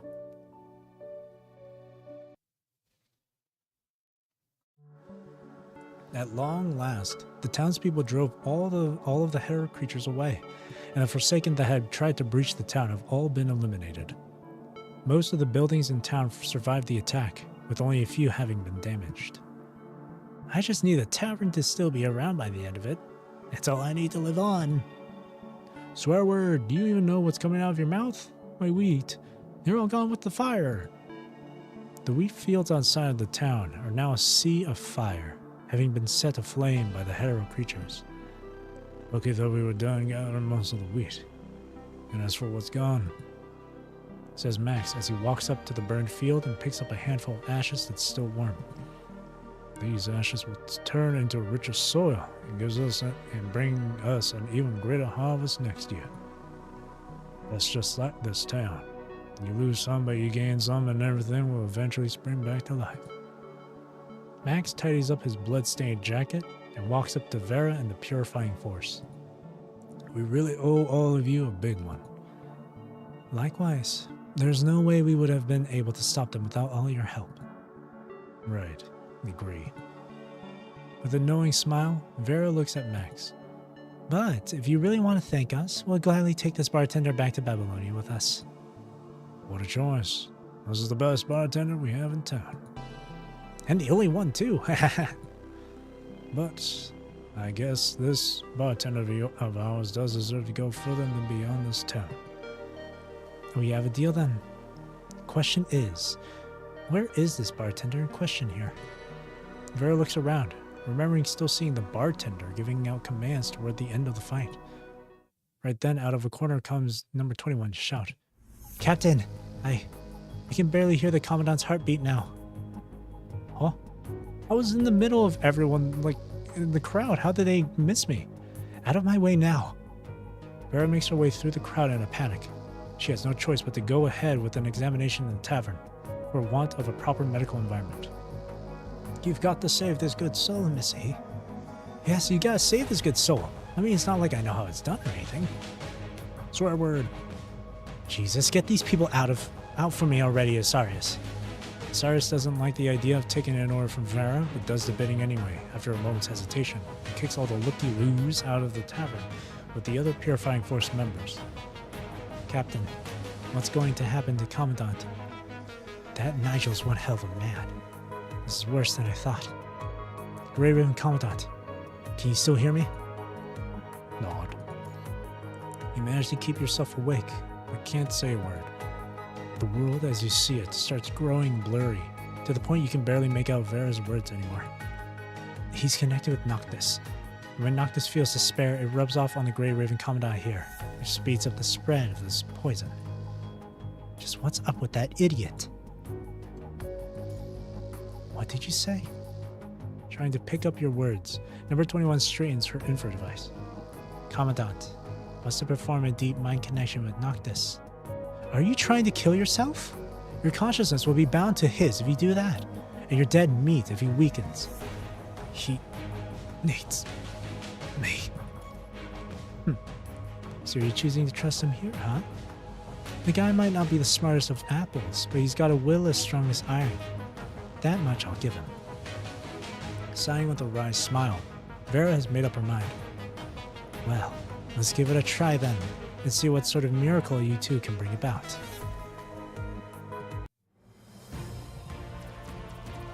Oh shoot.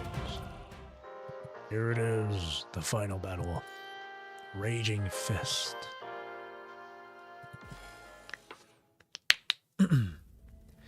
When New Oakley was newly established, this warehouse was used for storing weapons. Weapons that the townspeople used to defend themselves from the corrupted and all sorts of threats, that is. New Oakley only started to slowly let go of her weapons after receiving armed protection from the Forsaken, only to eventually find herself under threat by none other than the Forsaken. Having licked both the wheat fields and the deserted warehouse, the raging flames shine like stars in the darkness before dawn. Whether there is light or not, however, makes no difference to the pitch-black figure standing in the middle of the warehouse, as he quickly drinks in the cracks of the fires. There you are, Noctis. Pushing the door open, Noctis sees a brother, a dear friend, and a nemesis. Nigel. With a smile, Nigel turns around to face Noctis. Your footsteps are as loud as ever. Shut the hell up already. The only way for you to save that Commandant is to kill me. Noctis loses his cool completely at the mention of the word Commandant, a cascade of sparks falling from his robotic arm from overload. That's exactly what I came here to do. With it, Noctis makes a beeline at Nigel with his punch at the ready.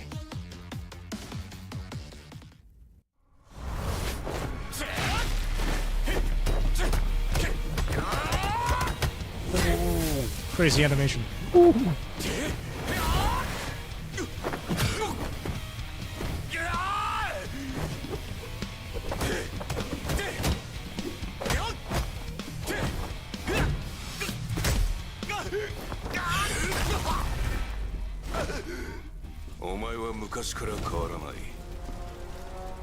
怒りからすぐ頭に血が昇る。あいつら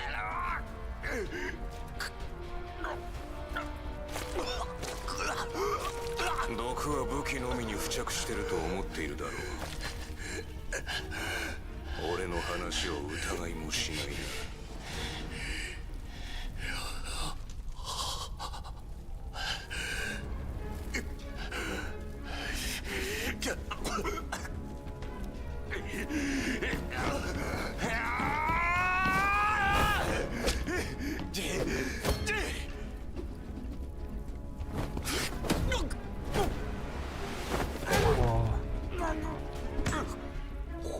お前の意識界は間もなくあの人間の心臓と同じように Is that Jun? 完全に停止する。 Is that Suabe's voice? The VA for Nigel? Fucking Sukuna, Grimjow? 指揮官、俺にがっかりしたろうな。くそ。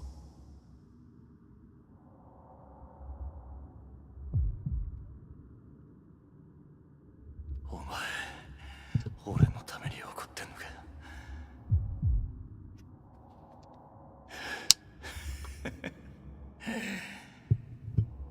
ああ、俺も同じだ。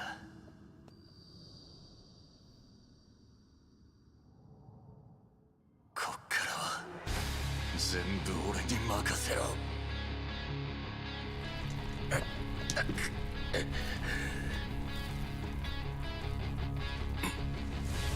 あの野郎に俺たちの怒りを味わってもらおうぜ、相棒。Aibo! That's so cool. Illuminated by firelight, Noctis slowly gets back to his feet. Nigel didn't think it would be possible for Noctis to get back to his feet again with all the damage he'd taken and the poison. At least not based on his experience as a former member of the Purifying Force. Noctis works on his breathing. Despite all the damage he has taken, Noctis has been trying his best to suppress the poison that's been affecting his mind. Something is different about Noctis now, and that's something Nigel can just tell. I'm not dying here. My partner is waiting for me to go back. Slowly, Noctis starts walking toward Nigel.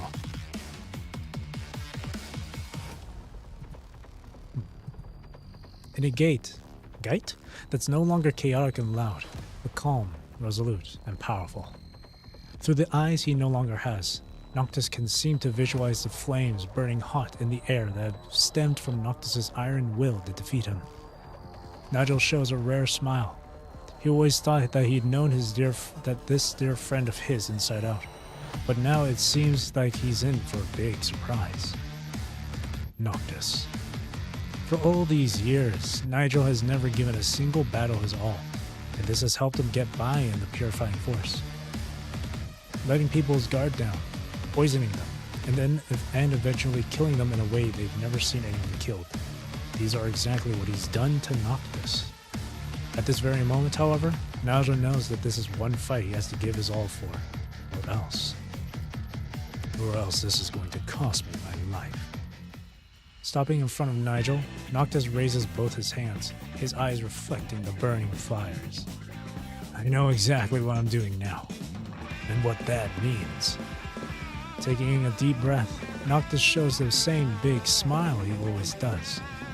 Is that my partner, and I will beat you up with all we have. That's so cool. I'm gonna suck at this fight though. I've never fought Nigel before.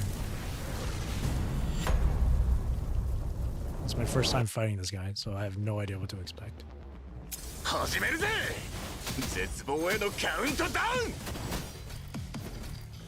ウン。笑えるぜ。これくらいで俺を。死ねー。へえ、死にてえのか。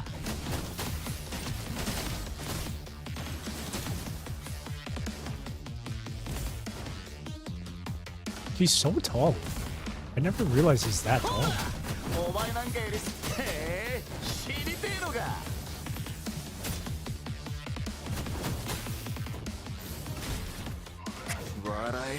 God. 始めるぜ。絶望へのカウントダウン。 Oh shit.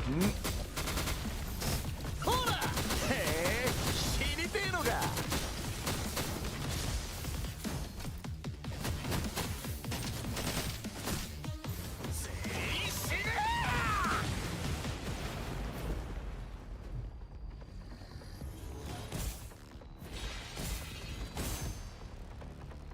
Oh, what the hell?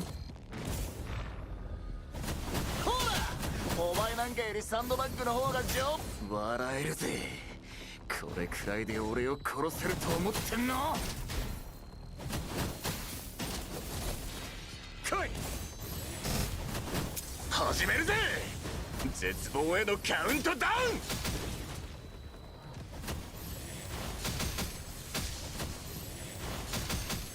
ぶっ飛ば全員死ね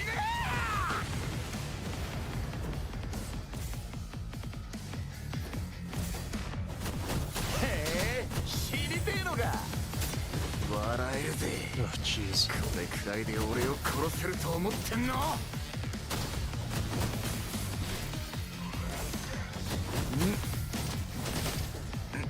絶対ふざけんな。始めるぜ。 絶望へのカウントダウン。 へ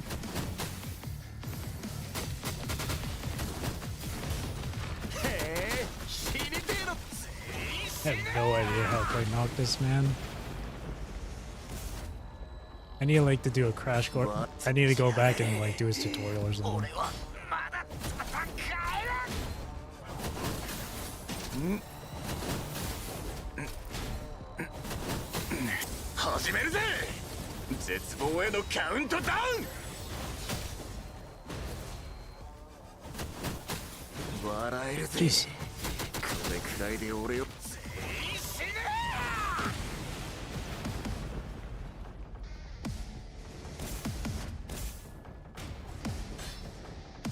ー。 God damn, dude. This guy's tough. 笑えるぜ。これくらいで俺を殺せると思ってんの？始めるぜ。絶望へのカウントダウン。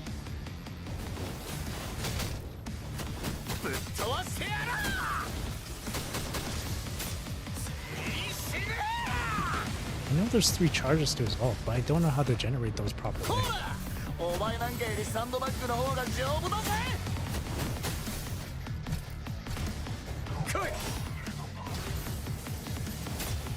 始めるぜ。絶望へのカウントダウン。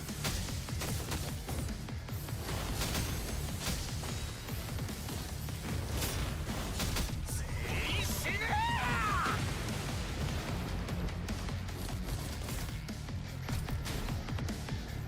ー。ぶっ飛ばしてや I る。 know that you can guard them. 来い。来い。絶対ふざけんな。ほら、お前なんかよりサンドバッグの方が丈夫だぜ。始めるぜ。絶望へのカウント。仕上げ。俺はまだ戦える。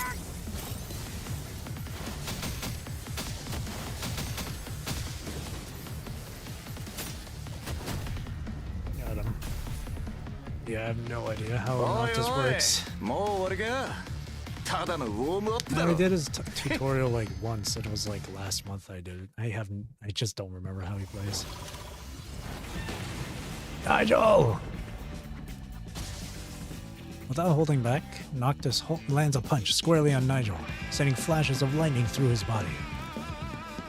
The punch sends Nigel flying. Having given that last punch his all, Noctis collapses into a kneel on the ground. Nigel finds himself unable to get back to his feet from the excessive damage his frame has taken. Spewing poison, his right arm has become a goner from the punch too, no longer able to manipulate magnetic objects. Nigel struggles for breath, a naturally occurring behavior that has persisted from his days as a former human, despite the fact that a construct doesn't need to breathe. At the the same time, Noctis can feel that the poison in him has worn away, and that his connection with his partner's consciousness has become stable. This is what I'm talking about. Nigel's cloudy eyes close. Noctis has won the fight, one where Nigel himself has given his all and fought in all the ways he knows. Noctis has visualized fights where he has defeated Nigel more times than he cares to admit, and yet, with Nigel lying defeated in front of him now, Noctis seems to have difficulty wrapping his head around what's happening. Nigel. Why? What's all this for? Noctis remembers having asked this question before. Still, he hopes to hear a different answer from this man who was once a dear friend. Is it because that Generalissimo made you do so? Who the hell is he? Nigel struggles to his feet and shakes his head. I got an order from him to attack the town. Get rid of everything that stood in his way from a place where people wouldn't be able to see me. And I saw it as a personal goal to fight you here, and I saw that as me being rebellious against him. Flame with sparks showering down, the warehouse is now on the verge of collapse. So why are you fighting for him then? Just why? Well, who are you fighting for yourself then, Noctis? For humans or for constructs? Huh? What difference does that make? Nigel smiles, apparently having seen this reaction coming.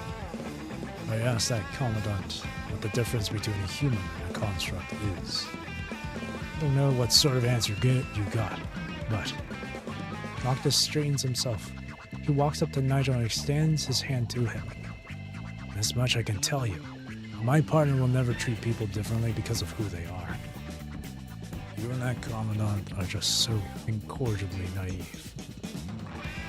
Noctis shows Nigel a smile, apparently oblivious to the riposte. Well, so what if we are? Naivety makes us strong, as we've seen.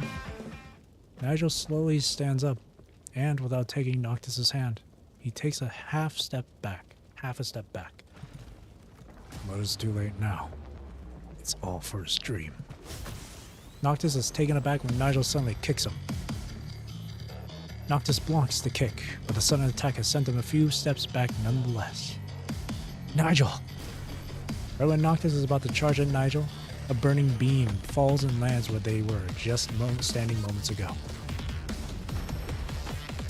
And with it, the entire warehouse caves in avalanche style, setting off some of the older weapons in the warehouse, which causes an explosion so strong that it sends Noctis straight out of the warehouse's door. Before Noctis passes out, the last thing he sees is Nigel standing with his back facing him amidst the fires.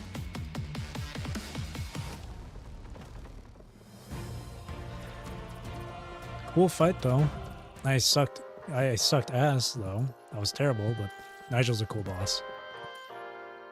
Partner. Oh, this is the last node. So, you're saying you didn't find his body, huh? No, and this is the only thing the townspeople found after hours of digging through the place. Vera pulls out a pair of sunglasses that's snapped in half, one that Noctis knows belongs to Nigel. I knew the explosion wouldn't kill him. And there is this thing that I thought the two of you should know too. This purifying force member that you said Nigel had killed, we couldn't find his body either. So, it's just gone? No way. His frame had stopped working completely when I checked it. This reminds Noctis of the last mission he went on with the purifying force. Back then, he checked and verified Ballard's death too, before his body went missing. Could it be that this poison that Nigel is using can do more than just kill people? I need to find him. When your frame is just another punch away from falling apart. Jeez, I know my body better than anyone. I'm totally fine. Oh, is that so? Number 21. With it, number 21 suddenly hops out from under Noctis's bed and sits squarely on his tummy. How are you liking it? Noctis's face has turned a strained blue, but he works up a smile nonetheless. See, I'm totally fine. I'm not asking you. So how are you liking it, number 21? Uncomfortable. Noctis feels stiff. Did you watch a video of some tribe dance on your terminal? Want to give that a try on Noctis's tummy? I'm super good at that. Alright, that's enough. Give the poor guy a break. With it, number 21 jumps off Noctis. Yusubeni, are you feeling okay now? Yep, I barely had a scratch on me. That's great. I hope you get better soon. Hey, that's differential treatment right there. Thank you for saving me, Noctis. Hey, a promise is a promise. I promised that I'd end it all and save you, right? Well, how about you promise us that you'll stay right here and get yourself treated properly? Vera whips out a syringe of nano-restorative substance and sticks it right at one of Noctis's wounds. Hey, easy there. Guess I'll have no choice but to ask Nicola to send a new kid to join us if you fight again in your current condition. Huh? What do you... But I thought I'd been transferred to the purifying force. Do you think they're still going to receive you with open arms after what just happened? They almost begged the control court to send you back. Is that so? You put on a worried face, although you believe that Vera probably pulled quite a few strings to make that happen. Oh, I was going to ask you what brought you and number 21 here. The purifying force figured out a way to reach Babylonia, and asked the task force to send a few extra hands their way, and we took advantage of that to come down here. See? No one knows Noctis like I do, and I thought I'd have to be the one to deal with him if he actually turned a defector. Well, shame that I didn't get to do that, though. Noctis feels a chill down his spine after seeing Vera's grimace. Wait, you didn't mean that. Did you? She did. Captain even changed into this frame that's designed for fighting constructs. I think she meant business. Me turning defective? No way. But it's up to you whether you want to come back to Cerberus. Right then, a few people come through the door uninvited. Boss, are you really going back to Babylonia? Come on, what are you going to go? What are you going to go? What are you going back to that blah, blah, blah place for? Just stay on Earth. He means, he thinks it suits you better here. Can't say I disagree. There's a bunch of kids here we can fight every day and all sorts of fun stuff we can do. Definitely a lot better than Babylonia, where they make you write a report for letting out a fart from behind. Noctis nods as he looks this way with a smile. But I made my partner a promise that I'd go back home with Cerberus. So be it a report or a statement of repentance, I'm ready to write whatever they'll make me write. Following footsteps from outside the door, an old man walks in with the support of a young man. Well, guess we aren't going to stop you then. But we still wanted to take this chance to let y'all know how much we appreciate everything you've done. I'd like to thank you all too. Fan and I would have died without you all, and this town would have most definitely been a goner too. New Oakley has taken great care of us too.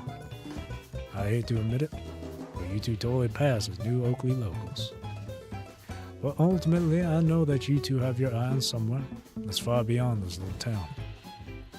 But anyhow, we'd love to have you all join us for the very last day of the Harvest Festival. I'm sure people will be very happy. I think they should be fine, as long as they drink nothing but water. Vera asks number 21 to go over and kicks all the looky-loos out of the room.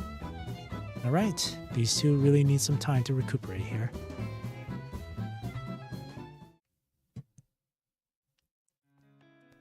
With everyone gone, Noctis struggles to straighten himself in the bed. Hey, partner. You sleeping? I'm feeling pain and sore all over, but I don't feel one bit sleepy. Same. Don't think anyone would be able to stay calm having experienced what we did yesterday. Noctis breaks into a smile, which quickly turns into a sigh. I had no idea what Nigel was thinking, and was going through his head when we were both fighting with all we got. He asked me this super weird question about you toward the end of your fight, though. What was it? How would you go about telling the difference between a human and a construct? It's the same question that he asked in the tavern. But whether someone is a human or a construct, we'll be there to stand guard over them. As these words roll off your tongue, you visualize all those times when constructs and humans worked alongside each other for common causes, as well as times when they swore to fight each other to the death.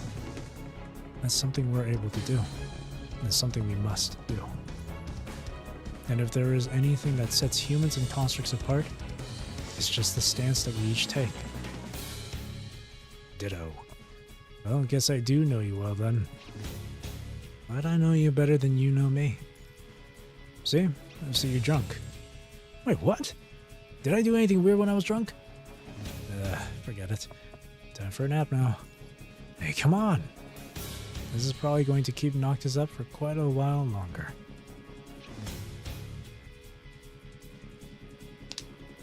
Are we really going back now? We've got more important missions to deal with ourselves, so we'll just leave Cerberus issues to themselves. We wasted too much time because of everything that happened, and everything we've done will have been for nothing if we can't find the experiment subject in time. Is she really that important? I wonder what Corona sees in her. Asarius nods in agreement as he shoots a solemn look back. We don't question the motives behind what we're asked to do. Also, let me make one thing clear. What we're after is a dangerous experiment subject, and not just some girl. Letting our guard down is not unlike making ourselves easy targets to her. Asarius' terminal pings with a new notification message. After taking a look at it, he turns around and gives his team a nod. We have a new witness report. Target's range of location is narrowed, down to the vicinity of Conservation Area 109. Asarius' outfit flaps to gusts of wind as a purifying force transport craft lands by him. Let's get going. Asarius looks so cool. There we go! Sans a wrap! Done. That was good. That was good. Okay. Interesting stuff. Interesting stuff. I think this was the first chapter we got to see Ballard in, huh? And I know about Ballard because I played through the boss challenge from Aeon Reforged. So obviously Ballard had something to do in that chapter. I just don't know what. But it was cool to see him in this one. And then Nigel, huh? Nigel's still around, so we're definitely going to see him later in the future. Other than that, though, that was a fun chapter to go through. I liked it. Cerberus, all Cerberus related chapters, done. Awesome. And that boss fight again, even though I just knew nothing about Noctis' kid, since the last time I played his tutorial was like last month or so, it was still a fun fight to go through. Nigel was a really cool boss. Nothing super gimmicky or anything, but it was really fun. He was really cool to fight. And of course the music in this chapter was awesome, especially the main theme. What was it called again? I think it was called Crank. Crank OST. Super good. I love rock. That was good. Alright. So next week, when I play PGR again, just a good brawl. Yeah, it was a really fun one too. One thing that PGR does super great is the boss fights. Like, every boss fight in this game has been super fun for me. Some of them fairly easy and straightforward. Others can be quite high, fast-paced and crazy difficult, but it's been overall super fun to do. So I've been enjoying it. Yeah, just a really good brawl. Anyways, next week, when I go through PGR again, I'll be technically rereading Everglowing Justice. I say technically because obviously I've done the chapter before. It says 100% here. I did it. This was when I finished this when it first released. And that was actually when I came back to playing PGR. It was during the 3rd anniversary this year. So I'm really close to catching up fully. It's just these 4 chapters, right? Yes. Wait, let me double check. Everglowing, Cradle, Aeon, Polaris. Yes, it's just these 4 chapters for me to go through, and then I'll be fully caught up with the story. But yeah, it's technically a reread, but I don't remember too much from Everglowing Justice. Same thing with Cradle Parade. So when I get to those chapters next week, it'll be a good time to go through. They look a bit lengthy, considering how Chaos and Unsnarled and Wintry Shackles took 4 to 5 hours, 5 hours I'd say. These next chapters look like it's gonna be more than 6 hours, maybe. We'll have to see. If that's the case, then oh man, because the New Year's in like 3 weeks, or 3 weeks? Yeah, 3 weeks. Like 2 weeks and a half. So I don't know if I'll be able to fully get caught up to the story. Actually, I might actually have to change it up.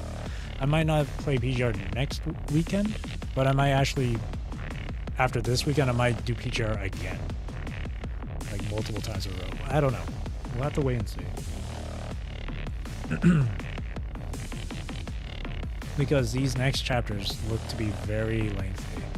Especially Aeon Reforged, and especially Polaris Bond with 62 clearance progress. It's really long.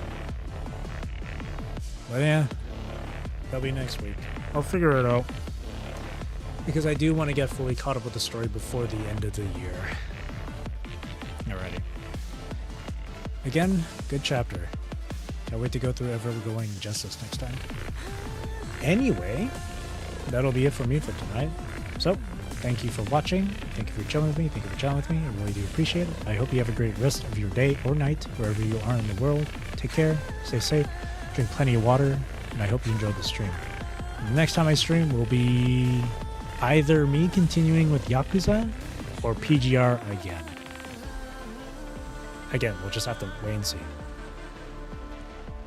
I wonder if I'll be able to finish both games before the... Well, okay, I say finish, but I wonder... Because I want to be able to finish Yakuza 6 before the end of the year as well. Alongside fully catch up on PGR. It's going to be a lot to do.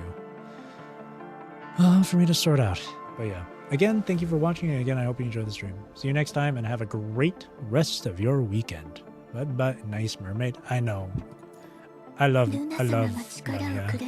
She's adorable. Alrighty. Anyway, yeah. See you next time then. Thank you. Bye-bye.